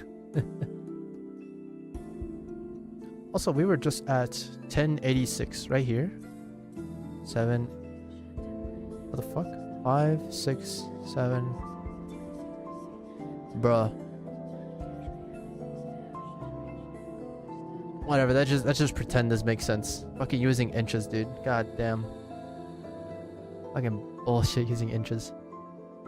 Like this is 85 to 1090 and this is 1090 to 1094. That doesn't fucking make sense. Come on, HG. But maybe it's the amount of events during it. But we were just at 1086. And this spans over 800, from 800 to like 200 years. So Terraces is at least 200 years old. We know that. Oh, is that Manfred? Ah, that's Manfred, right? Standing behind Escalon. I didn't even notice that in the beginning. I love this music so much, dude. This theme is so good. Can I have this? Like, have this as a background? Are they selling anything? Origin in packs?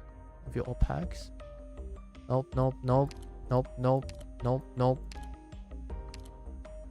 Ah, fucking bullshit, man.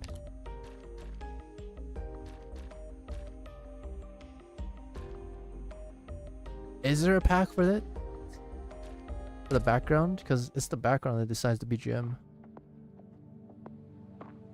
Like, I'm so down for having Babel's background. Or Teresa's background. Anyway, let's continue. BBST2. Things have not gone according to plan. Oh shit, dude. Also, I got myself some Ritz. Some Ritz crackers. What the fuck?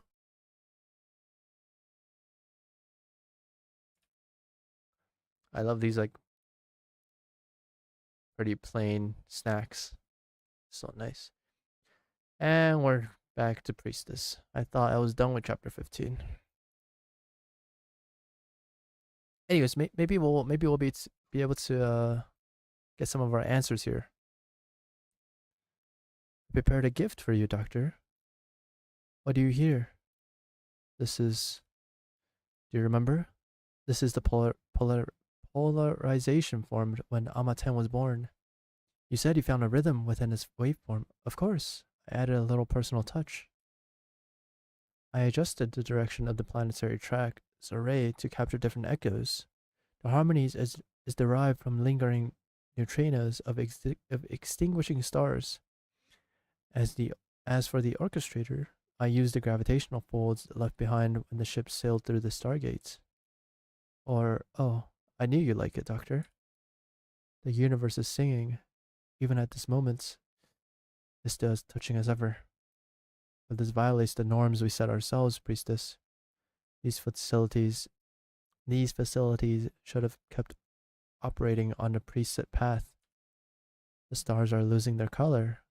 This world no longer has norms, doesn't it? This place will fall silent soon, almost like we've never been here. Come walk with me before the silence comes. I hope we'll get to see this world's future with our own eyes together, Doctor. I'm getting fucking hacked. We will. I will wait for you in that world. And we didn't wait because we kind of got a brain damage, you know? 4 years ago, summer 1090. Rhodes Island of Babel. Cusdell. Holy shit, it's closure. You are online. I love it. I love it. Fucking shirt. Alright, I'm comfy. Let's go. Yeah. Finally done retrofitting the electrical wiring. Now we're gonna be able to withstand any impact. I think. How dare Kelsey make me work 48 hours non-stop. When all this is over, I'm gonna tell Her Highness on her. Confirm with the land ship's communication range. Signal's clear. The mini bases you hit around are great closure. Of course, not even Her Highness has seen anything this handy. Is their so-called research finished? The energy surge caused by the latest couple rounds almost got Rhodes Island to stall. I'm still reinforcing the land ship for the next impact. You know how much I rack my brains to cover up the land ship's movements? Like, what if the military commission's spies caught wind? Relax. I've already eliminated all our targets nearby. Just focus on your preparations. Scout, report. The infiltration mission is complete. I'm sending the intel back to Babel. What's the situation inside the city? Not much has changed over the past few years. Not many catastrophes. Very little movements. The situation is not very optimistic, actually. If the military commission continues to shrink our strategic space, let's trust Her Highness and Dr. Kelsey. You're right. They spent so much time preparing for today's experiment just to turn the tide. Right, Scout. Have you gotten your hands on the equipment I was keeping at my place? I've already entrusted to a messenger to take it to Babel. Awesome. With a secret weapon Kelsey and I knocked out together, we'll definitely crack that weird control system on the ship. I'll rendezvous with the messenger and confirm the package's risk level before bringing it to the land ship. I've been investigating the agent behind our mission, behind our missing engineer too. The threat against the land ship hasn't been fully eliminated yet. It's Ada. Pleasure, I brought you even more materials, just like you asked. They're so heavy. Thanks, Ada. Hi, Ada. Looks like now I can make more safety equipment for Her Highness and Kelsey. Yeah, I should install an extra line for backup. Hope there won't be any unexpected surprises this time. Do you need any help, Closure? Oh, you should hurry and evacuate to a safe zone with everyone else. The next wave of impacts is probably gonna be in 30 minutes. Now everything's all ready. I'm kind of curious. What kind of secret experiments are Kelsey and Her Highness running? They even need to mod the energy and defense modules. Not to mention those weird tests. No mention of Doctor. Oh, show at the abyss. How the fuck? When did I get a cut? I got like a paper cut on my pinky somehow. Whatever, dude. There's no one with a better understanding of Originium. If you want to solve the suffering caused by Originium, there's no better candidate for the job. The news you're bringing is always so surprising, even for the King of Sarkaz. Are those devices really still working? Are you confident about the resurrection? The vast majority of life forms on Terra can't resist corrosions that span such a long stretch of time. The Terra we see today is no doubt a miracle, and so are you, Teresa. But in the past, the whole solar system revolving around the sun was insignificant in their eyes. You seem a little tense, and also a little anxious and nervous.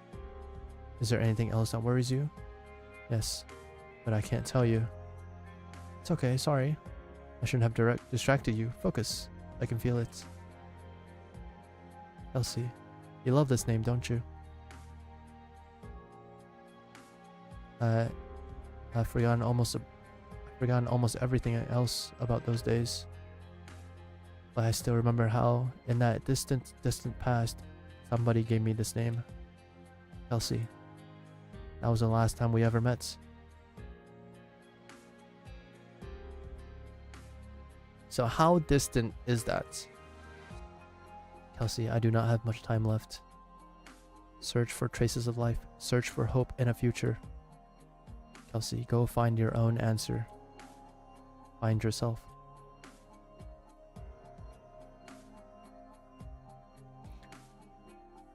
And why hesitate? So, if I remember correctly, in chapter 15, in the flashback regarding Oracle in Ama 10, he never named Kelsey. He never named Ama 10 as Kelsey, right? Or am I wrong?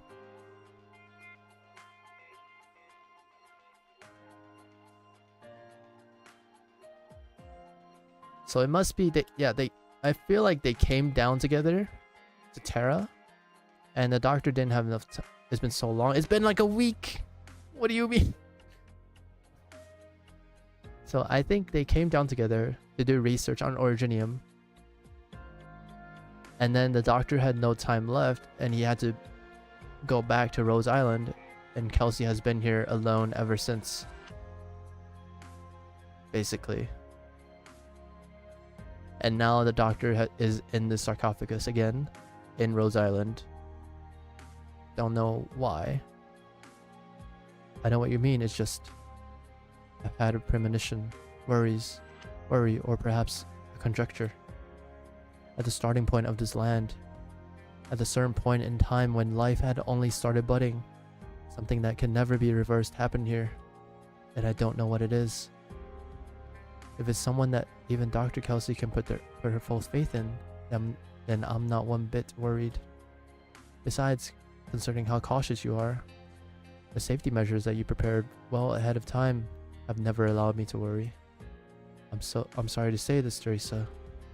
This alone, no matter how many contingency measures I prepare, I still can't confidently say something is conclusive.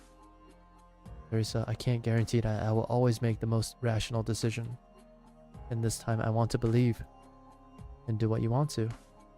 I'll be here with you.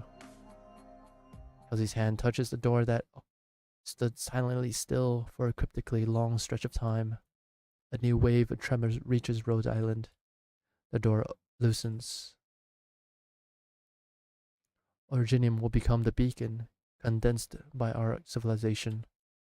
If one day other life forms in the universe lose their homeland and seek a way to resolve their plight, they will witness that we once shined, we once resisted, and this is where we rest. We once delivered a gift to those who came after us, before our annihilation. Hope.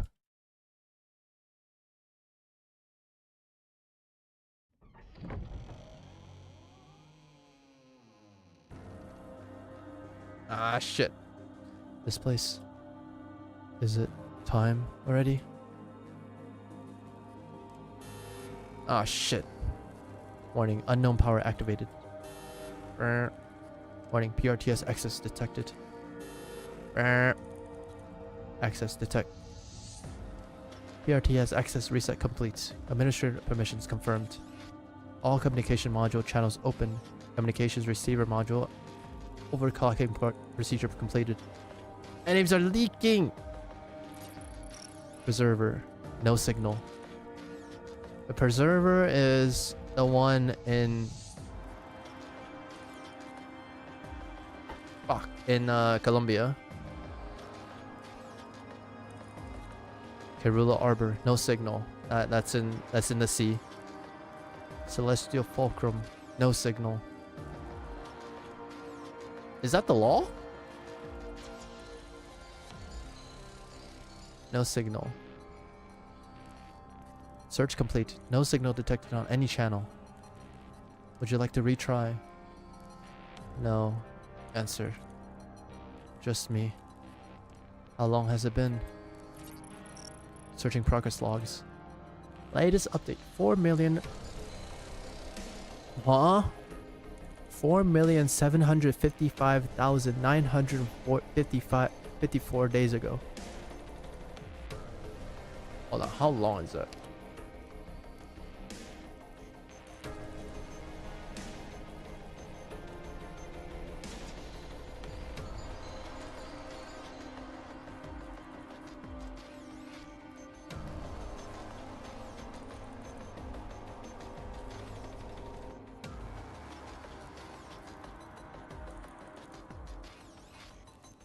That is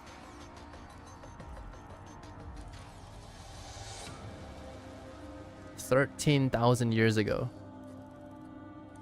4,755,954.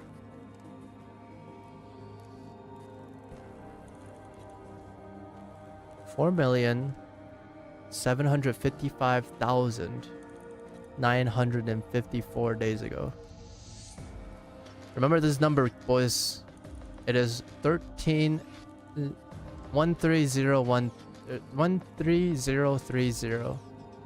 and some change. Roughly 13,000 years ago. 13,000 years ago. I will keep that tab open. Abnormal vital signs detected. Loading restoration module. Restoring. Did I wake up too early or too late? What stage has Originium reached? Searching Originium inspection history data. No response. Originium inspection module is disconnected. Terra. Why save all these redundant information? This isn't recorded in the database. A new language? A new civilization is born? It's just me. What about her? Priestess, I can answer your question. I saved those data in PRTS in advance. You? A hint of unfamiliarity, perplexity, and vigilance flashed in the eyes of the person stuck in the past. Felt it, senses it from the glare of the person in the sarcophagus. Likewise, Teresa senses Kelsa's nervousness. Wait. You've changed a fair bit. The person inside the sarcophagus feels like they have just woken up from a short dream. The life form that bids them farewell prior to sleep is still here by their side. But you've never left. No, from the moment I left this place until now, when I am standing here before you again, I have wondered for thousands of years. 13,000, by the way. However, I have never forgotten the question you left me. Plus, it waits uneasily. She needs to make sure that her hope has not gone through some kind of horrible change. That was not a question. That was what I look forward to. Then, have you found the meaning of your life yet? Kelsit.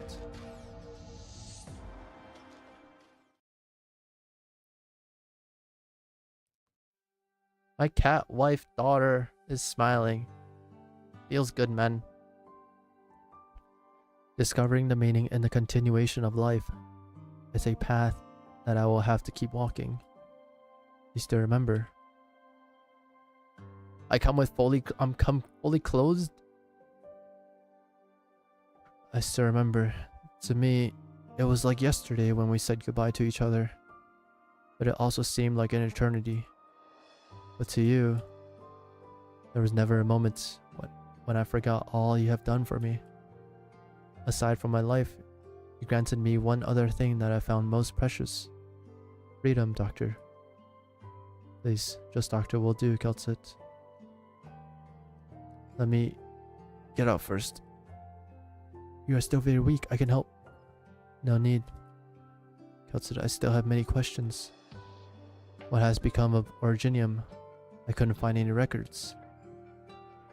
It still grows on the continent outside, so I woke up too early. You suffered, Keltsit. I can tell from your eyes. You woke me up because you need my help. Yes. We need your help. I see. That devil? I can see from your friend behind you that not only has Originium found an unexpected way to exist, she also possesses, yes, Civila Eterna. How the fuck do we know of Civila Eterna? How the fuck How does Civila Eterna came to be? What? Wait, what is Civila Eterna? From what I know, the Civila Eterna is the crown, right? The power of the crown. Is it like the... I mean, it's a way for people to access the information inside Originium, right? So yeah, you're right. How the fuck did she end up with the Civila Eterna? She's a bard supporter.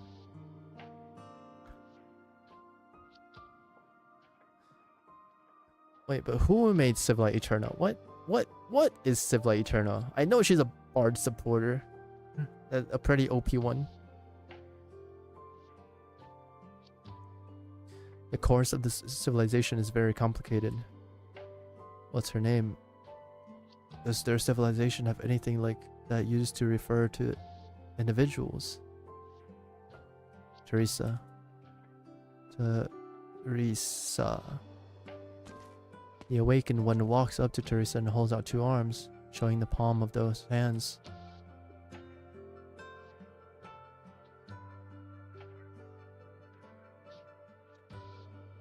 Teresa extends her hands to lightly hold the hands of the one from the past. Alright boys, we're staying here for 10 minutes.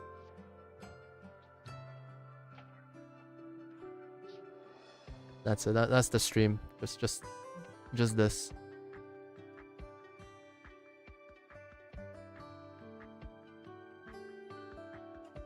This is nice. Good wallpaper, indeed. Maybe a little bit too flashbangy for my, a little too bright for my taste, but it is great.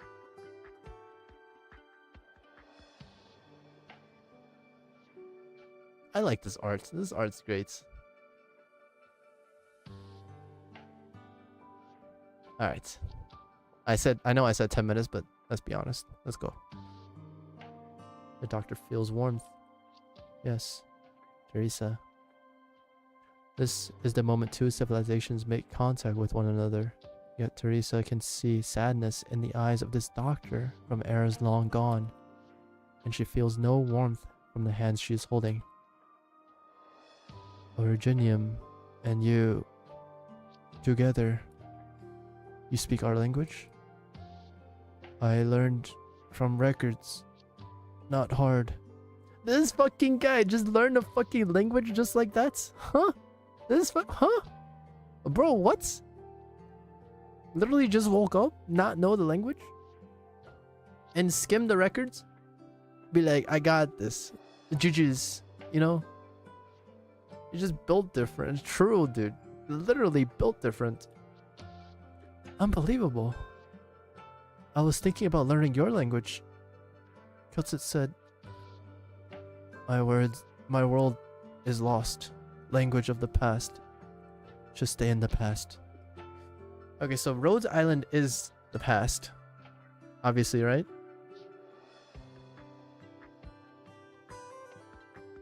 Yeah, that makes sense. Because obviously Terra is now. And they came down at the beginning of Terra to make this planet into an experimentation or experiment for Originium. So it makes sense that Terra is considered the now, and Rhodes Island of the past is considered the past. And Priestess's Rhodes Island is considered in a non-moving place in time that is somehow there. I think that is just something we have to accept. Like there's no not really a rhyme or reason to it. It's just they're in a space between time that time cannot influence them.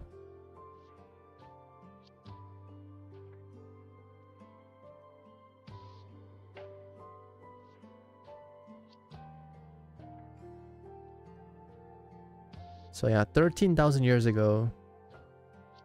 We don't know if that is the actual start of Terra, but we do know that is the last time that an entry was entered for that. But although that could also be Keltsit entering the records. It doesn't. It could be that Doctor was already inside the sarcophagus, and Keltsit was entering the records while he was in his slumber. So 13,000 years ago doesn't necessarily mean that's when they last walked together. That is just when the record was last updated.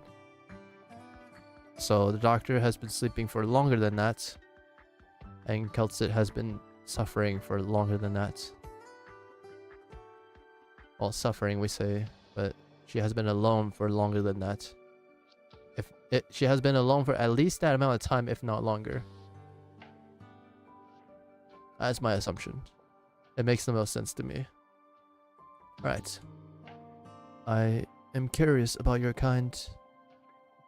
You found and even entered Civilite Eterna.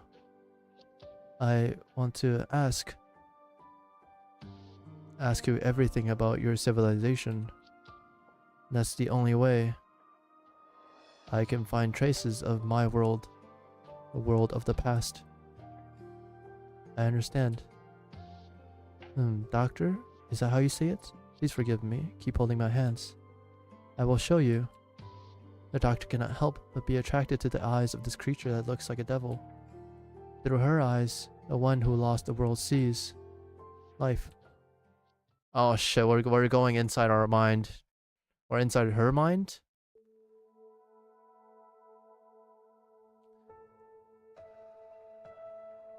Civilization is born from the instincts of living beings. It's survival for the fittest. Natural selection. That is how the cycle of life is formed. A burden beast accidentally fell beneath the ice, pushes a small cub up from the water with its head. The small burden beast staggers on the ice and walks towards the hunters who are waiting afar with their bait. It's coming this way, get ready. The hunter grabs the starving burden beast cub before the ice cracks underneath them. Good, at least we managed to save one. Rebellion, going against our survival instincts, is the catalyst of our civilization's evolution.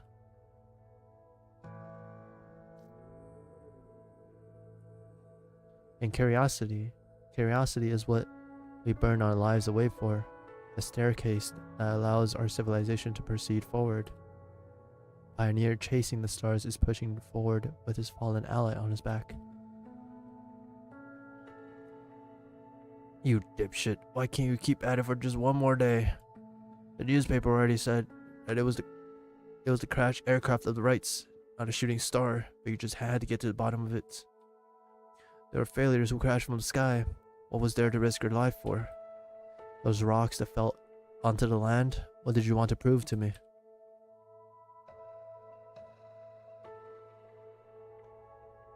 I too once saw within the Black Crown the sun getting engulfed, with darkness shrouding the whole continent.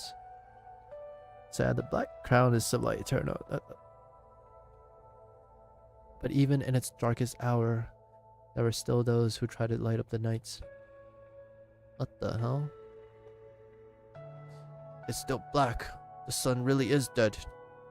The sun's been dead for too long. We gotta save it. If the sun doesn't live, how are we gonna hold our tails? Thickness contests. True, but how? We climb the tallest mountain and raise the torch up high to light it back up. True. What if our arm gets tired? Then we'll build a statue of me and my statue will hold the torch up instead. Good idea. We can build my statue next to yours to hold up another torch too. Then if your torch goes out, my torch can light yours. Great idea. Fuck yeah. With fire comes light, and it is light that guides us towards hope. And my kin see death as a different interpretation of hope. After your body's destruction, to become one with the city within soul furnaces flames is an honor bestowed only on those who are most respected. They will grow as originium crystals and become one with Gazdel. The newborn will grow among the fluttering dust and continue their march forward with hardship in tow amid the course of myriad souls. Progress mixed with ignorance. The cycle continues and it repeats over and over. So beautiful. So nostalgic. Your kind, Terra, seems to have gotten back on the right track in achieving enlightenment. How is ignorance defined? And how do we prove the progress of enlightenment? The way I see it, all of this is part of our civilization. But the things you showed me, most of them are extremely different compared to your race. Conquerors and the conquered both have been branded with inerasable marks by this land throughout the evolution of civilization. For the sake of survival, I believe that all discrepancies will be unified and all clans will become one. In the future that I envision, all the many lands will become one. That's a stirring belief. It's admirable. I can feel that you truly love this great land. Be it discrimination, war, or disaster, the object of your love has long surpassed an individual or a clan. But if you surpass the extremes of civilization you belong to, no one will be able to comprehend your love. On the contrary, they will loathe you. Do you understand what you will have to go through to reach the future you strive for? If there is no choice but to walk that path, I would gladly do so. Teresa Terran. No wonder Kaltsit trusts you. She willingly took the risk to wake me in order to help you. Right. When every era comes to an end, there are always those who try their hardest to change the tides in the final moments. But most of the time, their stories don't end well. Nevertheless, there is no doubt that you have my admiration. After all, on a certain level, you are very similar to some people that I knew. I will never get to see them again. Perhaps I'll need some more time to get my thoughts in order. But no matter, I think I should listen to what you two have to say first. What do you need me to do?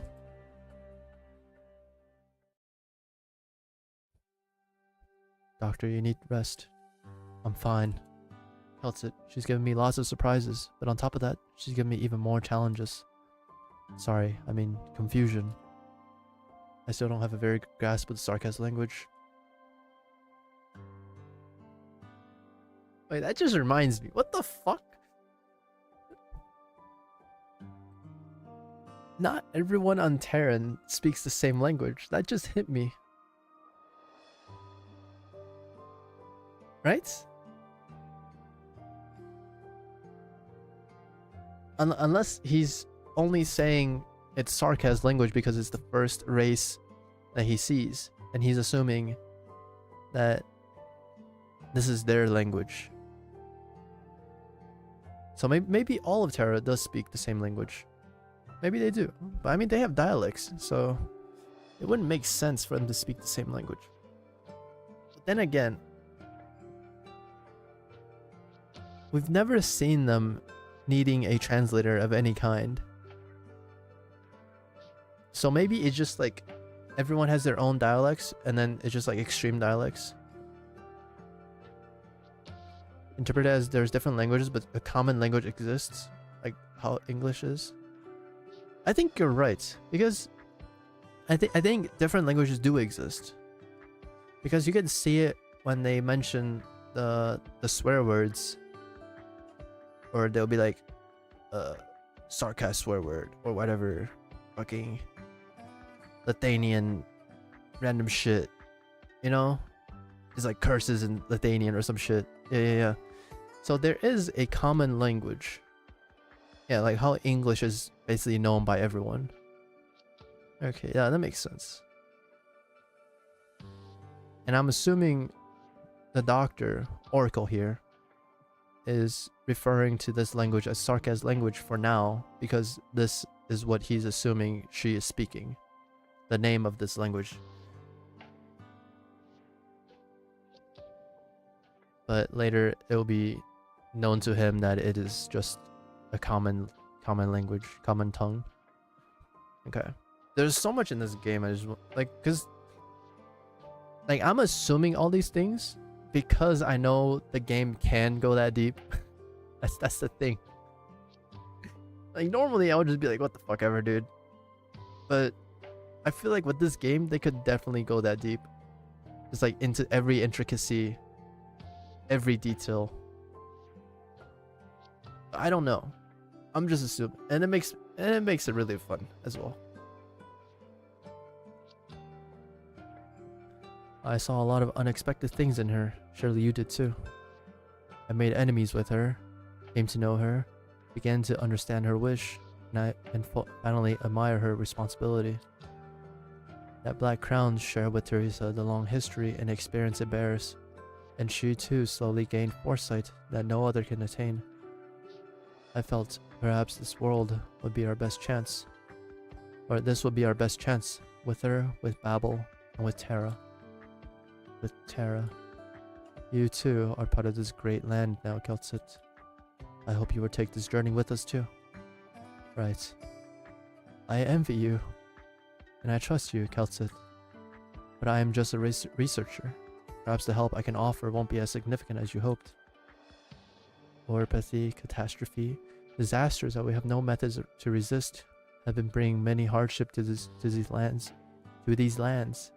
Yet Terra's technology is almost entirely built atop the foundation that is originium. Fighting over energy, the discrimination against the infected, and the estrangement between war and races are all further tearing these lands apart. We tried, but our efforts yielded very little. That's because we know practically nothing about Originium. We know nothing about this great land. What happened to the sky and the ocean? Where did ancient ruins come from? How exactly were we born? We hope you'll be able to find an answer for us. Surely, Keltsit must have already shared some of those with you. As for Originium, I'm sorry to say that the person I am now can't give you a good answer. At the very least, not an answer to everything. When I woke up, I tried to access the logs tracking Originium's process, but strangely, there was nothing. And this glimpse of Terra that you showed me has made me even more confused. The development of Originium has taken a complete different turn from what I expected. I need some time. I need to explore it and see this great land for myself, to understand how exactly Originium has influenced culture, life, and environment. This could take years, perhaps longer, and maybe after an enormous amount of energy expended, you will receive only a most disappointing answer. I once made a promise to somebody. Think about it now. Perhaps all I ever left myself or her was regret. That's why I won't make a promise lightly, Keltsit. Forgive me. In that case, we will wait. No matter what your answer will be, Babel will last until the day of your return, Doctor. Thank you. Oh, sorry, but I'm a little hungry. PRT has shown me the landship has temporary cafeteria. That it does. But it might be a little messy there. How about I take you? Thank you, Teresa, but no. This place has a special meaning to me too. Let me walk there slowly. By myself. Okay, be careful, Doctor.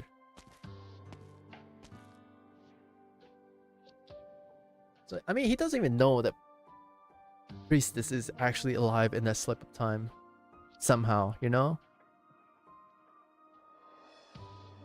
Actually, he must know that the slip of time exists.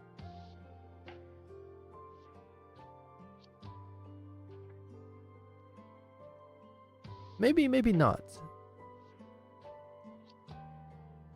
Don't know. That's too many variables, too many assumptions.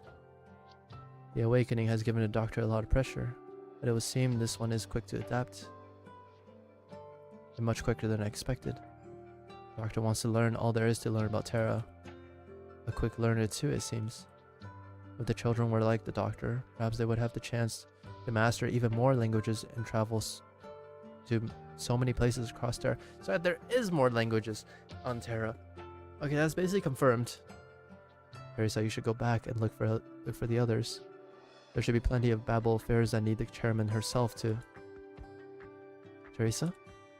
Kelson, there's something bothering me. Maybe I'm overthinking it, but I want to tell you. The Doctor seems to be very surprised by the look of Terra as it is today. He once told me that nobody has a better understanding of Originium than the Doctor. The same Doctor who said that the development of Originium took a complete different turn from the expected. Then what should Originium have been like? What should these lands have been like? What should the Sarkaz have been like? I mean, I'm assuming it's basically like chapter 15's Originium zombies, right? I'm saying zombies because one literally got resurrected from the dead. Or almost died, and no, they did die. What the fuck? Basically become Originium based species, you know? Instead of carbon based species that is infected by Originium. I feel like that's the end goal. Or that was the end goal. As a species that can preserve information forever and ever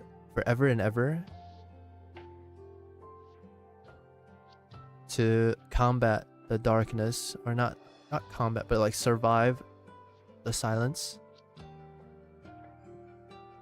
that doesn't really need food or water to survive because they're not carbon-based life forms. That's what I'm assuming. Like what the priestess made at the end there is what Originium should have become, or should evolve to. Is the Doctor ready to depart? Right, the Doctor applied for a transport, some defensive weapons, and nothing else. The Doctor stated an intent to avoid combat zones. Alright, we'll just abide by the Doctor's wishes. Your Highness, I would like to follow this doctor of ours, considering the background involved. I'm worried. Ascalon, have you ever left Kazdel? Left? If account how I once chased a quarry and left the area when I was small, then I most certainly have. That doesn't count. Go, follow and protect the Doctor, but do not interfere. I will keep a close eye. No, Ascalon, calm down. I don't want you to keep an eye on anyone. I want you to go out there and see how the people in the other lands live. This is a great opportunity. How they live. Outside our homeland, neither war nor suffering is part of people's daily lives. Food, fashion, arts, culture. We could have so much.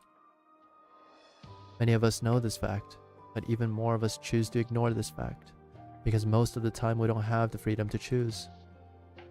Don't give me like that look, Ascalon. Listen to me. At first you followed me because you opposed Terrace's measures. But what about after this division is over? What will you do then? What will be the next stop for the countless Sarkaz who share the same idea as you? Ah, fuck. Shit. That's why you need to take a break from the war and see the sights beyond our homeland. See the life that we should have lived. If that is your wish, it is. Have a safe trip. Holy shit, dude, that was so much information.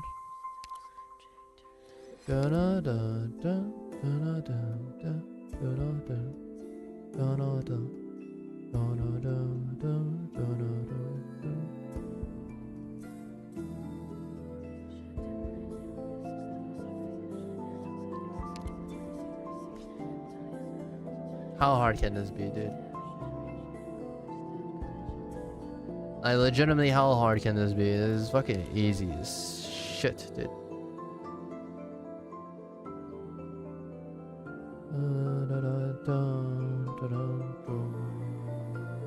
I don't need Elysium in these simple stages, dude. Ain't no way. Ain't no fucking way I need Elysium for this.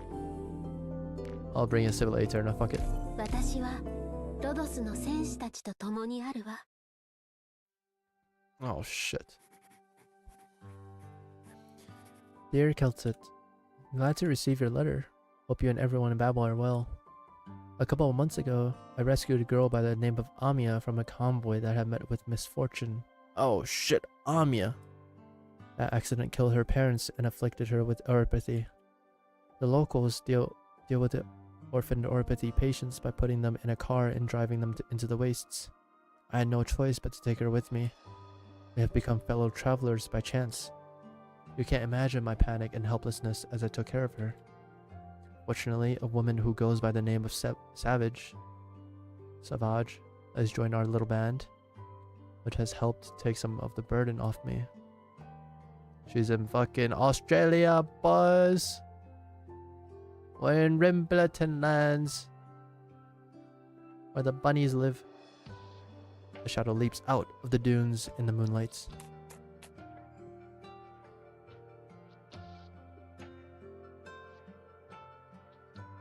Hey, go away. Don't come any closer.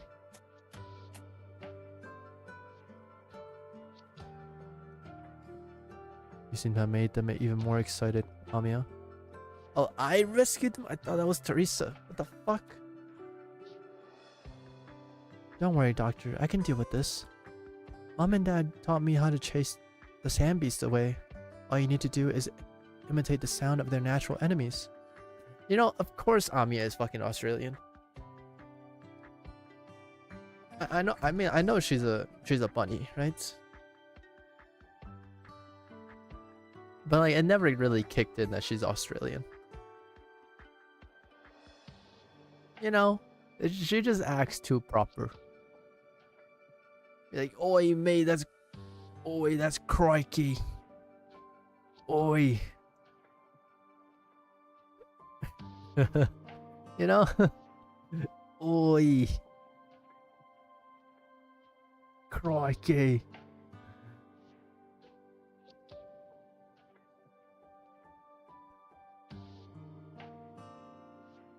Chirp, chirp. Wait, that wasn't right. Was it chip, chip? These guys are also confused. It's still not right. What was it again? Oh, cuckoo? TikTok? Huh? That's not right either. It's okay, Amia. I'll take care of this. The doctor makes a ring with a thumb and index finger and whistles, producing a strange sound.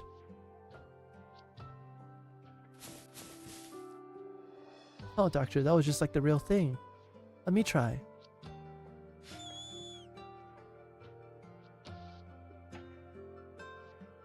Amia presses her tiny hand against her lips, but used too much force, and only gets a sound out after going all red and puffy in the face. A pair of whistles echo across the wastes, sending the sand beast scurrying underground. A child's laughter replaces the whistles. Then the laughter fades away into silence and a soft little sigh. Come here, Amia. Why the sullen look? The sand beast ran off. I could never remember, even after Mom and Dad taught me so many times. And I couldn't protect you, even though I said I would. Your hand's still wounded. It hasn't fully healed. Don't worry, it doesn't hurt. Anyway, don't you remember? It was you who taught me how to make that sound. I did? You see, like I told you, your brain slows down and you start to forget things if you don't sleep. Oh, dude, that is one gaslight. That is one huge fucking gaslight, dude. Oh my god. There is no fucking way. That is one huge gaslighting, dude. Oh my god. Don't you remember? I don't want to sleep. I'm scared that I'll dream of those things. But you told me you dream of your parents too. We have some time before our ride gets here. Have a sleep. Can I come closer? When I wake up, the first thing I want to see is you. Of course. I know I'll tell you a few stories while we wait for Savage. A long time ago, there was a really smart scientist. Her home was in danger, and she made a difficult choice to protect it and the people around her. The story's too boring, Doctor.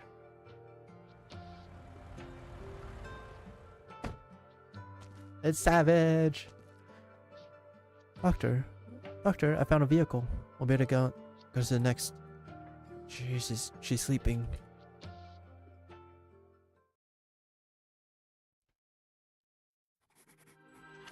Dear Kelson, I was glad to find signs of life wherever I went. This should be an unfamiliar world, yet there are times when it feels incredibly familiar. I recall the legends that have fascinated me in the past, never failing to capture my imagination despite their age. The ancient machines that had rumbled in the mines and dust once again roamed this land. Stories can become reality, and the reality we see can become stories. You can come over, Amiya. No need to keep poking your head out from there. Are you drawing, Doctor? Am I interrupting? Of course not. Take a look. Is it good? It's the mining truck we just drove together. I've been drawing lots of our experiences. Have you driven a mining truck before? Even the old miners can't go as fast as you did. I've seen many amazing vehicles before, like originium slug eggs, but much larger. Once I drove one of them and went through the bridge between stars. The bridge between stars. She went through the Stargate? Oh no, that was us speaking. What the fuck? Oh fuck. The bridge between stars. It's always dark at night, so it must have been really dark. Was it dangerous? No. Guides stand by the bridge, borrowing glowing clouds from old stars and making round mirrors out of them. Follow the path the mirrors show, and we can see the spires fading in and out of the clouds, and the crown of flowers warmed by the stars on the other side of the bridge. When we descend on the crown, you'll find that it belongs to good children like you. It's a really, really big playground. A playground? I've read about them in the stories. There are lots of children there. You want to play with other children? No, I just want to play with you, Doctor.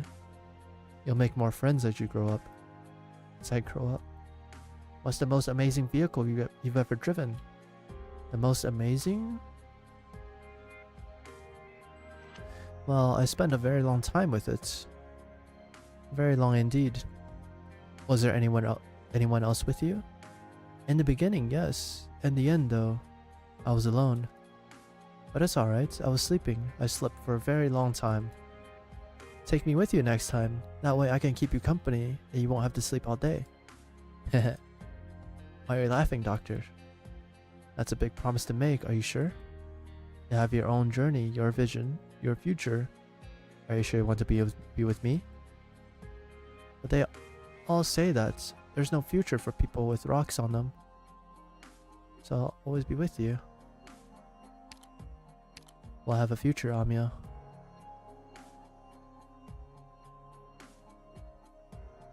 How's Amiya doing? Still not great? Still a bit of fever, maybe orpathy complications from all the excitement. Hard to find orpathy meds around these parts. She acts like it's nothing during the day. She keeps having nightmares. Poor girl. Every survivor of the accident was infected, no exceptions. How long does it take for oropathy to progress in a child her age? It's different for everyone. Some disintegrate the day after developing acute symptoms.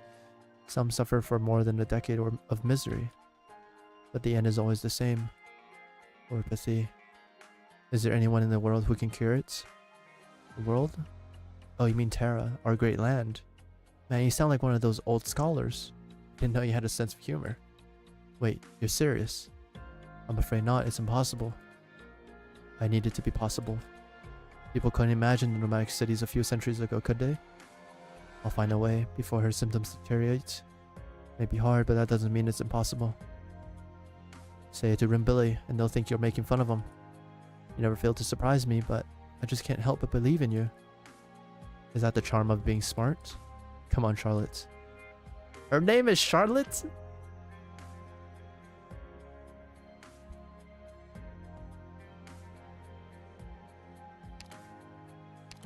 I didn't know that. Then again, I never really looked that savage. I mean, you. Never mind. But I meant, hey, Utal, there's something about you. Something that lets everyone know that you're different from us. Amiya senses it. Children are more sensitive than we know. Is it that obvious? She's strong. She doesn't show her sadness in front of you. She wants you to see her joy. She doesn't want to be a burden to you. She's trying to take care of you. You became the only pillar in her life the day you saved it. But she knows you were never supposed to cross paths. She's afraid that you'll abandon her too. Don't worry, I won't leave her. Now that's the spirit. I knew you would say that. Dear Keltsit, I thought I would never be more a passing visitor in this place. I thought I would never be more than a passing visitor in this place. One history would never remember. This intentional isolation made me forget reality. I am here on Terra, this great land. I don't know what made me feel it. The warmth of life coming from a child's palm stings my heart and makes it burn.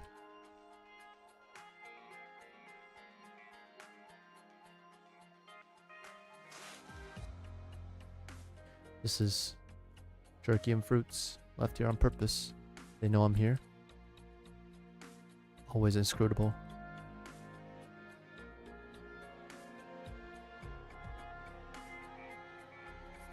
Dear Keltsit, I'm planning to take Amiya back to Babel. Savage has done her best to find medicine for Amiya, but my ability to treat Amiya's oropathy is limited under present conditions. I know that Amiya isn't special, but by any objective standard, I know that Babel faces a crisis no less complicated, but I've decided to bring her back.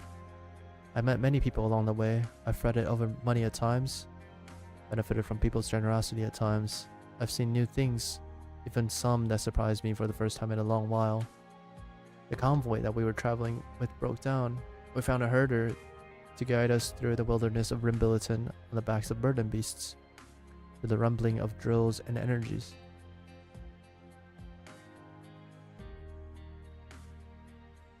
Good boy, good boy. Are really not going to Yen too, Doctor? Are really not going to Yen, Doctor? We're going somewhere else to cure your sickness. But there's no cure for oropathy. There's no such thing as an impossible puzzle, Amiya. There's a place called Babel, where people I trust are working hard to fight this disease. Let's work with them. Will I have to spend a long time there? Some time at least. But don't worry, there'll be a lot of people with you, caring for you. I'll be there too. Doctor, do we really have to go?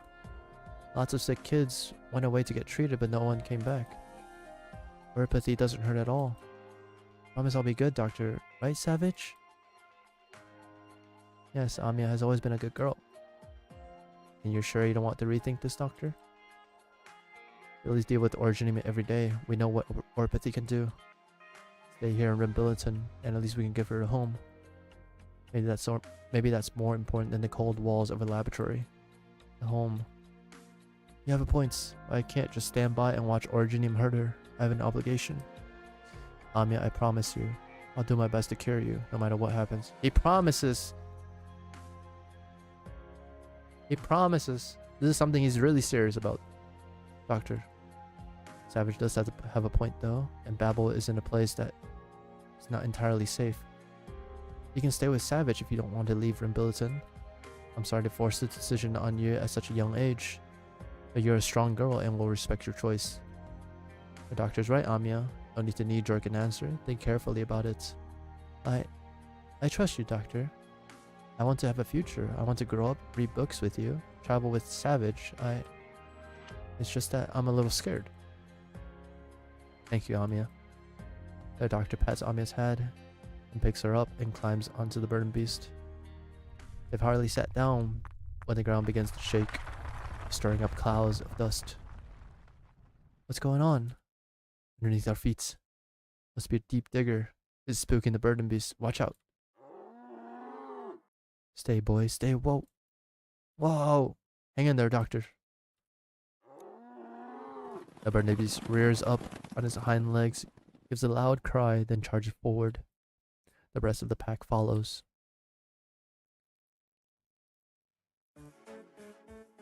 This is a fun image. They run towards the shallow shoal, splashing water everywhere. It's all the doctor can do to grab the furs on the back of the burden beast and hang on to for dear life. Amiya's eyes are wide open in the chaos. With one hand on the burden beast, she stretches out the other towards the doctor. Grab my hand, Doctor. Angry roar. Accelerates. Have to get them to... Whoa. Hang on, speeding up. I'm trying. Hang in there, Doctor. I'm coming.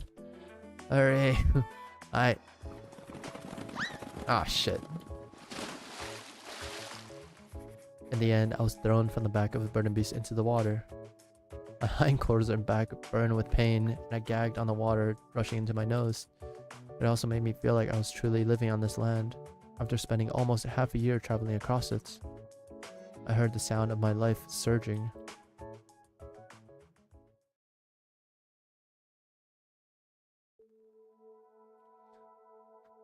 What the fuck? Summer 1091, Cusdell. No more messenger stations from here on. Villages become sparse, and bandits become frequent. I'm afraid we have to part ways here, Savage. Why? The region ahead is in turmoil. You'll be in danger if the mercenaries spot you. You and Amiya will be in danger too, don't you? Won't you? I'll be fine. I've come this far. I'll see your journey through to the end. Charlotte, thank you. The cultist's ear quiver at the mention of her real name. She glances at the doctor. A few months is neither long nor short. True, it is comprised of only a tiny part of her lifetime, but it was also a span of a few hundred days, filled with countless unforgettable experiences. Under the setting sun, before the sand beasts, beneath the eaves, upon this land, she had enjoyed the journey, even if she never fully understood her quiet companion, and the many strange and curious ideas that companion had. The cultist who goes by the name of Savage sighs. What can she do? She is not as smart as the doctor. Will you come and visit, Savage? Of course. The doctor said Babel's new base is being worked on by Billy engineers, right? Maybe we'll see each other soon. Then I'll be waiting for you, Savage. Good girl, Amiya. Now though, I need to figure out how to take you and the doctor through the wilderness. You and Amiya stay here and rest for a while, Doctor. I'll see if the transport hub ahead has any good vehicles for hire. Doctor. Whoa! Do we have time to say goodbye? The longer we stay here, the more dangerous it gets. The cultic girl seems rather determined. It's better for both of you to part ways here. I suppose you're right. We won't wait for Savage. Sometimes, Amiya, we have to do bad things for good reasons. We don't want Savage to be in danger, do we? But she doesn't want to leave you. It's rude to leave without saying goodbye, but that way Savage won't face danger. I promise we'll get to see her again. Can I leave a note for Savage? She'll be worried if she comes back to find us gone. Good thinking. Go ahead and write one. Okay. Okay. Her Highness wants to meet with you alone. Are things not going well? How's Kelsey? Now is not the time. We'll leave once the girl has written her notes. Alright, can we trouble you with the notes? Certainly. I'll leave it where she is sure to see it. Ah, shit. We have a fight. What the fuck? Unblockable loses percentage HP over time against stabilizer chain. Can we unblockable, but we can just kill him, right? 作戦通りに行動しろ。いたずらに命を捨てる。了解した。命令につく。足元を見てみなさい。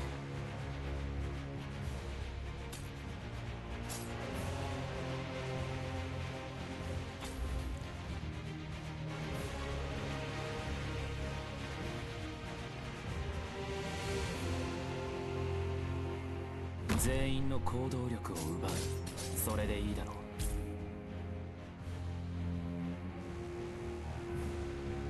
影すら捕らえさせない。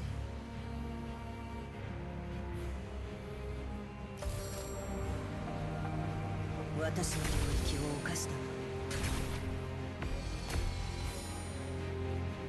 遠隔と威嚇、これも戦術よ。目につく。私、ほら、太陽が飲まれたよ。 Can't be blocked, eh? We'll see about that, brother.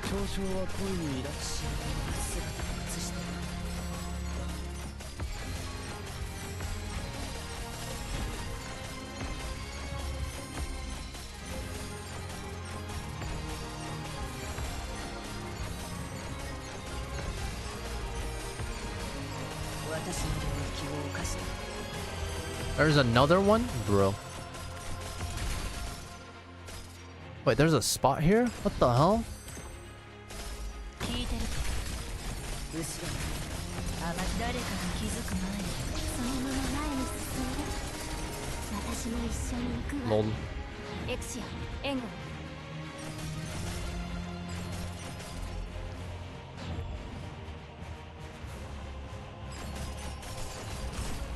了解、了解した。奴らが災いを生み出し、戦争を引き起こした元凶なの。ロープゆっくりだよ。下の器物は気をつけないといけないんだから。どうせ誰かが気づく前に、あなたの下に影を沈めた。後ろ目を凝らせ。これこそがイベント。そのまま前に進んで。私も一緒に行くわ。 Alright, very easy. The damage output is too much. Too fucking much. Autumn, 1091. We were just at summer, right? Rose Island of Babel, Castel. How's progress, Closure? The last thing I need is another core system control failure.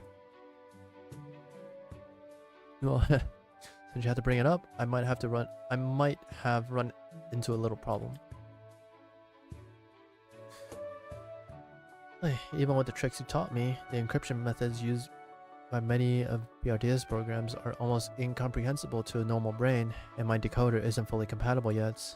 We may not be able to shut the system down before the doctor arrives on the ship. Try again. If you're not confident about getting it done, then we'll go to the contingency plan, cutting off power to the entire ship. Leave it to me. Seems like you're still keeping a lot of secrets though. I've never seen anyone make you so nervous. That's not important. What's important is making sure nothing happens to the ship. Ascalon's report says the doctor looks like an ordinary person, a pretty decent one too, who picked up a stray little cultist and carried her all across the land. Do we really have to be so on edge? It's not the doctor that I fear. Then what is it? You don't need to know yet. Wipe the doctor's boarding records. This is for the safety of both Doctor and Babel. The others don't need to know that the doctor exists until the doctor and Teresa have reached a conclusion. Alright, I'll work at it. But I wonder why you seem to care a lot about this doctor at the same time that you're so on guard over this whole thing. I've got it. The doctor must be has dirt on you. Don't bother, you won't find it. Come on, why so serious? What about the girl? Same conclusion, no change. I cross-check all relevant Grim Bulletin Wimbledonian records and had scout check with informants inside a military commission. Amia's background comes through clean. Her parents were killed when the convoy transporting the laser mining modules got attacked. The attack itself was purely coincidental. No one knew they were transporting Sarkas-related cargo, and the military commission wasn't involved. She must have gotten infected in a mess. If not for the doctor, she'd be spending the rest of her days suffering in Wimbledon. I'll handle the girl examinations and treatment once she's on board. You're still concerned about her? Yes, I am. She's too young, and she hasn't had proper treatment since contracting oropathy. Oh, that kind of concerned. I don't want the doctor's kindness to be the reason for delaying her treatments. Plus, Teresa would call her a gentle child who has the right to choose her future.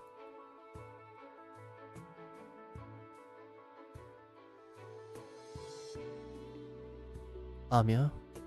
Amia? Let me sleep. Where are we? Doctor? Doctor? The doctor's here. Wake up, sleepyhead. You're almost home. Home? In her half-awake state, Amia feels a warm fingertip brush her cheek. That tickles. Don't do that. Whoa. Who are you? I'm Teresa. Teresa? The doctor talked about you. Oh? What did the doctor say? I don't remember. I was having a great carrot cake at the time, though. Fuck yeah, carrot cakes. Reminds the one thing that I pictured was the Uma steak carrot, the carrot steak thing, instead of like an actual carrot cake. Man, pain. There's a should smell nice, be really warm and sweet. What about now? Is she as you imagine her? Yeah, smells good, warm and sweet. Doesn't smell like carrots though. Not fully awake, I see. Will you come home with us, Amia? Home? Yeah, okay. Young Amia is really cute. Yeah, okay. Outside Rhode Islands of Babel, Casdell. Tiny cultist sleeps soundly in Teresa's arms, leaning against her neck. She pats Amia on the back and turns towards the doctor, who is clearly tired. Thank you, Teresa. I didn't expect you to come pick us up personally. Looks like you're not quite all-knowing, Doctor. You have much to learn when it comes to childcare, at least. Sure enough. You look different from when you left, Doctor. How was the journey? I saw a lot and learned a lot. There are plenty of interesting things on this great land. I also met Amia. It was a miracle that I was able to save her. Amia, she's even cuter than your letter said. Poor girl, but fortunate in some way. Her condition is getting worse. I need to bring her in for treatments. How has Babel been in the time that I was away? Not quite smooth sailing. We have a lot to deal with, but not everything needs to be handled right away. You must be tired after your journey. Get some rest. Thank you, Teresa. Amia, we're home. Doctor, did I fall asleep? Oh, Amia, you're awake. Why don't you come down? Teresa will get tired if she has to keep holding you. Amia nods and jumps down from Teresa's arms. Will you hold my hand, Amia? Doctor? It's alright. Teresa is my friend. You can trust her. You'll be spending a lot of time with her from now on. Okay. Is this Babel? Yes. It's so big. Even bigger than those mining plates. So this is where you used to live. I spent a long time here. A very long time. This is your home? Yes, Amia, this is Doctor's home, right, Doctor? Yes. It's your home now, too. Will you let us help the doctor take care of you?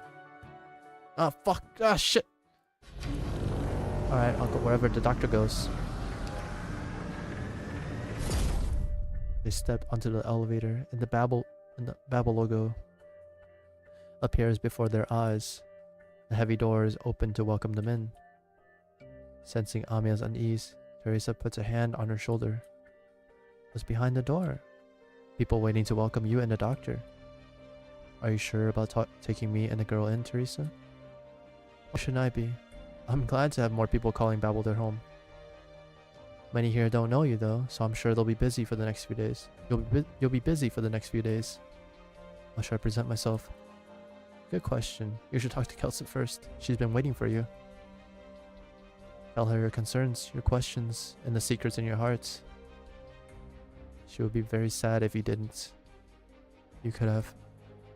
If you really want the King of Sarkas to reveal the things, to reveal the thoughts that you're loath to tell, I will, but I can feel you are still wavering. Let's go, Amiya. Doctor, we'll go to her.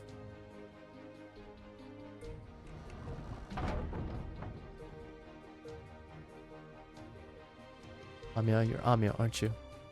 Yes. Amiya crouches down and gives the girl a candy. Or Kelsit crouches down and gives the girl candy. Thank you for protecting the doctor through your journey, Amiya. Thank you, Dr. Kelsit. Will you fetch Teresa? We need to do some checks on you. Will they hurt? A little. But the doctor's letter called you a brave girl. Will the doctor be with me? Of course. The doctor has some things to do first, though. It's alright, Amiya. Just wait for me here in the ward, and I'll be back very soon. Okay. You'll need to do a full checkup later too, Doctor. Alright. Doctor. Yes? You plan on leaving again? No, I think I've traveled enough. If you made up your mind, I'll respect your decision. If nothing else, you're concerned about Amiya's health, even though she was a complete stranger to you.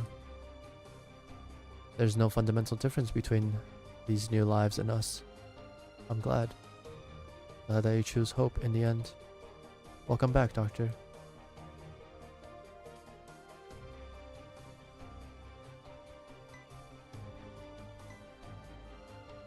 How is Amiya? Blood originium levels are high. Currently available inhibitors are not sufficient to stabilize her condition. We need to develop new drugs.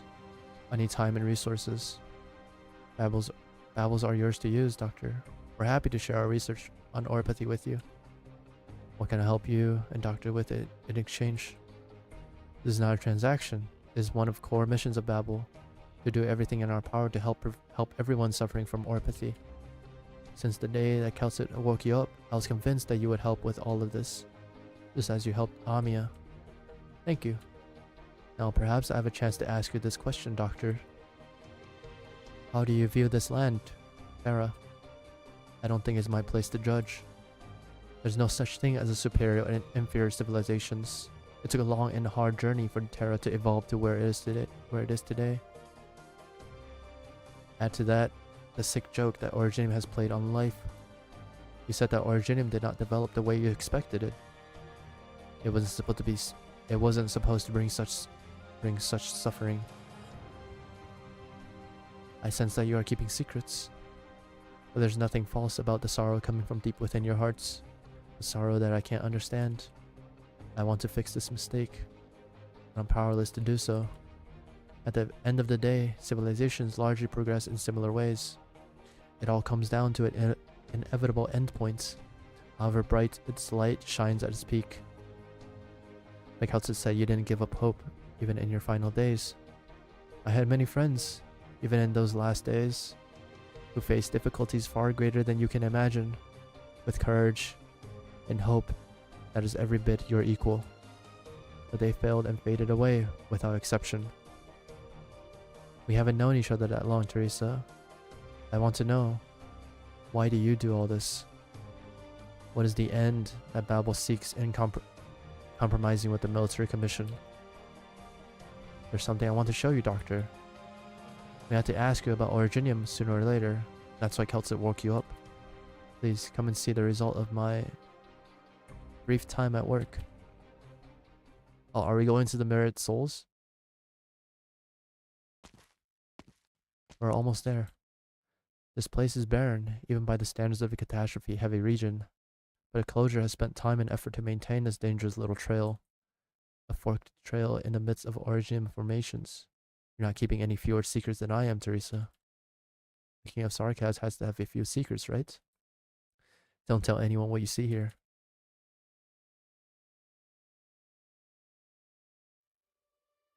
A long trek through the originium-filled wastelands lead to a small garden. Small garden. In the heart of a catastrophe amidst the ruins, on a nameless plain that neither night nor the stars can find. Tiny white specks marks this little sanctuary, isolated from the rest of the world, and the wild lands around it. Even the winds seem softer here. It is a forgotten greenhouse that harkens back to a time in the distant past, when the lands were still pure and untainted. Like when men stole fire from up above, and lit up a corner of the night sky. Teresa picks up a white flower. This place represents the cutting edge of Babel and my research into originium. Flowers? No, originium. I'm sure you understand it's not origin arts that made these flowers bloom. The information inherent in originium. A reversal of the assimilated universe. You've already come this far. When did... No race understands originium better than Sarkaz. Still, what we know is merely the tip of the iceberg compared to the entirety of the originium. Even with Celtic helping us understand the nature of originium, the furthest we have gone is transforming a palm-sized piece of an active originium into this garden. Hope. This little flower is my little contribution, is my small contribution. I need your help, Doctor. I want to see the day when the flowers cover the cliffs and valleys of Kazdel and all the lands beyond. It's a future worth taking risks for. You've seen how Kazdel has been mired in war for its entire history, Doctor. Right now, at least, I want to use the power of originium to create a home for Kazdel, where people can live in peace, safe from war and invasion. In a more distant future, if we're able to fully harness it, we'll be able to change the entire face of Terra. Holy shit! I mean, I suppose she's been able to tap into the assimilated universe ever since she got Civila Eterna, right? Like maybe like right after, but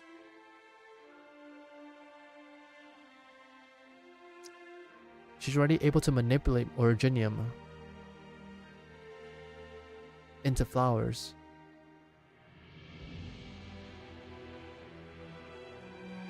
That's what the priestess did. She manipulated originium like at will to become what she wanted them to be. To use the information inside originium itself. Holy shit, wait, Teresa's OP. What the fuck? And like she's been able to do this for a while now. Because I remember Teresa's mentioning that Teresa has always had this vision of a peaceful Kazdel. And she just said no, it's because of this. This is what she wants to see. If catastrophes don't bring rain of originium, but soft, fluffy clouds, if the infected no longer suffer the pain of rocks growing out of them, I don't suppose there's anyone who would have such an absurd dream. You're different from the other Sarkaz, Teresa. So I suppose what I said before about like the end goal of originium was not what the priestess was doing about having originium zombies, about having an originium life form. Or maybe it is, because all the doctor said was that it should not have brought so much suffering. So maybe it was so that originium can be made up around the carbon life form, but not infected. And the carbon life form was able to manipulate it in some way, you know? But they didn't think about originium affecting the carbon life form as an infestation of it. I think that's like the original goal, to have like you can just have a world that is built on originium, this energy source that can be manipulated into different things, like alchemy basically.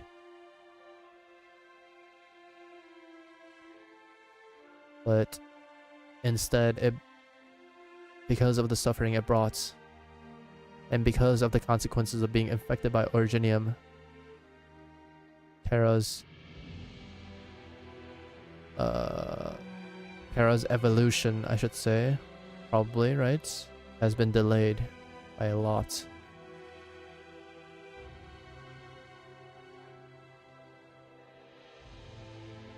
Because obviously you can better manipulate something that if you aren't getting hurt by it, right? That's just a universal truth. Like if you're concerned about getting hurt by it, you're gonna take more precautions, and progress will be slowed down because you're getting hurt by it. Okay. And maybe in the end, you know, they do like fully utilize Originium as the priestess would, which as the priestess did, literally changed Originium into, or allowing the people to adapt to Originium, or maybe Originium to adapt to the people, so that they don't feel like they're suffering, but they instead live off it and feel no discomforts. We'll have to see. This is me going off assuming from what I know. Flowers that covers the entire land. What a picture of life that would be.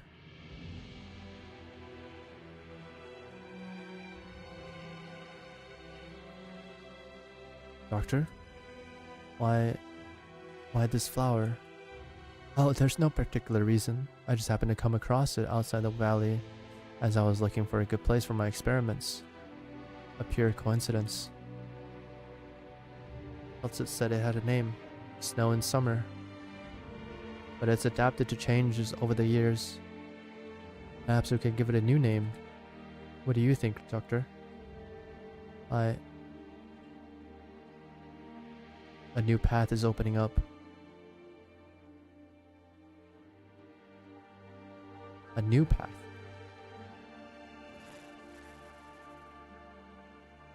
A path to self-destruction. The fuck?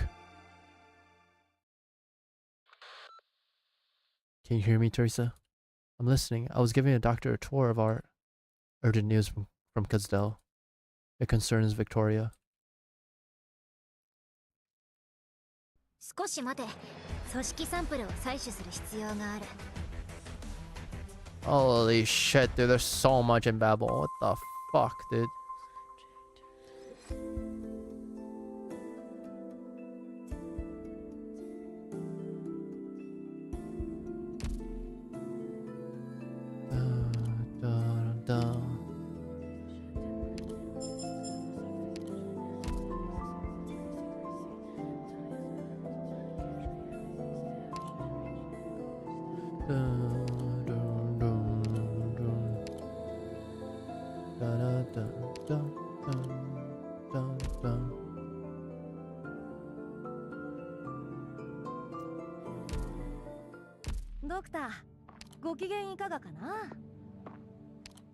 Oh, dude, I'm loving this.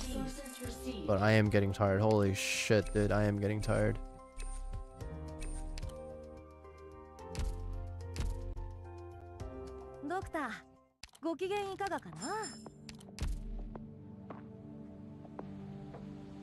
And I think I can't continue. I think I shouldn't continue until tomorrow. Oh my god. I think I'm done for the night.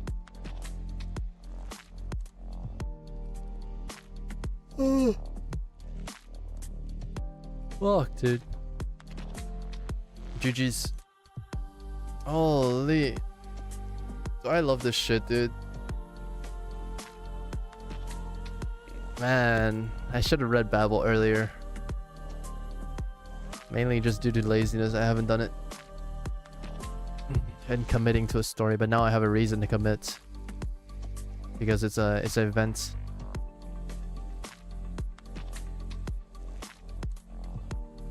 Holy shit, dude. I love it. It's so good. So you know how like there's people on on like YouTube or online saying that like, oh, いい夢を how everyone sees the Doctor versus how Keltsit sees the Doctor. I don't think that's like they always portray like how Keltsit sees the Doctor as like the Doctor, like no emotions. It's like his face is dark, like very calculating tactician, will like sacrifice everything. I don't think that's true anymore after reading Babel. I don't think that's the only version of Doctor that Keltsit knows. Because obviously we all know, yeah, Fanon versus canon moment, yeah. Like everyone wants to portray Doctor as like the Doctor that Keltsit knows as like a giga old person. But it's just not true. Then again, we do know the Doctor killed Teresa, so maybe some shit happened there, which I'm guessing it was like based on the possibilities. That was the best outcome. But who knows? Well, Bro was just like feeling like it. Hell no, dude. I doubt that, dude. I doubt that. It's probably Teresa being like, "Oh, this is what has to happen," or some shit. GG's. Thank you all for all the follows today, and thank you Pick for the sub that doesn't fucking show up for some reason. Did it ever show up? Let me check. It never fucking showed up. Let me refresh. Maybe. No, it's still nothing. What the fuck? いい夢を Something fucking bullshit, you know? GG's. Thank you all for watching. Thank you for hanging out with me as I nerd into the lore. This prime sub secondary citizen type shit. Yeah, type shit. GG's. I will see you guys tomorrow. Our will probably start like sometime in the afternoon. We'll play Hades again, and then during the night time we'll play Arknights. Same thing as today, basically. GG's. I will see you guys later. Bye byes.